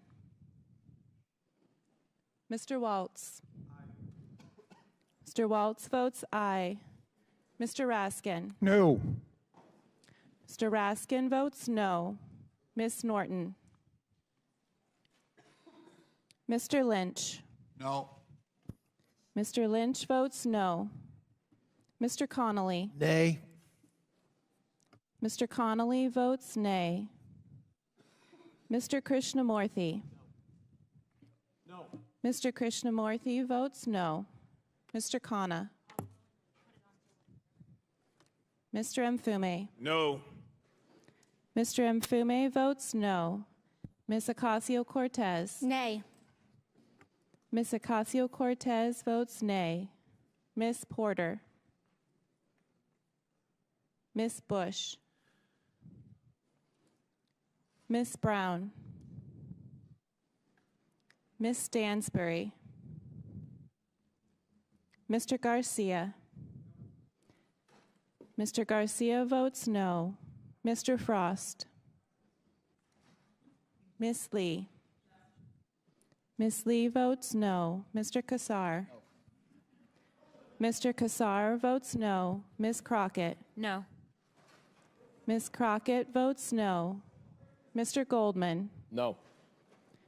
Mr. Goldman votes no. Mr. Moskowitz. Mr. Moskowitz votes no. Ms. Tlaib. Ms. Tlaib votes no. Ms. Presley. Ms. Presley votes no. Mr. Chairman. I vote yes. And how is Mr. Burleson recorded? Mr. Chairman votes yes.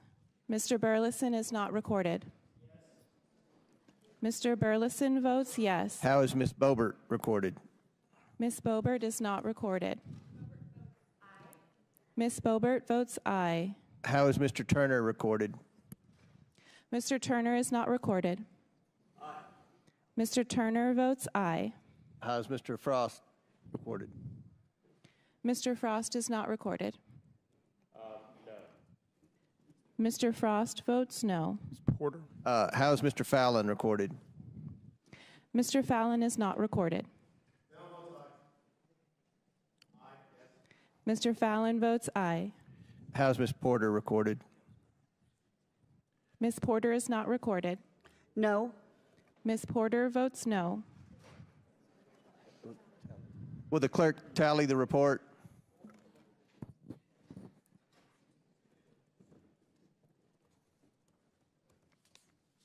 So who's next? Who do I recognize? We just finished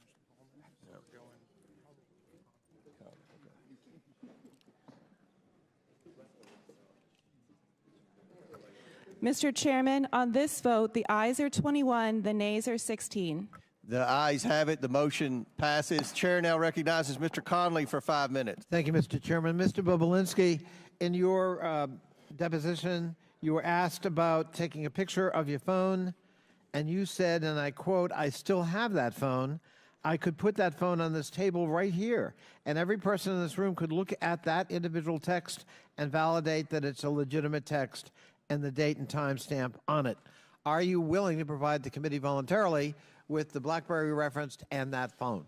I'm willing to sit in a room with both the chairman and the ranking member with my phone and their staff, and we can go through each and every text message. As I said in my interview, I had a forensics expert plug into my BlackBerry, somebody who's done extensive work for the FBI for over 10 years with an interest of pulling all the data off that phone so I could provide it to the committee. Unfortunately, they were using Cellbrite software, which is the software that the FBI uses, and they were unable to pull the data off the phone. Okay. So I am more than willing to sit in a room with the Mr. Chairman and the ranking member and their staffs with that BlackBerry fully charged, and we can go through each and every message if Well, that's helpful. that's some progress, and I appreciate that, but you can understand, I'm sure, why the committee wants to look at prima facie evidence on its own. Well, I can't, understand excuse why me, you're sir. trying to Excuse me, imply sir. that I This haven't is, cooperated. Mr. Bobulinski, this is my time.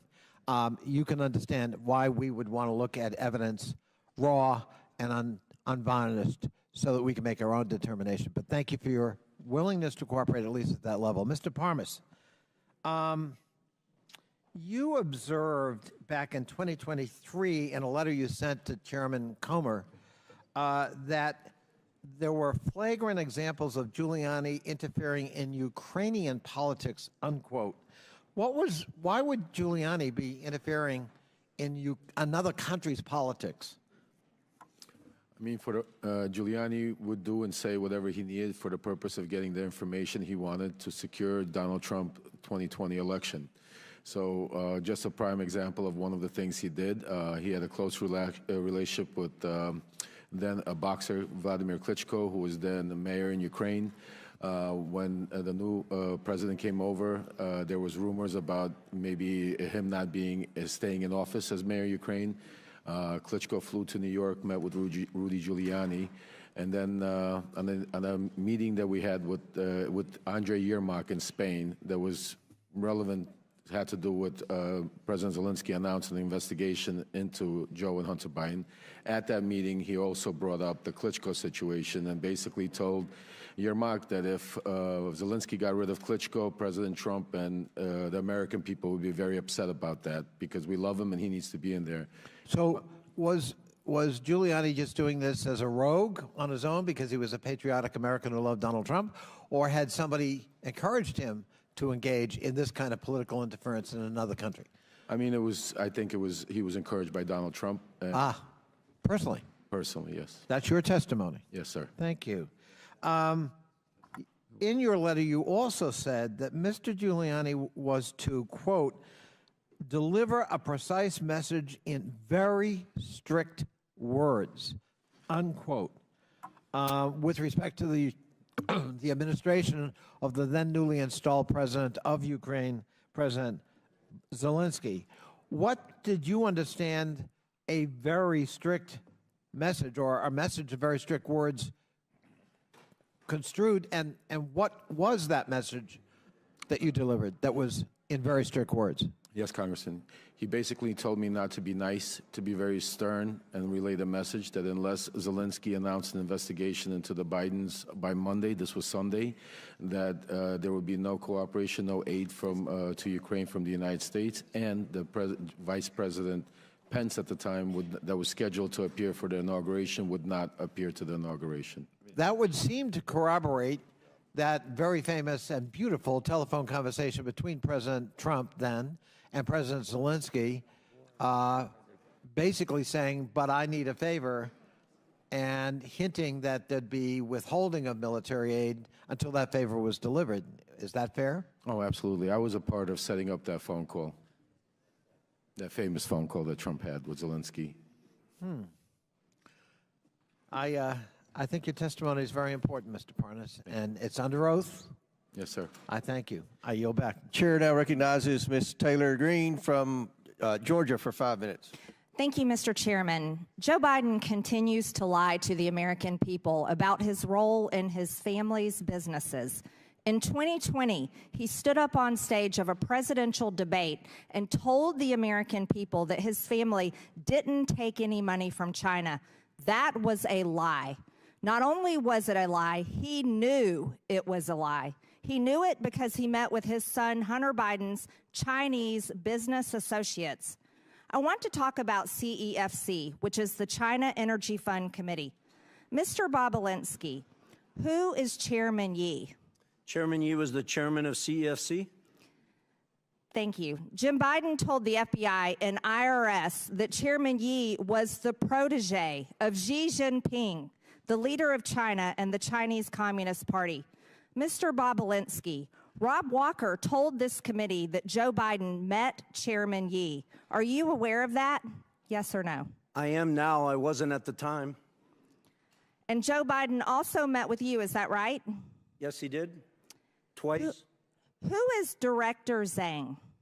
Director Zhang was the number 2 at CEFC. The executive director of CEFC, the number 2?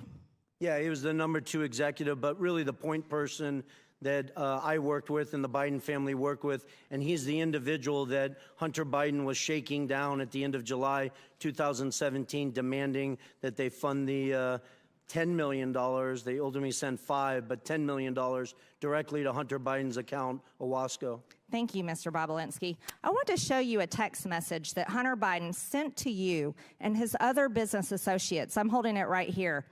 I'll read it to you. Hey, Tony, I have an idea. In light of the fact we are at an impasse of sorts, and both James' lawyers and my chairman gave an emphatic no, I think we should all meet in Romania. He's speaking about my chairman. When Hunter Biden came in for his deposition, he said that he was referring to Chairman Yi, and that the rest of your group referred to Zhang as a different chairman. Does this make any sense to you?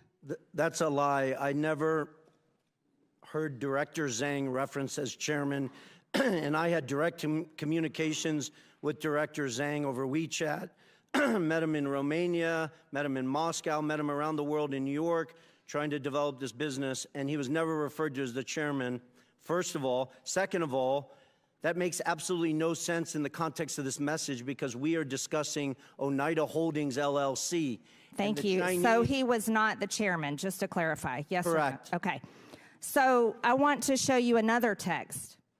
When he said his chairman, he was talking about his dad. This is from Rob Walker. It didn't seem to make much sense to Rob Walker either.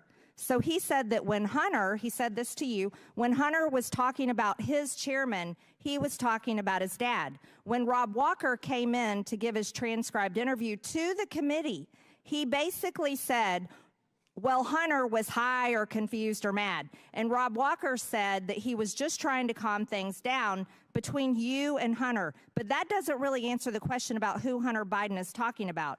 Hunter Biden lied to this committee. So here, clearly, he says, Rob Walker's saying he's talking about his dad. So I want to be very clear. We've established that Zhang is not the chairman, obviously. Is that correct? Yes or no? Correct. Let me show you another message. This message doesn't call Zhang Chairman Zhang, does it? It just says the Chinese want to do business with the Bidens. As a matter of fact, it says, both coming to be my partner, to be partners with the Bidens, with an S. He, Zhang, is implied, has implied that the number 1 has made it clear and available to him. Who is the number 1? The number 1 is Xi Jinping. Xi Jinping, the president of China? Yes or no? The leader of the Communist Party, the CCP? Yes. Is the number 1? Yes, that's the number 1 that Hunter was referencing in that message. Now, let's be very clear. This was in 2017, but I would like to make it known for this committee that Joe Biden told the press in 2016, as a matter of fact, I quote, "Yeah, I am. I am going to run in 2020." He told the press in 2016 that he was running for president of the United States in 2020. So here is the Bidens doing business in China in 2017 when everybody knew he was planning to be president of the United States. Do you see that to be a serious problem, Mr. Bobulinski? I do, and I wish this committee would thoroughly investigate it and focus on all the evidence that the SDNY has on CFC. They had FISA warrants, so they were recording conversations, and I wish they disclose all that data and fact to this committee. Thank you, Mr. Bobulinski. I yield, Mr. Chairman. Gentlelady yields back. Chair now recognize Mr. Krishnamurti for 5 minutes. Thank you, Mr. Chair. Mr. Parnas, Rudy Giuliani tasked you with, quote, a mission to travel the globe to find dirt to damage the Biden's reputation in the 2018-2019 timeframe, right? Correct, yes. And this was in an effort to secure Trump's re-election as president in 2020, right? Correct, yes. And by dirt, you mean evidence of wrongdoing or criminality, right? Yes, sir.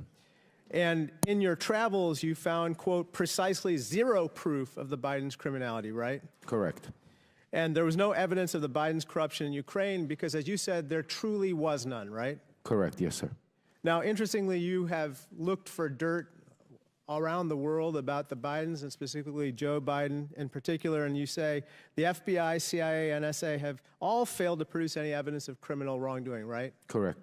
Not only that, but former Ukrainian President Petro Poroshenko stated, quote, there's not a single word of truth to these allegations about Joe Biden, right? Absolutely, yes, sir. Now, there's a guy named Yuri Lutsenko, who's the former prosecutor general of Ukraine, and he also, quote, confirmed that nothing ties the Bidens to criminal activity in Ukraine, right? Correct. And then there's another prosecutor general named Viktor Shokin, who also said he conceded, quote, that he had no evidence that either Joe or Hunter Biden had ever interfered with Ukrainian law, right? Yes, sir. And the reason you know this is because you talked to each of these people, right? Yes, sir. And your job was to try to dig up dirt or manufacture dirt, right? Yes, sir. And yet we have conducted months of hearings, and because there's been no evidence of wrongdoing, you've called this whole impeachment inquiry a, quote, wild goose chase, right? Yes, sir. Now, interestingly, we've heard from the other side that, quote, the real quid pro quo wasn't Donald Trump. It was Joe Biden when he tried to hold up foreign aid when he was vice president in exchange for firing the federal prosecutor in Ukraine that was investigating the corruption from his son. Now, you, again, looked for evidence to support this claim. There is no evidence, correct? Correct. That was false. In fact, firing the prosecutor would make it more likely that they would go after the company in question, Barisma, not less, right? Well, the ironic part is the reason why majority of the world and Ukraine and the Obama administration wanted to get rid of Viktor Shokin because he was corrupt, not because he was investigating Barisma, because he was stalling investigations for UK that was looking into a $23 million they wanted to get out from Zlochevsky, and Shokin stalled that investigation. So it was the logic is just the opposite of what the majority claims is to be the case, namely that they say that somehow Joe Biden was out to fire the prosecutor to reduce the chances of a prosecution of Barisma. But actually in firing that prosecutor, he increased the chances of prosecuting Barisma, right? Absolutely correct, yes. So let me just talk to you about what some of the other witnesses in this impeachment inquiry have said. Jonathan Turley, the constitutional expert the Republicans brought forward, said there's no evidence of which he was aware to support impeaching the president. You agree with that, correct? 100%. Garrett Graves, a colleague of ours, said just last week, quote, have I seen anything that is impeachable? No, I haven't. You agree with that statement as well? Yes, sir. Last year, our Republican colleague Ken Buck, who's about to retire, said that evidence of wrongdoing by President Biden, quote, doesn't exist right now. It doesn't exist now. It didn't exist then, right? That's exactly true, sir. Sir, how many times have you met Donald Trump? well over 10 times, I'd say. I'd have to count, but lots of times. Is there anything that you'd like to relate to us about your conversations with Donald Trump that would bear on the conduct of these proceedings? I mean, Donald Trump was aware of everything that was going on that day in the Red Room when we were in the White House. After Rudy bringing Donald Trump up to speed on that I could go out to Ukraine and get Viktor Shokin, Donald Trump approached me, shook my hand, said, "Thank you for all that you're doing. Keep up the good work," patted me on the back, took pictures, and I was off to Ukraine. To meet with Viktor Shokin? To find Viktor Shokin, to bring him back here to meet with Lindsey Graham. Got it. Thank you so much. I yield back. Thank you. Chair now recognizes Mr. Cloud from Texas for 5 minutes. Thank you, Chairman. Now, we have heard time after time Joe Biden, say that he had no knowledge whatsoever about the business dealings, and that changed. He had never allegedly had any conversation with Hunter. Then they moved the ball to say that, well, he didn't have any business dealings, he wasn't involved, didn't have any financial contribution. Since then, we've uncovered about 20 shell companies, and we have bank records that bring light to that. And while we can't cover all 20 shell companies in 5 minutes, I wanted to focus on one, and that is Rosemont Seneca Bohai. Rosemont Seneca Bohai is interesting, and Devin Archer had testified, and he said this in his testimony. He said that this entity, quote, was used as a common entity, owned 50-50 on a handshake deal between Devin and Hunter splitting these shares. Actually, that was your words, Mr. Galanis. Do you stand by those words? Yes, I do. And Devin Archer agreed with that. He said Hunter was a corporate secretary of RSB and had a handshake 50-50 ownership deal. Is that correct? That's correct, yes. And primarily this company was set up to initially as a place to hold equity from equity stake of Bohai Harvest. Is that correct? What I was told by the partners at the time, it was set up to do that and invest in other businesses. I think Devin Archer subsequently testified to that effect, and it included monies that were paid from the bond fraud, $15 million that was wired to that RSB account as well. Yeah. So it conducted multiple transactions as you depicted in that diagram. And even if this were legal and there was no impropriety here, it's very concerning because this company set up to basically compete against America's energy interests at the behest of CCP. Then we have other flows into Rosemont Seneca Bohai from Barisma. We all know about Hunter's $1 million salary that he received for sitting on the board and providing no actual function there. And so we have $1 million salary going through Rosemont Seneca to Hunter Biden. And then this is interesting. We have a meeting with Kazakhstani Kens Rekashev. And what gets me here is the $300 at the end of the $142,300 that goes into this. And then the next day went to a Porsche dealership for a car for Hunter Biden. Now, what's interesting about all this, of course, is that each of these not only flowed money through the shell companies to Hunter Biden, but each of them also involved important meetings with, of course, President Biden. And so on December 4th, we have coffee with Jonathan Lee, who was one of the members who started Bohai Harvest. And he was connected with the CCP. They were having trouble getting licensed to work because, of course, the CCP has to get permission for that, until Hunter flew over on Air Force Two with Vice President Joe Biden at the time. They met with Jonathan Lee. Hunter introduced him. Joe ended up writing a letter of recommendation to Jonathan Lee's daughter to get into college. And then we see that this relationship continues to be formed. Of course, in the Ukraine, we know that April 16, 2015, Joe Biden had dinner with a Barisma official at Cafe Milano. Seemed to be a popular spot because Joe Biden also had dinner with Kens Rekashev there. All in flow to going here. And of course, as Tony Pawlinsky has pointed out several times, this all comes down to eventually the one big guy who gets 10% for the big guy. And so we know that all this money flowed through this to get to Hunter, and then we know, of course, that 10% went to the big guy. So, Mr.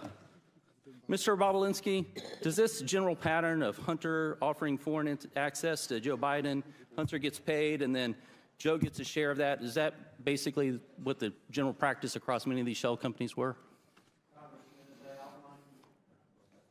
Congressman, as I outlined, the big guy is clearly Joe Biden. The details of some of those transactions I was not involved in, but that's clearly how they operated. But that's the pattern that we've seen over. And Mr. Galanis, you said at the beginning that Hunter didn't really provide any sort of intellectual propriety asset value or anything of the sort, that his entire value was the brand. Is that correct? How did you state that? Yeah, we didn't rely on him for any work product other than delivering the Biden lift. The Biden lift. And one more question for you, Mr. Galanis. Did you offer to provide information on Hunter Biden and Devon Archer back in 2016 to prosecutors and the SEC, and what happened there? Yes, through counsel, I had offered to provide information specifically on that to the SDNY. And I subsequently also did the same thing to the Securities and Exchange Commission, which was interested and subsequently was told to quash that interest. I understood that to be an order from the Southern District of New York to quash the SEC information. Thank you. Chairman, I yield back. Gentleman's time's expired. Chair now recognizes Mr. Goldman for 5 minutes.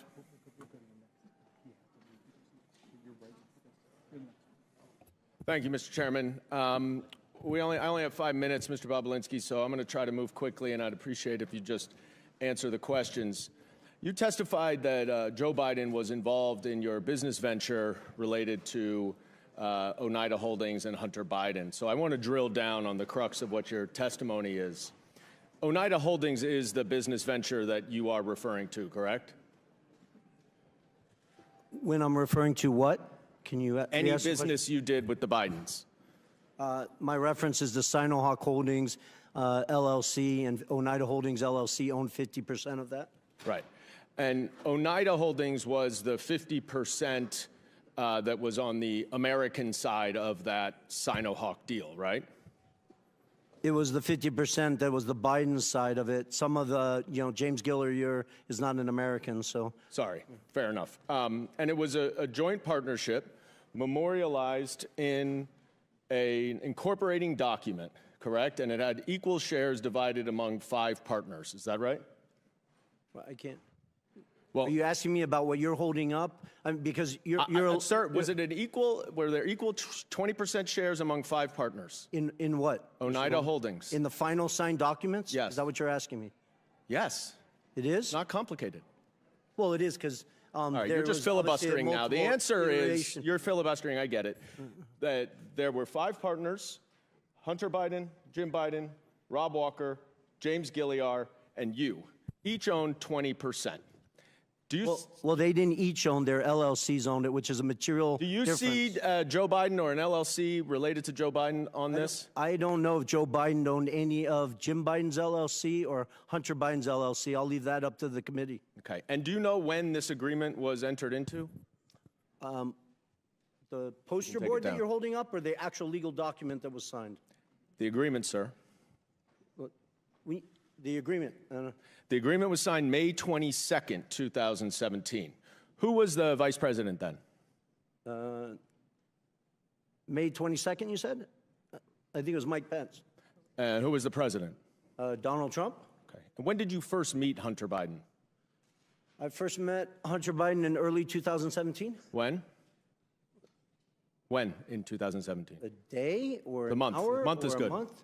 I believe I briefly met him in New York, but I spent the first meeting I had extensive time with him was in early May 2017. Okay, and that was around the same time that you had those 2 meetings with Joe Biden, right? It was, but prior to that, I had numerous discussions with Hunter. You have said I had lawyers working through the documents that you're Can I asking. please reclaim my time, sir? As I said, we have to move quickly here.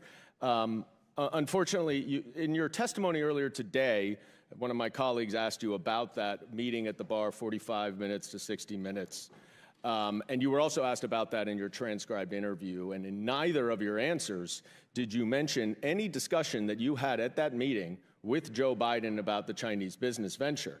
Yet, in grandiose terms here today, you have declared that Joe Biden was involved and that you have mountains of irrefutable evidence to support it. So let's look at the mountains of irrefutable evidence. You provided the committee with a screenshot of a text message that is between James Gilliard and you, dated May 11th, 2017. You see this? I don't know if you can see it. If you can't see, it's just you and James Gilliard, though, right? You remember this text message, I'm sure. Generally, yes. All right. And in it, Gilliard writes, "Man, you are right. Let's get the company set up, then tell H and family the high stakes and get Joe involved."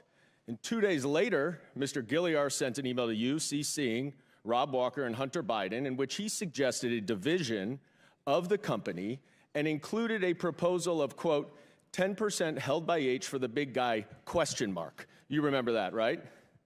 The infamous email with the big guy? Yes, Yeah. I do. Did anyone ever respond to that email? Yes, they did, numerous times. Sorry. Hunter Biden himself did. Excuse me. You're right. Well, no, I think that's important because Hunter Biden has claimed that he didn't respond to it, and he responded to it, I believe, You're just going to times. filibuster. I reclaim my time that's running out, but I will say no one responded to the big guy reference for 10.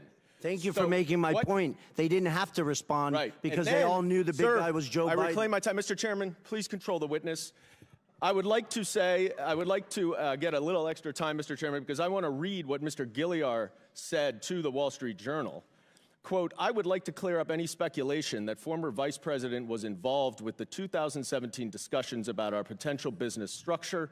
I am unaware of any involvement at any time of the former Vice President. The activity in question never delivered and project revenue. 9 days later, the agreement without Joe Biden was signed. You and James Gilliard wanted Joe Biden involved, and that is why Hunter Biden dumped you and did the business on his own." That's a blatant lie, Mr. Goldman. You know better. Chairman's time's expired. Chair now recognizes Mr. Higgins from Louisiana for 5 minutes. Thank you, Mr. Chairman. Mr. Bobolinsky, thank you for being here today, and we appreciate the candor of your responses, sir, which is reflective of the way you handled yourself in private testimony and deposition. So I thank you for communicating truthfully to the American people today. I'm going to ask you about the China Energy Fund Committee, the CEFC. You familiar with that, sir? I am.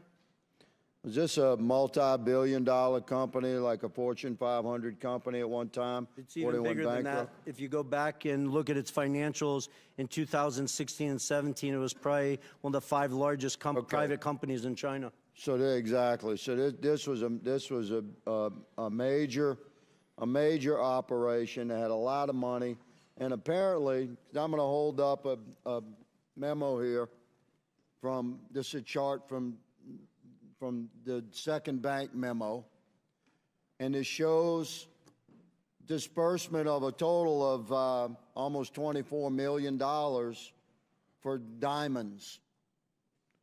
So you have a major Chinese company spending a lot of money on diamonds, and apparently diamonds were used as a means of payment for the Biden family. We know that the Bidens have testified that admitted to having 2 diamonds. We suspect that there are many, many more, $23 million worth of diamonds. Are you familiar with the exchange of valuable assets to pay the Bidens other than electronic transfers of monies? Are you aware of payments in diamonds, payment in cash, payment in board memberships, et cetera? Am I generally aware of it, Yes, or was sir. I involved? Yeah, I read Jim Biden's and Hunter Biden's transcript multiple times. Jim Biden in that transcript references 2 diamonds that were given to Hunter Biden. One, he implies, was in 2015 by an individual who he couldn't recall his name, but the individual's name is Scott O., who was a surrogate for CFC, and then apparently a second diamond was given at a meeting in Miami, and I really want to set the record clear. I was not at that physical meeting. I was in Miami, but I was not at that physical meeting. That's what I told the FBI in my transcribed interview. Are you aware, Mr. Bobulinski, of a pattern of bribery, of bribe payments coming from the China Energy Fund Committee? I appreciate that question. I wish everyone on this committee would read the 1,200 pages of testimony in an 8-day trial in the SDNY where Mr. Goldman used to work while the actual trial was going on, that accused numerous executives, ultimately Patrick Ho, of corruption, bribing, leaving shoeboxes of cash to a variety of political figures in Africa. Exactly. So, Mr. Bobulinski, from your perch within the Biden family operations and their interactions with major businesses in China and the exchange of millions of dollars that are known. We've tracked them through bank records, through suspicious activity reports, through emails, through communications that this committee has documented. There's no debate that millions and millions of dollars flowed into the Biden family's bank accounts. But the existence of other forms of payment is fascinating, because diamonds are untraceable. We really don't know how many diamonds the Bidens received, do we? We don't. And for somebody who's been to mainland China probably 10 plus times, Hong Kong probably 15 plus times, I had hundreds of people, Congressman, I had hundreds of people working for me in mainland China. At one point, I never got a diamond from any businessman or woman. So, Mr. Bobulinski, I shift quickly to a text message. Are you familiar with this? It's from a gentleman named James. Generally, yes. Yes, says, don't mention Joe being involved. It's only when you're face to face. I know you know that, but they are paranoid. And there's a response saying, okay, they should be paranoid about things. And then there's a response saying, for real. So what is meant by don't mention Joe being involved? It's only when you're face to face. I know you know that, but they are paranoid. Well, I think it outlines how the Bidens operated, not specifically just with CFC. You have Galanis here testifying and numerous other witnesses that have given you tremendous amount of evidence that outline they worked to obfuscate it, create layers of obstruction. That's the reason why Rob Walker was getting sent millions of dollars instead of Hunter Biden directly. That's the reason why Devin Archer was receiving millions of dollars instead of going to Hunter directly. You guys have a mountain of evidence that stacks high and answers that question on how they obfuscated. They lived in a world of plausible deniability. Thank you, Mr. Bobulinski. Mr. Chairman, my time has expired. I yield. Chair now recognizes Ms. Norton from D.C. for 5 minutes. Thank you, Mr. Chairman. Mr. Galanis, thank you for appearing voluntarily for this hearing from Alabama. I understand you are currently serving a 189-month sentence in federal prison, almost 16 years, after being convicted of not one, but two, but not one, not two, but three different schemes. The victims of your schemes, as the judge who presided over your criminal prosecution noted, included, and here I quote, one of the poorest Native American tribes in the country, as well as pension funds held for the benefit of transit workers, longshoremen, housing authority workers, and city employees, hardworking people, everyday people, among others. The court also noted that you personally benefited from these schemes, and again I quote, using over $8 million, almost $9 million, for lavish personal expenditures, including home expenses, automobiles, travel, clothing, jewelry expenses, and meanwhile, investors were left with nothing. But this is not your only encounter with prosecutors.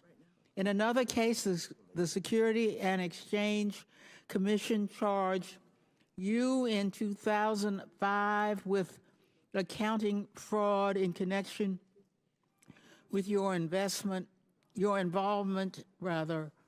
with Penthouse magazine. And in 2010, you were convicted of attempted tax evasion and were sentenced to 5 years probation in order to pay nearly $2 million in restitution. In imposing your prison sentence, the judge noted that you are, and here I quote, an extremely talented man, extremely gifted in his interpersonal skills, uncommonly so. He is very persuasive as an individual, and those were the tools in his tool bag of the fraud he committed and the people he ensnared, his intelligence, his interpersonal skills, his charm, if you will. And this is something that is not unseen in people who are commonly referred to as con artists. Another judge who presided over your case referred to you as, quote, a skillful con artist. A skillful con artist, that is who my Republican colleagues are relying on to carry their water in this sham impeachment inquiry after their last star witness, the author of the infamous FBI Form 1023, was indicted for lying and outed as a likely Republican agent. It is time we put an end to this pathetic and desperate inquiry. I yield my remaining time to Ranking Member Raskin. Ms. Norton, thank you very much. So for more than a year now, we've heard innuendo, rumors, propaganda, big lies, but no facts, no evidence that could reasonably support the finding of impeachable high crimes and misdemeanors against President Biden. In our first real impeachment hearing, the majority invited several expert witnesses who came together, and their witnesses agreed with that there was nothing that remotely approached the level of proof needed to support a finding of high crimes and misdemeanors that one would impeach a president for. And now we come back again today, and the majority has two witnesses. One, the designated con man as determined by two different federal courts, not without talent, but someone who deploys his talent towards the purposes of exploiting Native American Indian tribes, pensioners, and other innocent investors. And then Mr. Bobulinski, who offers a lot of rhetoric and a lot of hot air, but absolutely no facts that could indict the President of the United States for high crimes and misdemeanors, impeachable offenses against the Republic, the kinds of offenses which James Madison said are great attacks on the Republic itself, great affronts to our Republican form of government. And nobody on their side can even tell us what is the impeachable high crime and misdemeanor, which suggests that they are moving in the direction of criminal referrals, and they should start by looking at their own witnesses. I yield back to you, Mr. Chairman. And I'd like to remind the ranking member and Ms. Norton, the witness, Mr. Galanis, was partners with Hunter Biden. That's why he's here. We have their partners. You could have invited partners, but you invited this guy. Yeah, Donald Trump's partner, Mr. Parnas, who was working with Donald Trump and Rudy Giuliani. Rudy Giuliani's partner. Okay, yeah. All right. Chair recognizes Mr. Groffman. Yeah, we got a variety of things I'd like to go through, but first, Mr. Lynch complained about Mr. Galanis testifying from prison. So I'd like to ask unanimous consent to enter into the record the Department of Justice's own press release announcing the sentencing of the Democrats' witness, led Parnas, to 20 months in prison for, among other things, making false statements. Without objection on Donald Trump's partner. Thank you. Now, Mr. Chairman, you know, we had originally hoped that we'd see a few more witnesses here today. They're not here, but I would like to run a brief tape because I showed up today hoping I'd be asking these witnesses a little bit more about this tape. I know that, you know, there's some mystery, or some people feel it's still ambiguous as to how this prosecutor was fired in Ukraine, and I wonder if this tape could do a little bit more to shed light on why that prosecutor was fired and why we want Hunter Biden and Mr. Archer here today. And so I got Ukraine. And I remember going over convincing our team, or others, to convincing us that we should be providing for loan guarantees. And I went over for, I guess, the 12th, 13th time to Kyiv, and I was supposed to announce that there was another $1 billion loan guarantee. And I had gotten a commitment from Poroshenko and from Yatsenyuk that they would take action against the state prosecutor, and they didn't. So they said they were walking out to press conference. I said, no, I said, I'm not going to, we're not going to give you the $1 billion. They said, you have no authority. You're not the president. The president said. I said, call him. I said, I'm telling you, you're not getting the $1 billion. I said, you're not getting the $1 billion. I'm going to be leaving here. And I think it was, what, 6 hours? I looked, I said, I'm leaving in 6 hours. If the prosecutor's not fired, you're not getting the money. Well, son of a bitch. Got fired. And they put in place someone who... I just wanted to put that up there because I do eventually want further efforts made to get Hunter Biden or Mr. Archer here, because we have Joe Biden himself bragging that they got rid of a prosecutor who would have provided his son's business dealings with a little bit more tough going, or more observation. I'll put it that way. Now, Mr. Bobulinski, in previous interviews, in previous interviews with this committee, you said that Joe Biden not only knew about the family's business dealings, but enabled them and participated in them. You went so far as to say, it's clear to me that Joe Biden was the brand sold by the Biden family. Could you elaborate a little bit why you felt that way again? Correct. That's one of the challenging things I've had to deal with over the last 4 years, with the focus of just simply telling the truth. The obfuscation around these facts are just beyond beyond insane. So I'll use a meeting at the Four Seasons Hotel in Washington, D.C. that I was not at, but apparently 8 to 10 Chinese executives of CEFC were at, with Chairman Yi and Director Zhang. Director Zhang I interacted with extensively. And James Gilliar was in that room, Rob Walker, Hunter Biden was in that room. And my understanding, based on Rob Walker's testimony, is that Joe Biden walked into that room, sat down, shook hands with people, and spent 5 or 10 minutes talking about his family, I guess. I was not in the room.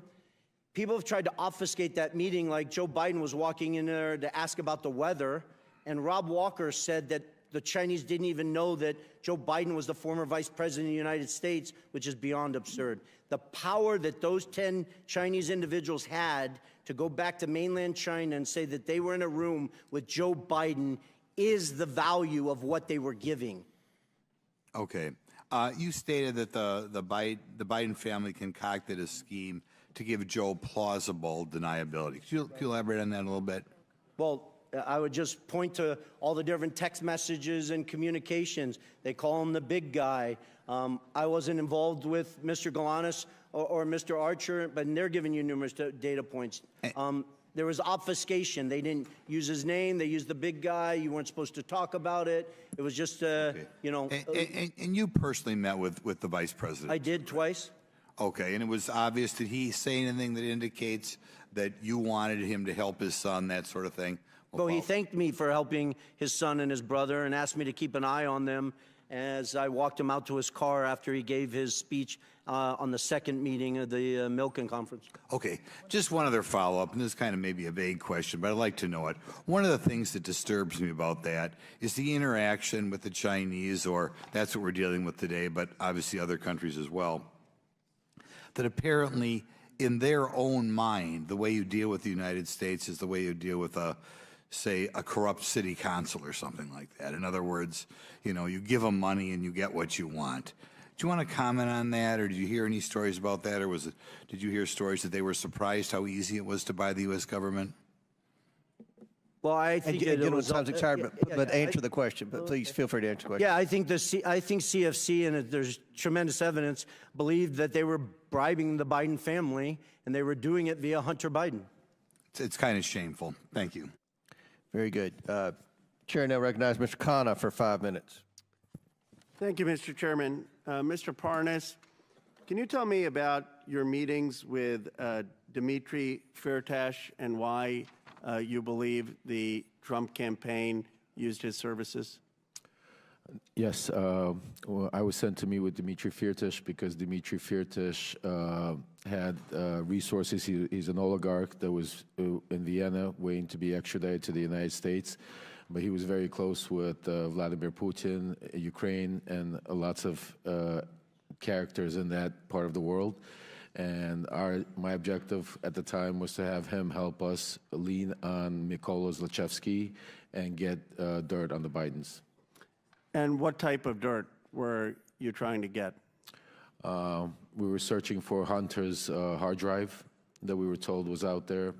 We were searching for bank records to validate certain bank records that was given to me, Hunter's personal bank records that was given to me by John Solomon that he said he got from the FBI to validate certain payments that were going for car purchases. But the objective was to try to find a link from any of the payments that would go into Joe Biden's account. And who told you to get this dirt? Well, who told me? Rudy Giuliani. Anyone else that you remember? John Solomon. I mean, everybody that was part of the team. I mean, did Bill Barr know that you were involved in getting this dirt? Absolutely. Bill Barr was notified of our investigation from the day he took office.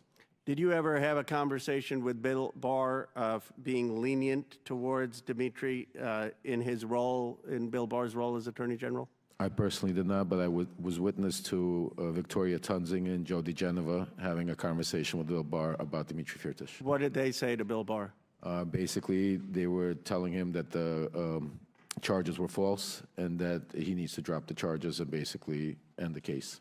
And why did they tell him to drop the charges on this Russian oligarch? Because Dmitry Firtash was going to help us getting dirt on the Bidens or whatever else the Trump campaign needed. So my understanding is you have the Trump campaign telling you to talk to a Russian oligarch to get dirt on the President of the United States for political reasons, and then someone from the Trump campaign is talking to the Attorney General to drop the charges because this foreign national is helping get dirt on a political candidate? Absolutely. Did Bill Barr indicate any willingness to drop the charges? After a meeting that Victoria Tunzing and Joe DeGeneva had with DOJ, they came back and informed me that we're going to Vienna because to tell Dmitry Firtash everything's going to be okay. Do you know if Bill Barr in any way told you to say that? I was not privy to in that meeting, no. Do you have any evidence that Bill Barr would have indicated to signal to Dmitry that the charges would be dropped? Only from conversations from Rudy Giuliani or Victoria Tunzing. And what did they say about what Bill Barr said? They basically told me that this would be taken care of as long as Firtash played ball, and that's the message they relayed to me to tell Firtash. And they said that Bill Barr was conveying that to them directly? Yes, after meetings. There were several meetings. One, there was a private meeting at where Rudy Giuliani went and bumped into actually Bill Barr at the Trump International Hotel, and he used that as a moment to take him aside, speak to him. And then there were certain official meetings through official channels where Victoria Tunzing met with him. So, yes. Do you know anything, if anything was done with the charges? Till this day, Dmitry Firtash is not here. Do you believe that Bill Barr should be investigated for his conduct in potentially dropping these charges?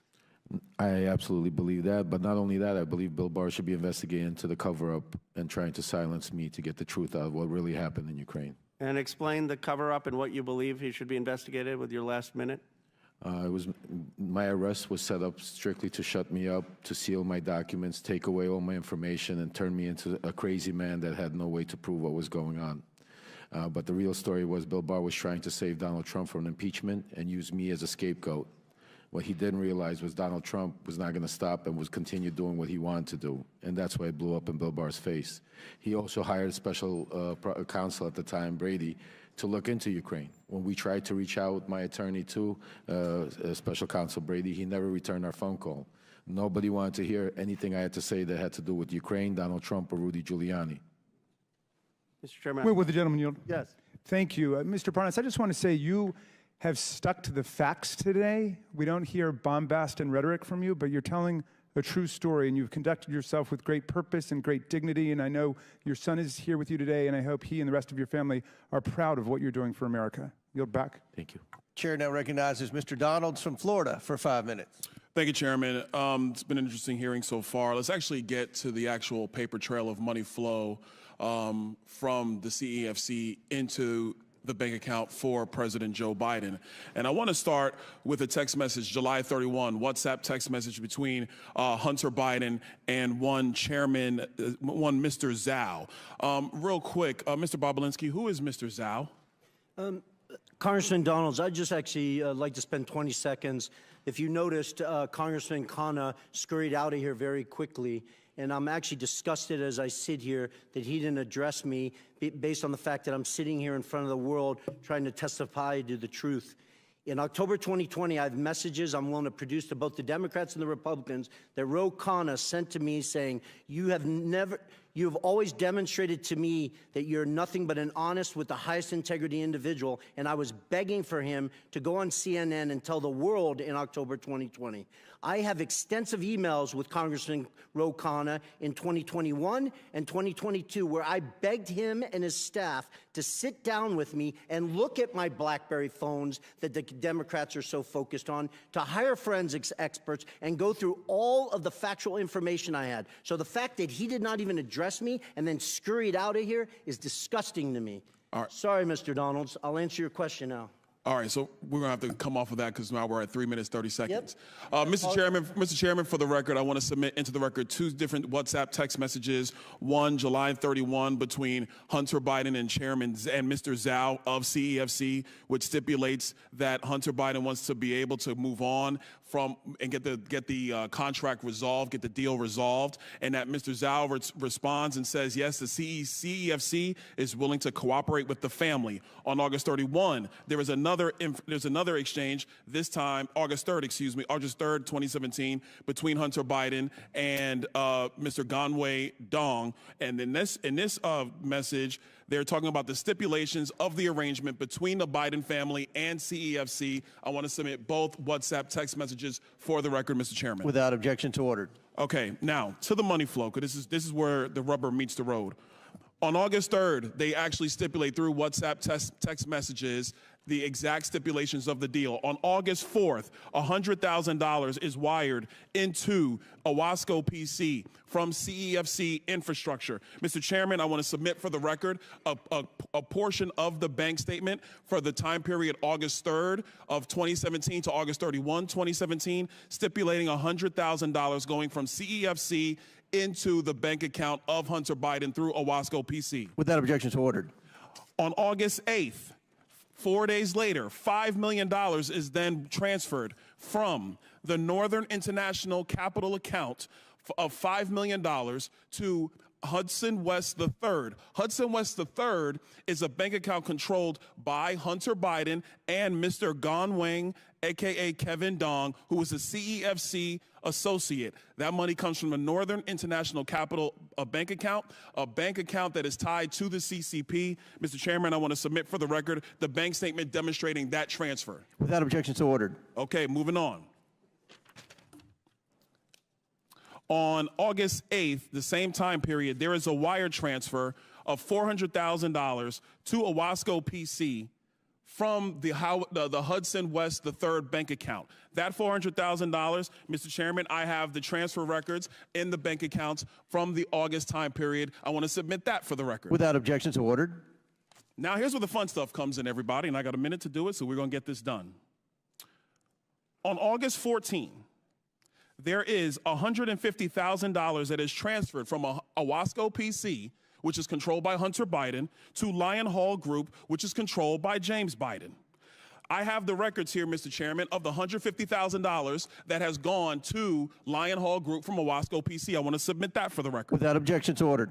On August 28th, and I believe we have a screenshot for everybody in the room. On August 28th, Mr. Chairman, we have the withdrawal ticket from Lion Hall Group that is signed by Sarah Biden, who is the wife of Jim Biden, for $50,000 to withdraw from Lion Hall Group. I want to submit that withdrawal receipt for the record. Without objection to order.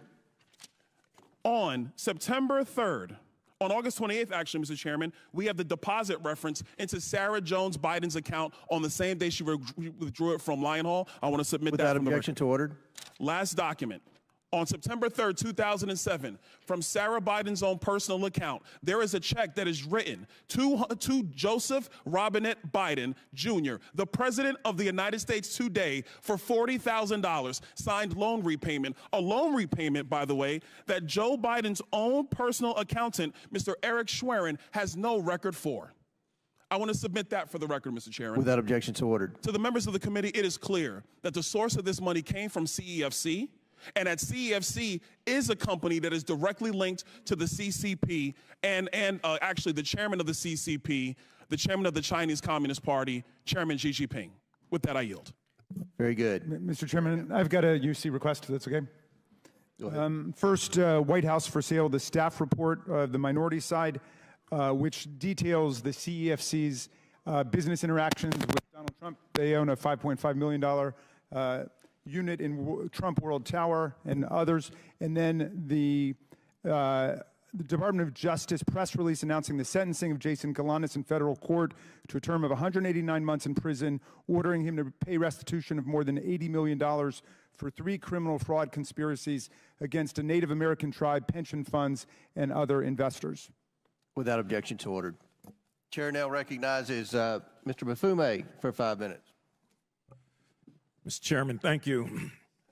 I'm sitting here and imagining what I would be thinking if I were not here, but rather somewhere around the country watching the Congress of the United States, and in this case, this committee, for 15 months hold these hearings on Hunter Biden and come up with not one impeachable offense in all that time. 15 months. Over 10,000 documents and more, as you can see today as a result of that. This is a do-nothing Congress. And we should be doing the jobs that we were sent here to do, which is not to have investigation hearing after investigation hearing over and over and over again, and then run to our favorite TV outlet to give interviews afterwards. We were sent here to get a job done. Taxpayers are looking at all of us. Meanwhile, Americans, black, white, Asian, Latino, Native American, and their families are wondering what the hell is going on. Is this another investigation hearing in this 15 months that has yielded nothing at all? It's the do-nothing Congress. You thought Harry Truman said it in 1948. Anybody can say it today. Look at what we've done in 15 months. Virtually nothing. Nothing at all. Senior citizens sit in their homes and watch C-SPAN or some other outlet carry this. Some of them sitting in nursing homes, all of them worried about losing their Social Security. They're on fixed incomes, and they expect the Congress to use its time and its energy to deal with things that affect them directly. Students are defaulting on loans to colleges all over the country, and no one wants to talk about that. Health care is inadequate in most places in this country. And diseases are ravaging our communities, and people assume that at some point the Congress will deal with that. And so whether it's cancer, cardiovascular disease, kidney disease, diabetes, HIV, stroke, the disparities in the health system say, please, please give us a little bit of your time also when you're not dealing with Hunter Biden and when you can't prove that he's done anything wrong. Crime is out of control. White collar as well as black collar. And assault weapons are still being used every day to shoot and kill innocent children and Americans. And we're sitting up here talking about something that we've talked about for 15 months with no substantial evidence. Can't get humanitarian aid to Palestine. Can't get military aid to the Ukraine. Children are looking and wondering what the hell is going on. Is that what politics are about? So we are doing a disservice. I know I'm supposed to be asking questions, and Mr. Parnas, I may have one or two for you, but I am so outraged at a do-nothing Congress, just pointing the finger over and over again, and people are hurting, looking for real help. Can't deal with immigration because Donald Trump calls up and kills the immigration bill, and yet people say that's the major issue, is it? I haven't seen the sort of attention that we thought we were putting to that or anything else.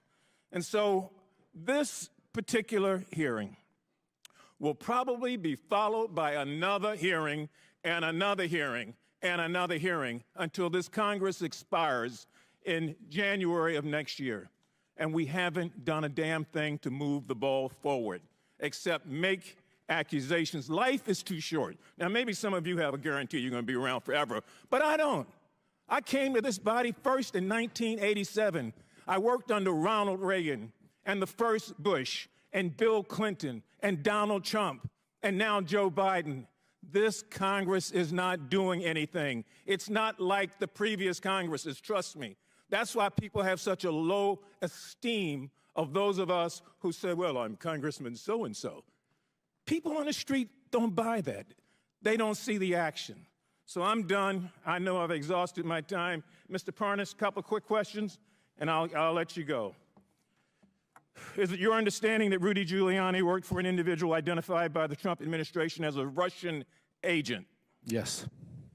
Do you know what these Russian line actors were trying to do? Quickly. Push a conspiracy theory about the Bidens. Did you know that, did you warn Rudy Giuliani?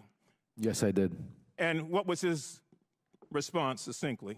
He told me that he agreed with me, but then proceeded to work with these people behind my back. And these people have been identified as Russian agents. Yes, sir. And we've got a meeting here of Mr. Giuliani with one of those. I'm disgusted, as most people are, about this process.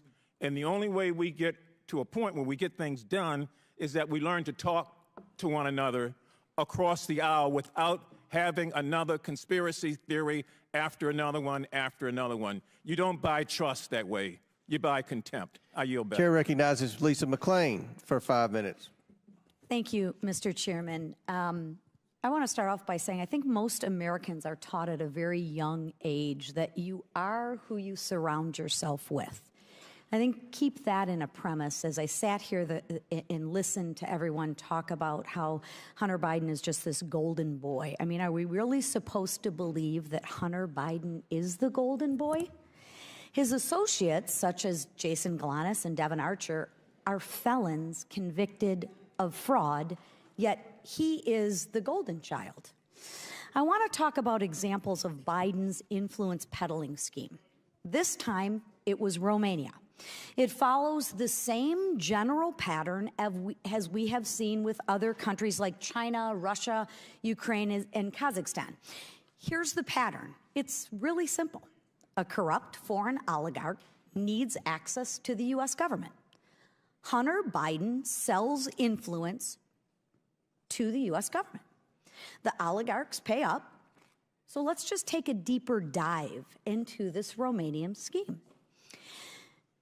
Mr. Bobulinski, who is Gabriel Popovich? Gabriel Popovich is a businessman from Romania, probably worth hundreds of millions of dollars, I'd envision. Okay.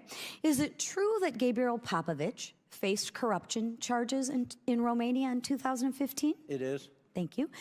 And when you were in Europe with the Bidens to close on that CEFC deal with the Chinese, you separately negotiated with Popovich to get a 17th payment. Is that also correct? I did. Okay. But Popovich did not want to pay him. Is that correct? Correct. You're talking about a 17th payment that would go to Rob Walker, and then Rob Walker would distribute to Hunter Biden. That is correct. And is it because Hunter Biden had failed in the work he was engaged by Popovich to do, which was to get the corruption charges dismissed by the Romanian authorities? Isn't that correct? Well, it's two things, that they had failed to do that, but also that Joe Biden had left the White House at that point. Okay, so there's a dot.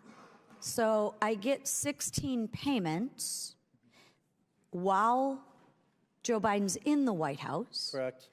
But after Joe Biden leaves the White House, coincidentally, the payments stop.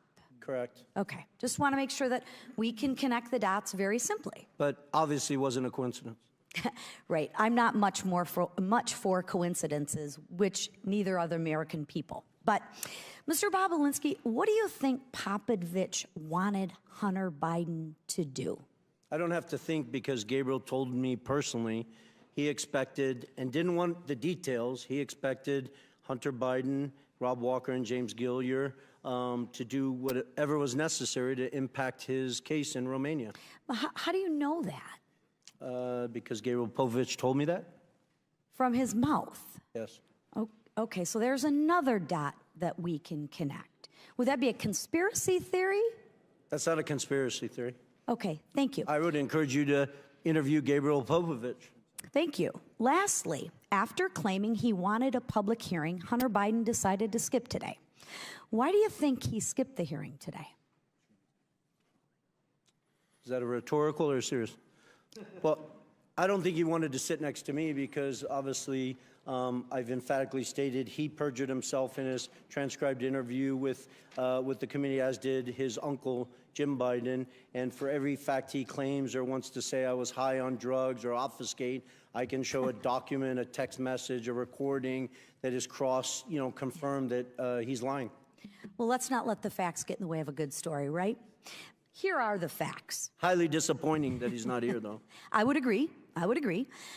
Here are the facts. Hunter Biden was engaged by a foreign principal, Gabriel Popovich. It is well known that Hunter Biden met with the ambassador to Romania, Hans Klem, in November of 2015.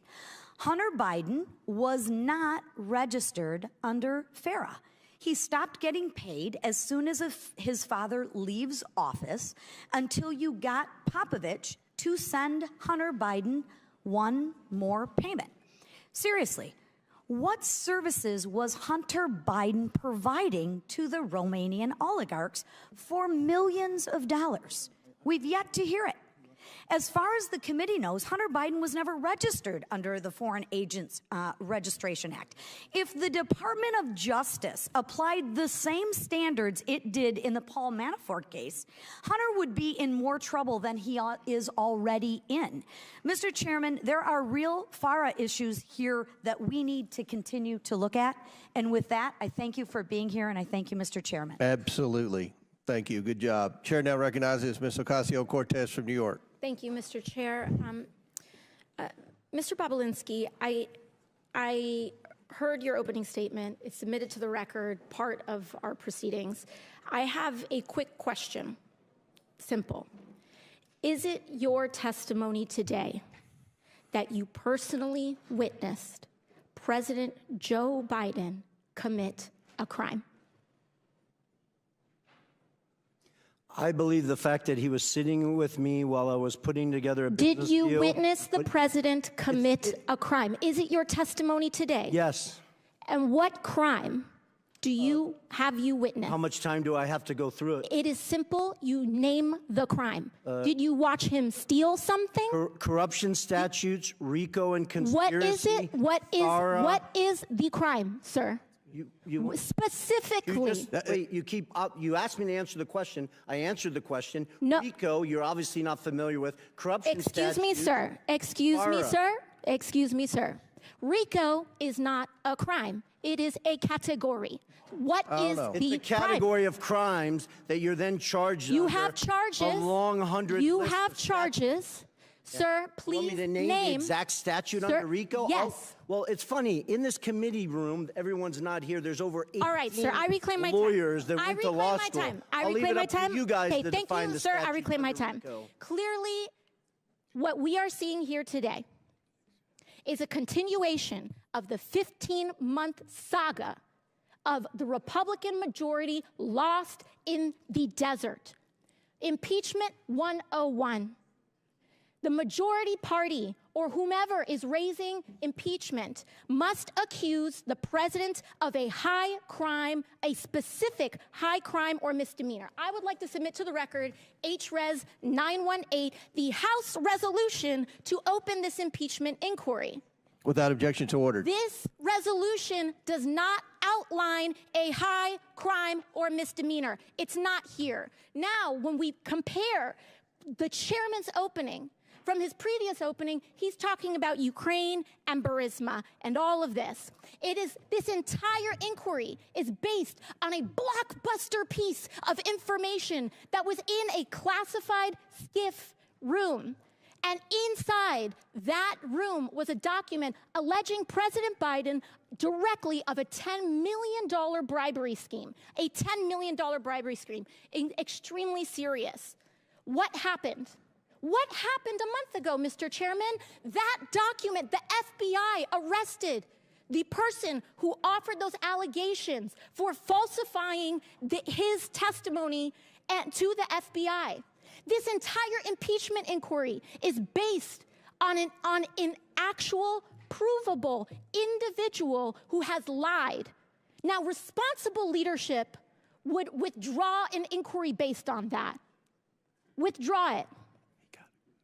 Instead, what we are seeing is that this committee was warned about the falsehoods of these allegations long before that, warned by Trump's Secretary of State Mike Pompeo, and yet they proceeded anyway. The chairman proceeded anyway.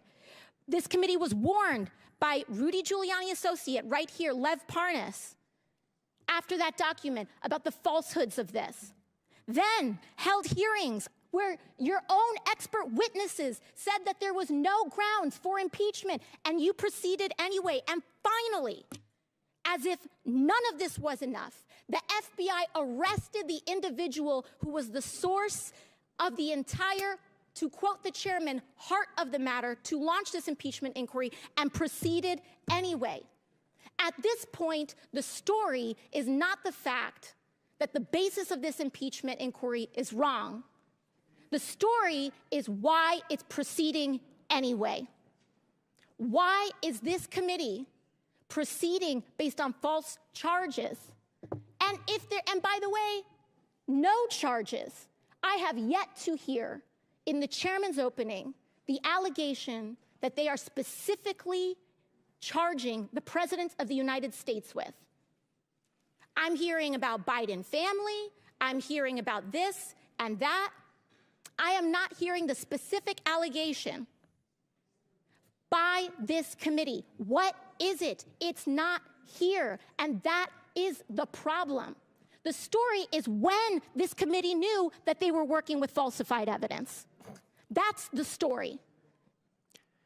And with that, I yield back. Gentlelady yields back. Chair now recognizes Ms. Mace from South Carolina for 5 minutes. Thank you, Mr. Chairman. On March 1st, 2024, Joe Biden stated he did not interact with Hunter or Jim Biden business associates. Mr. Chairman, I'd like to ask unanimous consent to enter into a record New York Post article. Biden insists he did not interact with his Without objection to order. We're going to go fast here. I have strictly yes or no questions. On that note, the New York Post article, Joe Biden also said, read the record of every single witness. So I did. I first read Devin Archer's deposition, and he interacted with Joe Biden. Then I read the transcripts of Wab Walker, Eric Schwerin, George Burgess, Kevin Morris, Tony Bobulinski, and Jason Galanis. And every single one of them interacted with Joe Biden. And that's just the people we interviewed. Mr. Galanis, my first questions are for you. Did Hunter Biden call Joe Biden with Elaine Badarina on the line on May 4th, 2014, yes or no? Yes. In that call, did Hunter Biden state on this call with Joe Biden that everything is good and we're moving forward? Yes, he did. Okay, on the same call, did Joe Biden in the call was saying, okay, then you be good to my boy? Yes, he said that as well. Okay, did Badarina agree to put $20 million into one of Hunter Biden's business projects days later after this phone call? Yes. Okay, did Hunter Biden ever take a call from Joe Biden while at the Peninsula Bar in New York? I'm sorry, I didn't hear that. Did Hunter Biden ever take a call from Joe Biden while at the Peninsula Bar in New York? Yes, he did. During this call, did Hunter Biden update Joe Biden on progress in landing a business partnership with Harvest Fund Management? Yes. Okay. Was Harvest a $300 billion Chinese financial services company closely tied to the Chinese Communist Party? Yes, it was. Okay. Is Hunter Biden involved with Harvest? Hunter Biden is involved in Harvest in two ways, through BHR, which is a fund. Yes or no? Was Hunter Biden involved with Harvest? Yes or no? Yes. Okay. As part of the deal, extensive emails to that effect. As part of the deal, did Hunter Biden want the company to reserve a board seat for Joe Biden? Yes. Okay. Did Henry Zhao, a Chinese businessman, want assurances Joe Biden would join the board? Yes or no? Yes, he did. Okay, did He's Hunter expressed Biden... that in emails as well. Okay, thank you. And Did Hunter Biden draft an email stating, please also remind Henry Zhao of our conversation about a board seat for a certain relation of mine. Devin and I golfed with that relation earlier this week, and we discussed this very idea again. And as always, he remains very, very keen on the opportunity. Here is a photo of Joe Biden and Devin Archer and Hunter Biden golfing days before the alleged email draft. Do you believe a certain relation of mine refers to Joe Biden? I don't think there's any question. It was based on first-hand conversations with Devin Archer, who was in that picture and at that golf meeting. Did you ever meet with Devin Archer where Hunter took calls from his father? Yes. Okay. During one of these phone calls, did Hunter Biden tell Joe Biden that he and Henry Zhao needed help getting, quote, getting across the finish line? Yes, that's correct. Okay. Mr. Bobolinsky, do you recall receiving an email that floated the possibility of giving 10% ownership of Sinohawk to Joe Biden through Hunter Biden? Yes. Okay, my last questions are for both of you very quickly.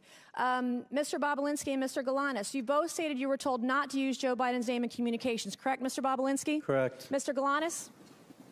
Yes. Okay. Did Joe Biden participate in phone conversations and meetings with Hunter Biden, his business associates, and foreign interests, yes or no? Mr. Bobolinsky? He clearly did. He met Okay, me Mr. Galanis, yes or no? Yes. Okay. In Hunter Biden's deposition, he said he did not involve his father in his business. Did Hunter Biden lie under oath, yes or no? Mr. Bobolinsky? Yes. Mr. Galanis? If that's what he said, yes, that would be true. Is Joe Biden lying when he says he did not interact with Hunter Biden, Jim Biden, their business partners, or forward interests? Yes or no? Yes. Mr. Galanis? Yes. All right. In a debate on October 22nd, 2020, Joe Biden denied Hunter Biden made money from China. Then Hunter Biden, his business associates, and foreign interests include money from Chinese businesses, business partners, and/or interests. Yes or no? Mr. Bobolinsky? I'm sorry. Did the Hunter Biden family Biden make receive money from Chinese Correct. business Yes. interests? Mr. Galanis? Did Hunter Biden receive money from Chinese business interests? Yes or no? Yes, he was. Okay, thank you. He had economic interests, and yes. All right. Joe Biden has regardless. repeatedly claimed that he was not involved in Hunter Biden, Jim Biden, or any other Biden family business deals. Today, our witnesses have proved otherwise.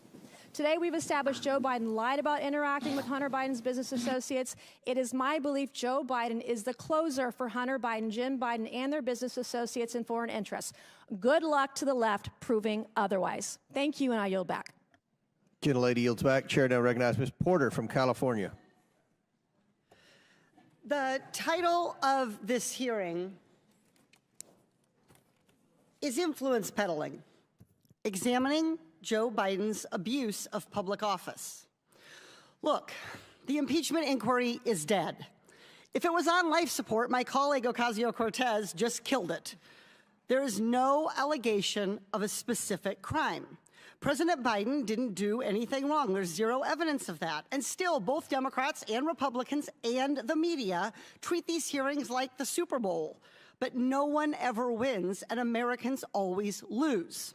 So I've got a fresh direction for this hearing. All we have to do is cross off the part after the colon. There, just influence peddling. We should have a policy discussion about how to stop government officials from using their positions to get money or favors. Now, that is a real hearing, one that nearly every American, regardless of party, wants us to hold. We could start by talking about how senior executive branch officials can leave public service, wait just 1 year, and then legally become lobbyists for big corporations, scoring their new employers profitable government contracts and favorable regulations. They can even be paid by the big corporations during that short 1 year while they are waiting to become lobbyists as a down payment for their future ability to peddle influence. That's wrong. For the panel of witnesses, by show of hands, as Americans, would our witnesses support extending this 1 year waiting period to at least 2 years? No, I would. Okay, so there we go. Republicans, Democrats, even convicted criminals, everybody supports that we should do more to stop influence peddling. This is the kind of good government reform that Americans of all political stripes support. And I should know, in 2022, I passed that exact reform as an amendment to the National Defense Authorization Act with a bipartisan majority vote. What happened to that amendment? Why didn't it become law? The answer is simple. Nearly 500 former members of Congress worked for lobbying firms. And too many people around here want to follow in their footsteps, and so don't want to make it harder for government officials to become lobbyists. Ultimately, Democratic leadership under then Speaker Nancy Pelosi let the amendment get stripped out of the final bill. When I offered up the amendment again during this Congress, Republican leadership under then Speaker Kevin McCarthy never even put the amendment up for a vote. Both parties have let us down on fighting influence peddling and tackling corruption. But I'm hopeful we can begin a new approach in this very committee. The American people should know that American people, regardless of party, should know that an investigation was conducted into whether Joe Biden did anything wrong. We followed the evidence to where it led a dead end. So this impeachment inquiry should end today. And where should we go from here? We should stop partisan attacks on each other and address the real problem, that the American people believe that the rules that prevent corruption are way too weak. To stop politicians on both sides of the aisle from influence peddling. This committee should be working together in a bipartisan way to change the culture of Congress, to crack down on influence peddling and corruption, and just as importantly, to stop the perception of it. Let me give you some facts. I don't even need a whiteboard for this one. 495 former members of Congress work for lobbying firms. 467 members of Congress take corporate PAC money. 78 members of Congress violated the Stock Act last Congress. Clearly, we have our work cut out for us. So let's start the conversation today on what a bipartisan ethics reform package could look like. Here are the organizations that could have come today as witnesses so we could have had a productive conversation. Oversight staff, do you have your notebooks ready? Citizens for Responsibility and Ethics in Washington, Common Cause, Project on Government Oversight, Public Citizen. With the right witnesses and the commitment to doing what the American people want, this committee can have a real conversation about the problem of influence peddling. And we can pass legislation to create badly needed ethics guardrails. That would be real work, not a real circus. I yield back. Before I recognize Mr. Timmons, Ms. Porter, I think you are sincere, and I look forward to working with you on that legislation. Chairman, can we take a 5-minute break? I need to go to the bathroom. Let us get one more, and then we'll do that. Chair recognizes Mr. Timmons for 5 minutes, then we'll take a break because we have votes coming up anyway. Thank you, Mr. Chairman. At our hearing last July, I laid out the scheme that the Bidens concocted to sell the Biden brand, netting almost $30 million for various members of the Biden family. This scheme was repeated with various clients in Kazakhstan, China, Romania, Russia, and Ukraine. I'm going to spend my time on just one instance, Ukraine, specifically involving Barisma, which netted Hunter over $3 million during a 3-year period. And to clarify the criminal offenses being alleged, for Hunter Biden, it is conspiracy to commit bribery, 18 U.S.C. Section 201 B, 2A, and C. And for Joe Biden, it's conspiracy to commit extortion under color of official right, 18 U.S.C. Section 1951 B2. And if you want a refresher on those, just look up Senator Menendez and his wife's indictment. So let's start with this. Foreign client has a problem. I've got an email here from Vadim Pozharsky, the Secretary of Barisma. And he is advocating that Hunter Biden intervene with high-level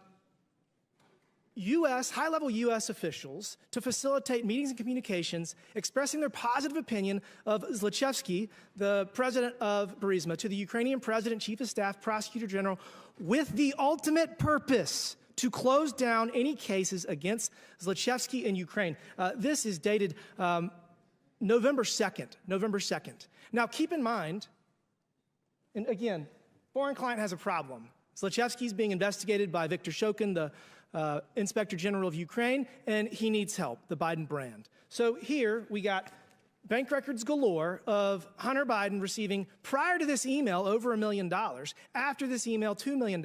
You'll find out in a second he really earned his fee. So again, client pays a Biden $3 million. Next, what happens? What happens? This is great.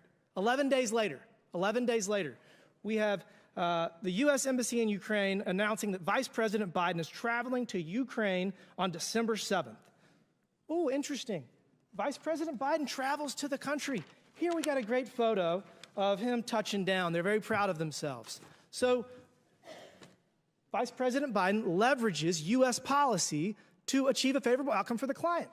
We've all seen the video. He brags about leveraging U.S. foreign loan guarantees to get the Ukrainian government to fire Viktor Shokin to end the investigation. Again, we've got the email from Podarsky saying that we need to leverage you, who have not provided value yet for your $1 million in service, Hunter. He brings in the big guy.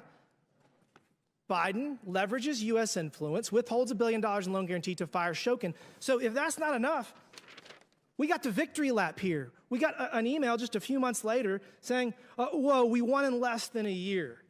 You brought us in, so take a victory lap. So look, I mean, this is straightforward. Pay to play. It is bribery. Hunter Biden was paid $3 million at the lowest point in his life. He testified in the deposition that he was drug addicted, that he's never been to Ukraine. Yet he's paid $3 million to get his father to go to solve his client's problem. That is the scheme. Mr. Bobulinski, does this sound like the scheme that you've seen the Biden family do? I wasn't involved in Ukraine, but the facts surrounding this are very similar to CFC and Romania. Thank you for that. So this is the thing. If Hunter Biden were here, we would be able to ask him some questions, maybe clear this up. But he's not. He's not here. And what's interesting is that just yesterday, Peter Navarro reported to federal prison in Miami for 4 months for not showing up in front of the January 6th committee. And I want to point out to everybody that the January 6th committee was procedurally defective under House rules. It was procedurally defective because the minority leader did not get to appoint members to that committee. The United States House of Representatives Oversight and Accountability Committee is a procedurally perfect committee. And we have authority to subpoena Hunter Biden, and he has to show up. He has to answer these questions, and he has to tell the world that his father didn't leverage U.S. foreign policy so he would get $3 million. This is no different than what Senator Menendez did. And look, the American people are not buying this nonsense y'all are selling. We must restore their faith in our institutions.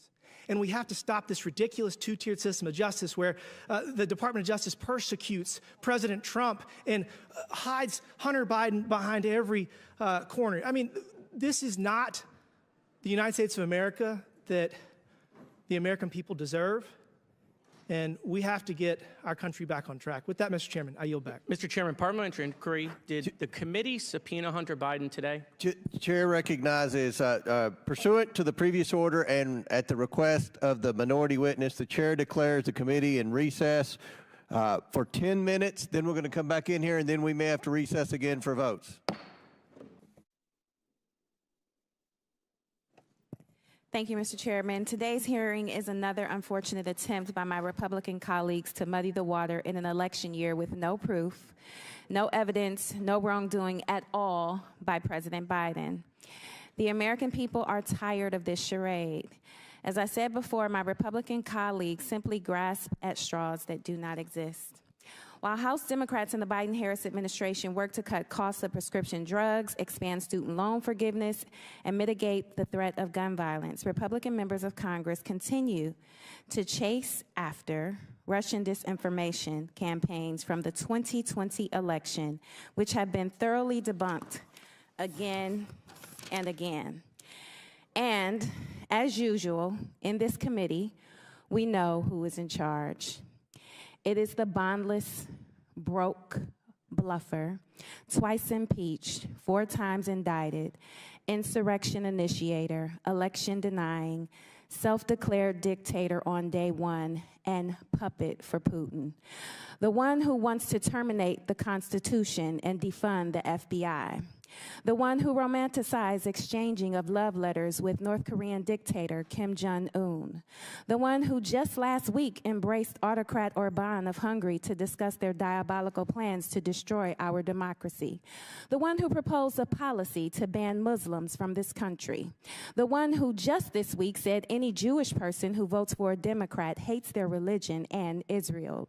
The one who called neo-Nazis carrying tiki torches chanting Jews will not replace us, good people. The one who referred to African nations as, I quote, shithole countries. The one who called NFL players, the majority whom are black, sons of bitches for taking a knee in protest of the ever-present racial inequality and police brutality that continues to pervade our justice system. The one who called Mexicans rapists and promised to build a wall and have them pay for it, and in case you missed it, it didn't happen. The one who told women of color from born in the United States, elected to Congress and serving on this very committee, to go back to their own countries. The one who bragged about grabbing women by their private parts. The one who confused his rape victim, whom he claimed was not his type, for his very own ex-wife. The one who is an admitted and committed adulterer who attempted to pay off a porn star for her silence. The one who has publicly mocked people with disabilities. The one who dodged the draft and referred to prisoners of war as losers, the very people who pay a high price so we could enjoy the freedoms that far too many of us take for granted. The one who boasted about being able to stand in the middle of Fifth Avenue to shoot someone and not lose votes. The one who promoted political and physical violence multiple times, including most recently at my rally in my home state of Ohio, where he declared there would be a bloodbath if he didn't win. The one who intentionally denied COVID was deadly and eventually suggested injecting bleach into our bodies to kill the respiratory virus that took the lives of 1 million people in the United States. The one who ordered his son-in-law get top secret security clearance, overruling concerns flagged by intelligence officials, who, according to this committee's chairman, admitted the former president's son-in-law crossed the line of ethics by accepting a $2 billion investment into that very same son-in-law's fledgling firm only 6 months after leaving the White House. If any of this sounds crazy, it's because it is. This might sound unbelievable, but it's all true.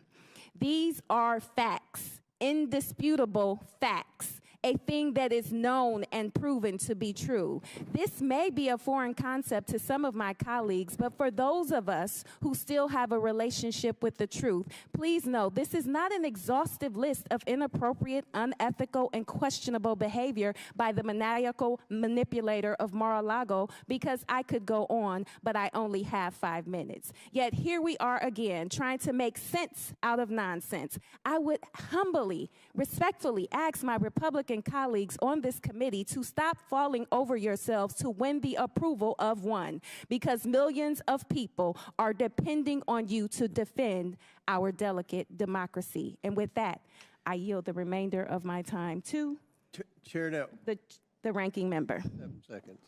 Oh, I don't know that there's much time left, but thank you for that eloquent and compressed recitation of some of what we've lived with over the last few years. Chair recognizes Mr. LaTurner from Kansas for 5 minutes. Mr. Bobulinski, I want to talk about May of 2017. To be clear, Hunter Biden was doing business with CEFC while his dad was VP. Are you aware of that now? Yes. Rob Walker told us that during his transcribed interview before the committee. But I want to talk to you about your meeting with Joe Biden, Hunter Biden, and Jim Biden in May of 2017.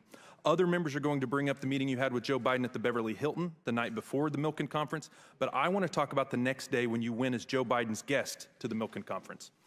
So, you watched Joe Biden deliver a speech that day. Then you had a follow-up conversation with Joe Biden. Isn't that correct? Correct. What did Joe Biden tell you during that conversation? Well, as I've already publicly shared, I was brought backstage by his team because he had just given his keynote, and we just exchanged pleasantries, and then I walked him out to his car, and he specifically thanked me for the work I was doing with his son and his brother and asked me to keep an eye on them. And my understanding is, Mr. Bobulinski, that after Joe Biden had left, you went across the street to the Peninsula Hotel and had a long conversation with his brother, Jim Biden. Isn't that correct? I did. It's my understanding that you asked him how the Biden family does the business that they do, while Joe Biden is such a prominent political figure. What was Jim Biden's response to you? Correct. I was actually concerned and asking from a position of concern, and Jim Biden's response to me was plausible deniability. Plausible deniability. And by that you mean Joe Biden would be kept in the loop, but you weren't supposed to talk about it, especially in writing. Mr. Galanis, during your transcribed interview with the committees, you said a very interesting phrase. Say it, forget it, write it, regret it. Does this sound familiar? Is this consistent with your understanding of how the Bidens do business, Mr. Galanis? Yeah, very, very much so. That was an operating principle, yes. But it looks like someone made a mistake. Mr. Bobulinski, you created 2 companies with the Bidens. I want to show you an infamous email discussing the ownership structure of one of those companies, CEFC. You can see on the screen, 20% for H, 20% for Rob Walker, 20% for James Gilliar, 20% for Tony Bobulinski, 10% for Jim Biden, and 10% held by H for the, quote, big guy. Mr. Bobulinski, who is the big guy? The big guy is 100% Joe Biden. Mr. Bobulinski, Hunter Biden didn't respond saying, knock it off. We can't include Joe Biden, did he? No, and that's actually a critical point because remember— Mr. Bobulinski, did you ever get a text message or a group text message or anything like that saying, guys, knock it off, Joe Biden isn't involved in this deal? No, the whistleblowers actually have a text exchange where they're talking about everything else but that, and the reason why they weren't talking about it is because everyone knew Joe Biden was the big guy. Hunter Biden begged for a public hearing, but it turns out he is too afraid of accountability to show up and tell the truth to the American people. But Americans don't need Hunter's testimony to know they are being gaslit by this president. It's blatantly obvious to anyone paying attention that Joe Biden is the big guy. The CEFC deal broke the say it, forget it, write it, regret it rule of the Biden family businesses, and now they are trying to cover it up. Joe Biden said repeatedly that his family never made a dime from China. But Mr. Bobulinski just confirmed that Hunter, Jim, and the big guy himself all got a cut from the CEFC China energy deal. Let me be clear. The only service the Biden family ever provided was their ability to leverage the office of the Vice President of the United States to cash in overseas. My Democrat colleagues are going to try and tell you that Joe Biden wasn't on the final ownership structure agreement, but isn't it true? If someone was holding Joe Biden's stake in the company, it wouldn't appear in the document. Isn't that the whole point of this email, to hold Joe Biden's stake so his name wouldn't be in the document? Isn't this just plausible deniability in action, Mr. Bobulinski? It appears that way. But plausible deniability only gets you so far. Now, I want to fast forward from May to the end of July of 2017 when the Bidens cut you out of the deal. I want to show you a message that Hunter sent to his Chinese business partners. Please put it up on the screen. Hunter writes, quote, I am sitting here with my father and we would like to understand why the commitment made has not been fulfilled. So, when Hunter Biden is desperate for money, Jim Biden's old trick of plausible deniability doesn't cut it. And when desperate times call for desperate measures, Hunter Biden let the cat out of the bag, said the quiet part out loud, and gave the game away by calling on his father to help him shake down his Chinese business partners for the money. And it worked. Mr. Chairman, I yield back. Mr. Chairman, just point of inquiry. What was the last image we saw that you put up? Where did that come from? I just want to authenticate that. This is the Ways and Means Committee Exhibit 300. Must be the Irish whistleblower note. All right. Not an inquiry, though. Anyway, Chair recognizes Ms. Stansbury for the last question. All right, well, thank you, Mr. Chairman, and welcome to the GOP's day-long campaign for Donald Trump. I want to start with Mr. Galanis to help connect some dots that have not yet been connected in this hearing. Mr. Galanis, you are serving just under 16 years for, among other things, as was been said today, defrauding a tribal nation and specifically a tribal corporation held by the Ogallala Sioux, which is why you are testifying from a prison today. But I'd like to ask you, Mr. Galanis, have you had an attorney representing you before this committee that you retained last December? And that attorney's name is Mr. Mark Paoletta, correct? That's correct. And when you first testified before this committee in a taped interview, you were actually stopped by Mr. Paoletta from answering just a simple question about how you met him and who exactly was paying your legal fees.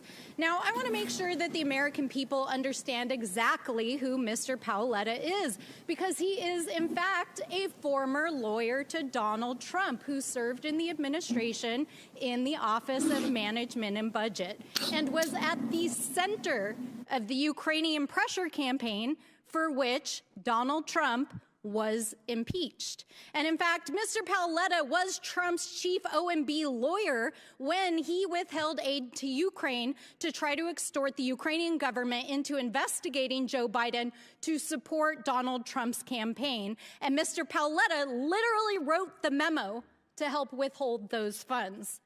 Now, I want to dig in a little bit on this pressure campaign, and Mr. Lev Parnas is here to discuss as an eyewitness who was there. Mr. Parnas, we appreciate you being here, and I want to move through this quickly, so just ask for simple yes and no answers. You've testified here today that Donald Trump repeatedly asked you, and through Rudy Giuliani, to put pressure on the Ukrainian government to dig up dirt on Joe Biden to support Trump's campaign, correct? 100% yes.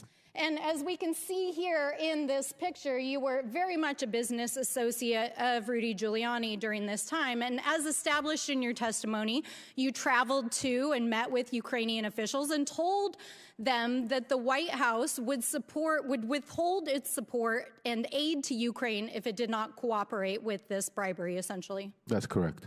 And as we all know, Donald Trump's administration, and specifically the Office of Management and Budget, did withhold that foreign aid in 2019. And here's the guy who did it. And he's representing the witness who's literally on Zoom with us for this committee today. And it's the reason why Donald Trump was impeached the first time. And the man at the center of that scheme is involved in the House GOP's inquiry. But I also want to point out that Mr. Paoletta is also involved in and very much in bed with the Thomases. In fact, he represented Miss Ginny Thomas, Clarence Thomas's wife, in her involvement in the Stop the Steal before the January 6th committee, and actually also goes on vacation with Mr. Harlan Crow and the Thomases. So this man has quite an interesting roster and participation in this hearing. But the bigger picture here is that Mr. Paoletta's presence is yet another indication of the way in which this hearing and this impeachment inquiry is part of Donald Trump's larger misinformation campaign, just like it was in 2020, where in addition to pressuring and withholding aid to Ukraine, Rudy Giuliani and the Trump Organization, as Mr. Parnas has established, planted the story in the media. And now here we are 4 years later, as they've dredged it back up and are planting it back in the media, using Congress, using this committee, and using a baseless impeachment supported by Donald Trump's own allies on this committee to push that information out. As members on this committee have trafficked in false evidence that was planted by a Russian operative to the FBI and is now in jail for that. All of this is in the service of propping up the criminal enterprise for which Donald Trump is at the top and has already been twice impeached. Rudy Giuliani and others have been exposed as they continue to traffic in Russian disinformation that not only props up Donald Trump, but it props up Vladimir Putin himself and his goals back in Russia and in Ukraine.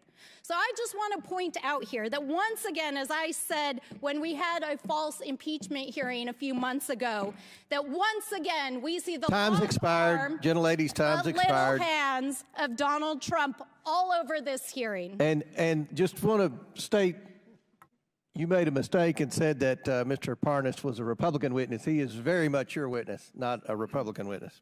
But I was a Republican for Donald Trump. Mr. Chairman, I did not Pursuant- believe I said that, so we can... Pursuant to the previous order, the chair declares the committee in recess due to votes. Subject to the call of the chair, we will reconvene 10 minutes after the 3 votes.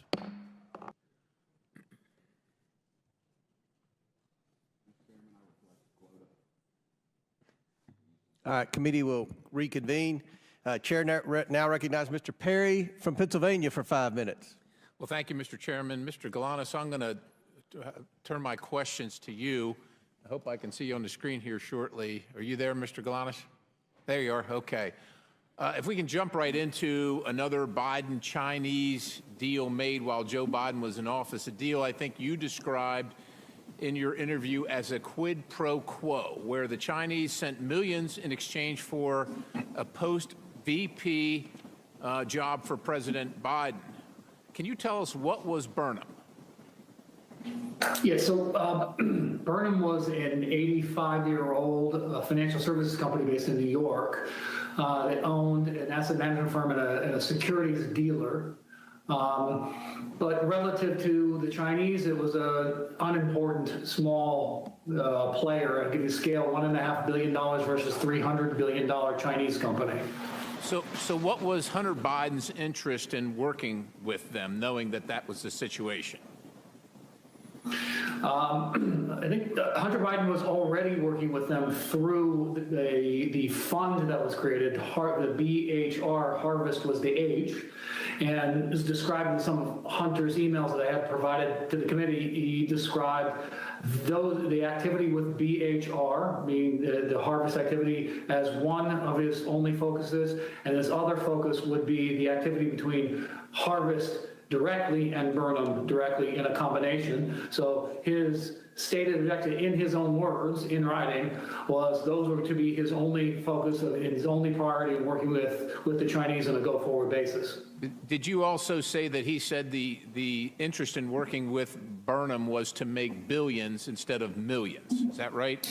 Yeah, I did say that, and that was on the basis of looking to become a much larger company where his equity interest would be worth a lot of money, billions, not millions. And you said the Harvest Fund was a $300 billion Chinese financial services company. Was it likely connected, or was it connected closely to the Chinese Communist Party and the Chinese government? That's my understanding. Okay. And who was Henry Zhao? He's been described to me consistently by Devin and Hunter as the chairman, but he's essentially the head of Harvest. I think he's had a couple of different roles over the years, but chairman is the best way to, he was always characterized as chairman and the decision maker for that entity. Right, so he's the chairman of the $300 billion Chinese entity connected to the Chinese government, the Chinese Communist Party, and he was based out of where? Where was his base of operations? In Beijing, China, PRC. And like you said, you heard him referred to occasionally as Chairman Zhao, right? Most of the time it was Chairman Zhao out of a sort of a respect for the chairman, yes. Okay, so now there came to a point where Hunter wanted to bring Henry Zhao, the chairman of Harvest, and their billions of dollars from China into business with Burnham. Is that right? That's correct. That's correct, Congressman. And why would he do that?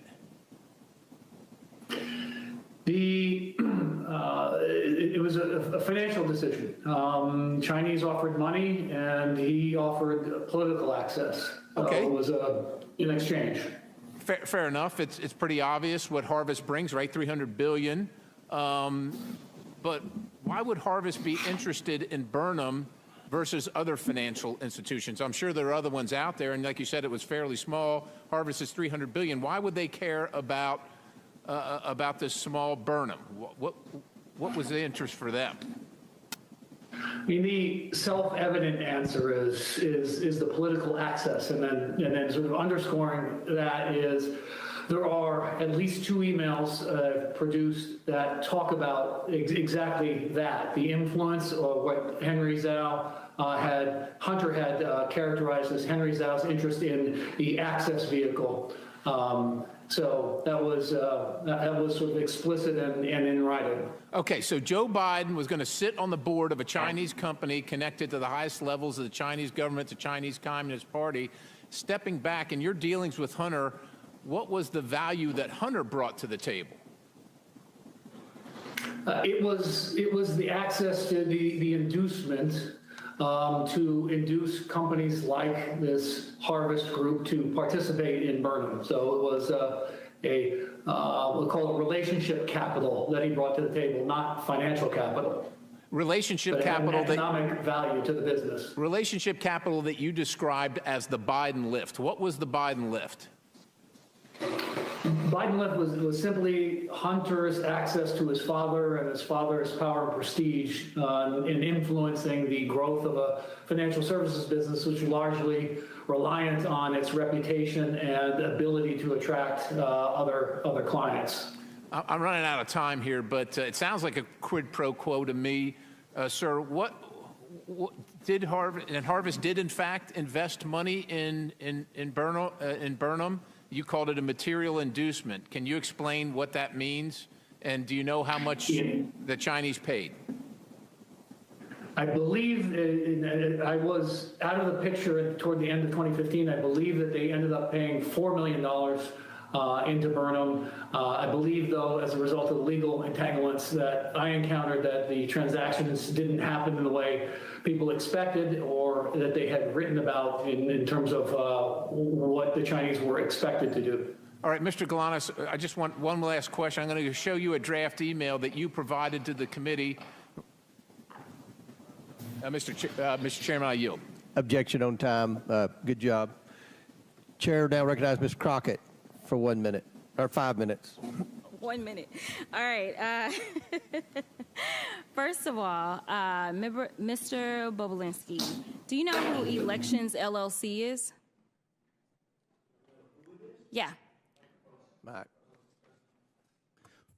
Well, it's not a who. Okay. Well, do you know what it is? Yes, it's a LLC.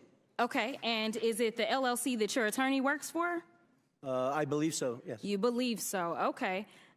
So at this point in time, I'd ask unanimous consent to enter into the record a document indicating that the law firm representing Tony Bobulinski was paid $10,000 as recently as January of this year by the Save America PAC, which you may recognize as Donald Trump's PAC. Without objection. Thank you. Now, so far in this hearing, it has felt like the worst episode of The Apprentice. I'm sure you're familiar with that show. It seems like my colleagues and maybe you and some others are trying to become the next vice president of the United States of America. You're auditioning or something like that because, Mr. Bobulinski, I know that you take exception to the fact that your credibility has been called into question over and over. But when someone comes to testify under oath, whether it's before this committee, behind closed doors, or in person, then we have to evaluate someone's credibility. And, sir, I definitely have always had issues with your credibility, as I know that you are very well aware of. So let me remind you of what happened behind closed doors. Well, you should ask Ro-Khanna about my credibility. I haven't asked you a question. Okay? You are? When I haven't. So when I ask you a question, that's when you answer. Otherwise, I'm talking. So, excuse me? With my time, because it's my time, I want to be clear that when we were behind closed doors, you called a number of people liars. You called the Wall Street Journal liars. You called Cassidy Hutchinson a liar. You called the FBI a liar. You called Rob Walker a liar. You called James Gilliar a liar. You called Hunter Biden a liar. You called Jim Biden a liar. And just today, you added to your list, you called my colleague, Congressman Mr. Goldman, a liar as well. It seems like, according to you, the only person that's telling the truth is you and everyone else is lying. But I want to move on to something else. Is that a question? It's not a question. Oh, okay. You'll know when I ask you a question, I promise. Thank you. So the other thing that I want to talk about is the fact that my colleague from the other side of the aisle talked about the company that we keep. And she wanted to go through a list of people that she felt like were bad company, because right now the majority has been relying upon the testimony of someone who's currently sitting in federal prison. And we know that your company is the company of somebody who's been found liable of fraud, as well as defamation, as well as sexual assault, and for whatever reason can't pay his bills at this point in time. But I'm going to ask Mr. Parnas, so this is a question to him. Are you aware if Trump had any associates that have been found guilty of anything? Yes, lots of them. Lots of them. Me included. You included. Okay, so when you were called here to testify, you weren't called here to testify for any other reason than to tell the truth. Is that correct? Yes, Congresswoman. Now, we started this whole sham off because of the 1023, and that was debunked by you, was it not? Yes, Congresswoman. Way before we started this impeachment inquiry. And you mentioned a number of times this guy by the name of Rudy Giuliani. Yes. Now, you know, everybody is so stressed about the fact that Hunter ain't here today. But, you know, Hunter came and testified behind closed doors for over 6 hours.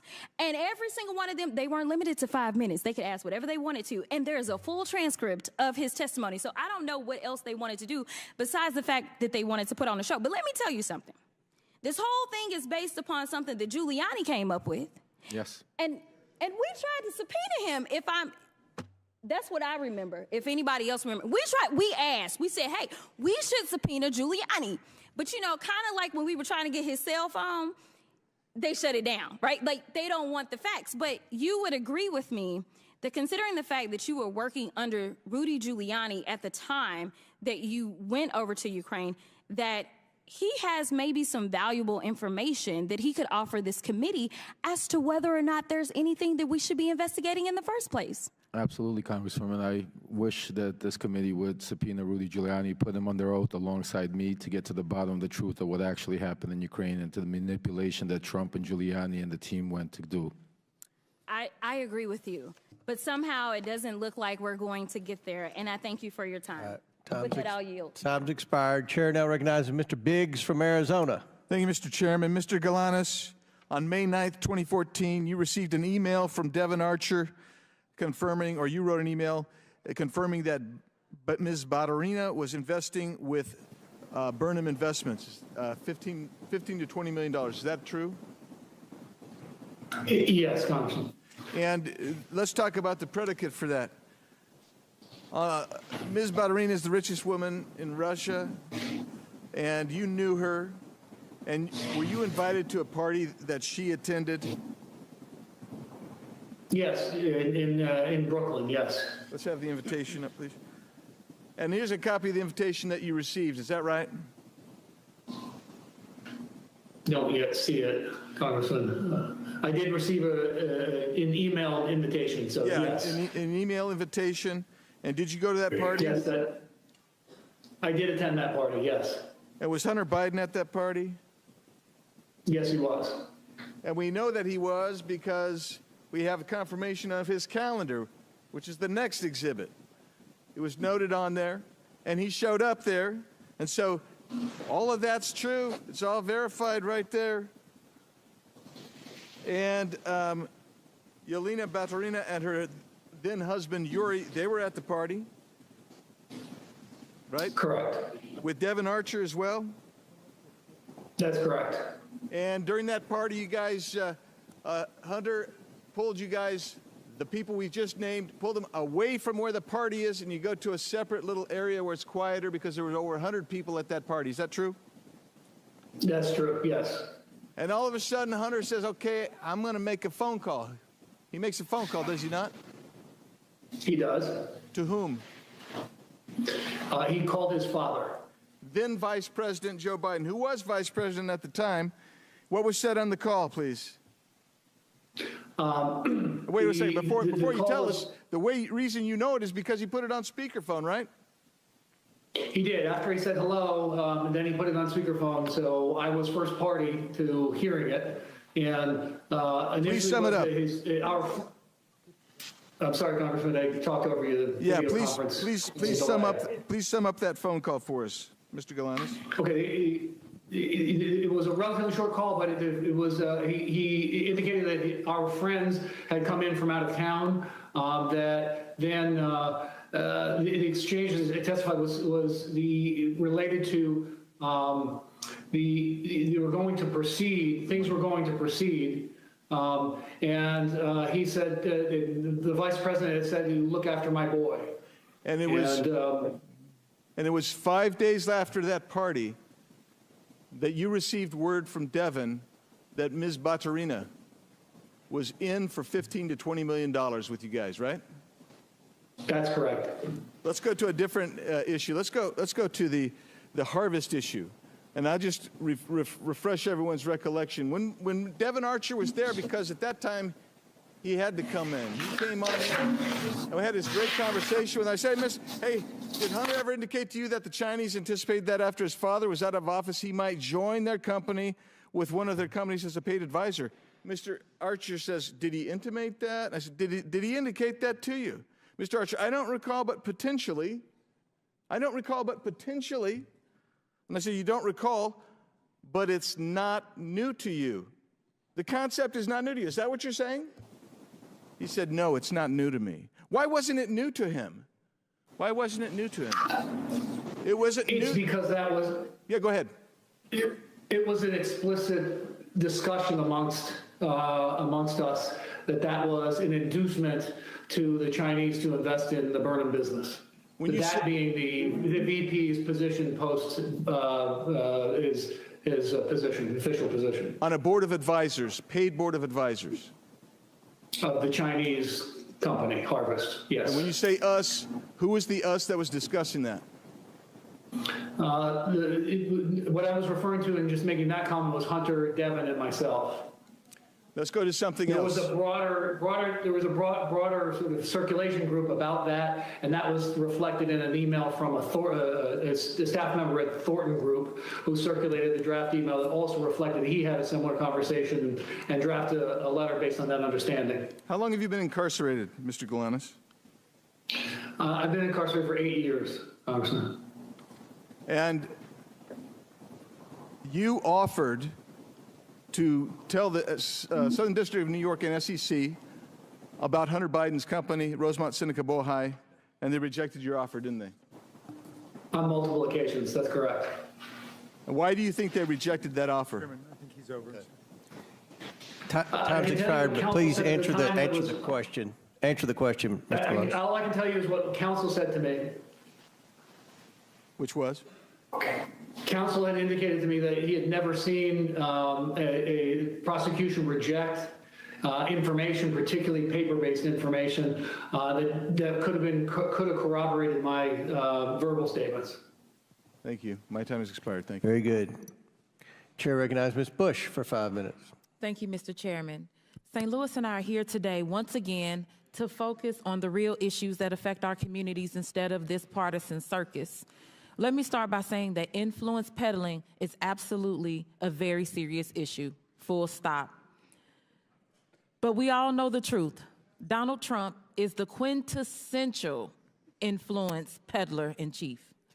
Despite this, for well over a year now, House Republicans have spent dozens of hours of precious committee time hearing testimony from nearly 20 witnesses on their baseless and increasingly embarrassing attempts to link President Biden to actions of his family members and implicate him by association. Even after all this time and effort, they haven't been able to muster up any credible links between the president and his son's business dealings. All they have proven is that they will do whatever it takes, including using their razor-thin majority and chairmanships to waste the people's time. Let's let today's hearing be the final nail in the coffin. of this sham impeachment investigation, I urge my Republican colleagues to admit that their quest to impeach the president has completely collapsed. They have fallen short, and with each passing deal, they are losing votes and credibility, even within their own conference. It's time for them to move on. But that's not likely to happen because my Republican colleagues don't care about responsible governance or making people's lives better. They don't have an affirmative agenda. They would rather distract us all with these unfounded accusations against the president. So it's no coincidence that under Republican leadership, 2023 marked the most unproductive year in modern history for Congress. Aside from a failed impeachment investigation, an unprecedented 3-week stint without a speaker, and bringing our country to the brink of a catastrophic government shutdown multiple times, Republicans have done absolutely nothing to demonstrate why they deserve to control any chamber of Congress, let alone the White House, for which their cult leader, a twice impeached, 4 times indicted former president, is running to gain influence and control again. They're just grasping at straws, and it'd be comical if it wasn't leading to real harm and real hurt in our communities. The people of our country are the ones paying the price for their failure to actually govern. Instead of wasting all of our time, our hours and hours going down fake rabbit holes and amplifying baseless conspiracies, we could focus on actual policy. We could focus on substance. We could focus on saving and improving the lives of our constituents, not misusing precious time and resources of this committee. What I'd rather focus on is the people who don't have the money and resources to buy influence, the millions of people in our districts who have been harmed by the ongoing refusal of the federal government to take full responsibility for the Manhattan Project waste, and who are still getting sick from exposure to toxic radioactive waste their own government created. It still lingers in communities all across the country, like in St. Louis, Missouri, where proper cleanup still remains undone. I am ranking member on the Subcommittee on Economic Growth, Energy Policy, and Regulatory Affairs. I have repeatedly requested a hearing on Manhattan Project waste and its countless victims. I'm still waiting. We could focus on ending the crisis of gun violence in this country. Every day, 327 people are shot in the United States. Every year, 42,654 people die from gun violence. More children die from guns than anything else in this country. Why are we not acting to protect them? How are we not treating this like the public health emergency that it is? We could focus on improving the lives of incarcerated individuals and weaning ourselves off of the carceral state. A currently incarcerated individual is your star witness today. I applaud your inclusivity, and surely if folks convicted of crimes can testify before Congress, they should be allowed to vote. Why not enfranchise them? What about reproductive rights and freedom? We have a public health crisis in this country where millions of people of reproductive age can't get the care that they need. People in St. Louis are being forced to give birth against their will. Republicans need to use abortion care just like the rest of us. Why not meaningfully address this issue? We need to focus on ending the atrocities in Gaza and Israel. Since January, malnutrition in children under 5 has nearly doubled. Global experts warn famine is imminent for 1.1 million people, half the population due to catastrophic food insecurity. Why are we not acting to reinstate UNRWA, prevent famine and the spread of disease, and ending the continued slaughter of Palestinians? We do not have infinite time and resources. I will stop there. Thank you, and I yield the balance of my time to Rep. Goldman. Thank you very much, Ms. 10 seconds. I want to just point to a photo here. Mr. Bobolinsky, you have testified that Cassidy Hutchinson's account that you met Mark Meadows, then Chief of Staff for Donald Trump, at a Trump rally in Georgia behind Secret Service cars. You were wearing a mask. Time's expired. Sir, you went over a minute late with Mr. Perry. If we could have a little extra time. The Trump rally that you said Time's that she expired. was lying. Chair now recognizes Mr. Sessions for 5 minutes. Mr. Chairman, could we have some basic equity? If someone else wants to yield, she had 8 seconds to yield him, and he's got up here with a speech. He's already abused his privilege by making a motion that wasn't even a motion. Chair has ruled. The chair has ruled. The chair has ruled. What are you afraid of, Mr. Chairman? Recognize your. What are you afraid of? Why don't you let me ask the question? Chair recognizes the gentleman from. Oh, what purpose do you seek recognition, Mr. Biggs? Unanimous consent to introduce the documents into the record. Without objection. Thank you, Mr. Chairman. Here they are. One is the invitation that was mentioned. Another is Hunter Biden's calendar. Another is the email mentioned confirming that Yelena Baturina was going to invest $10 to $20 million with him. Another one is page 180 of the Galanis interview, page 56 of the transcribed interview of Hunter Biden, and also pages 41 and 42 of the Galanis interview. Without objection, so ordered into the Chairman, record. Now, Chair, what purpose you seek recognition, Mr. I have a UC motion, Mr. Chairman. Proceed.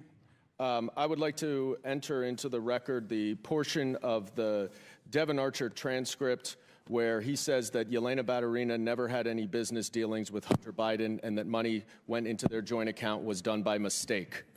By mistake. Okay. Without objection. And Mr. Chairman, I have one UC request as well. Proceed. This is from Salon Magazine. It's embarrassing.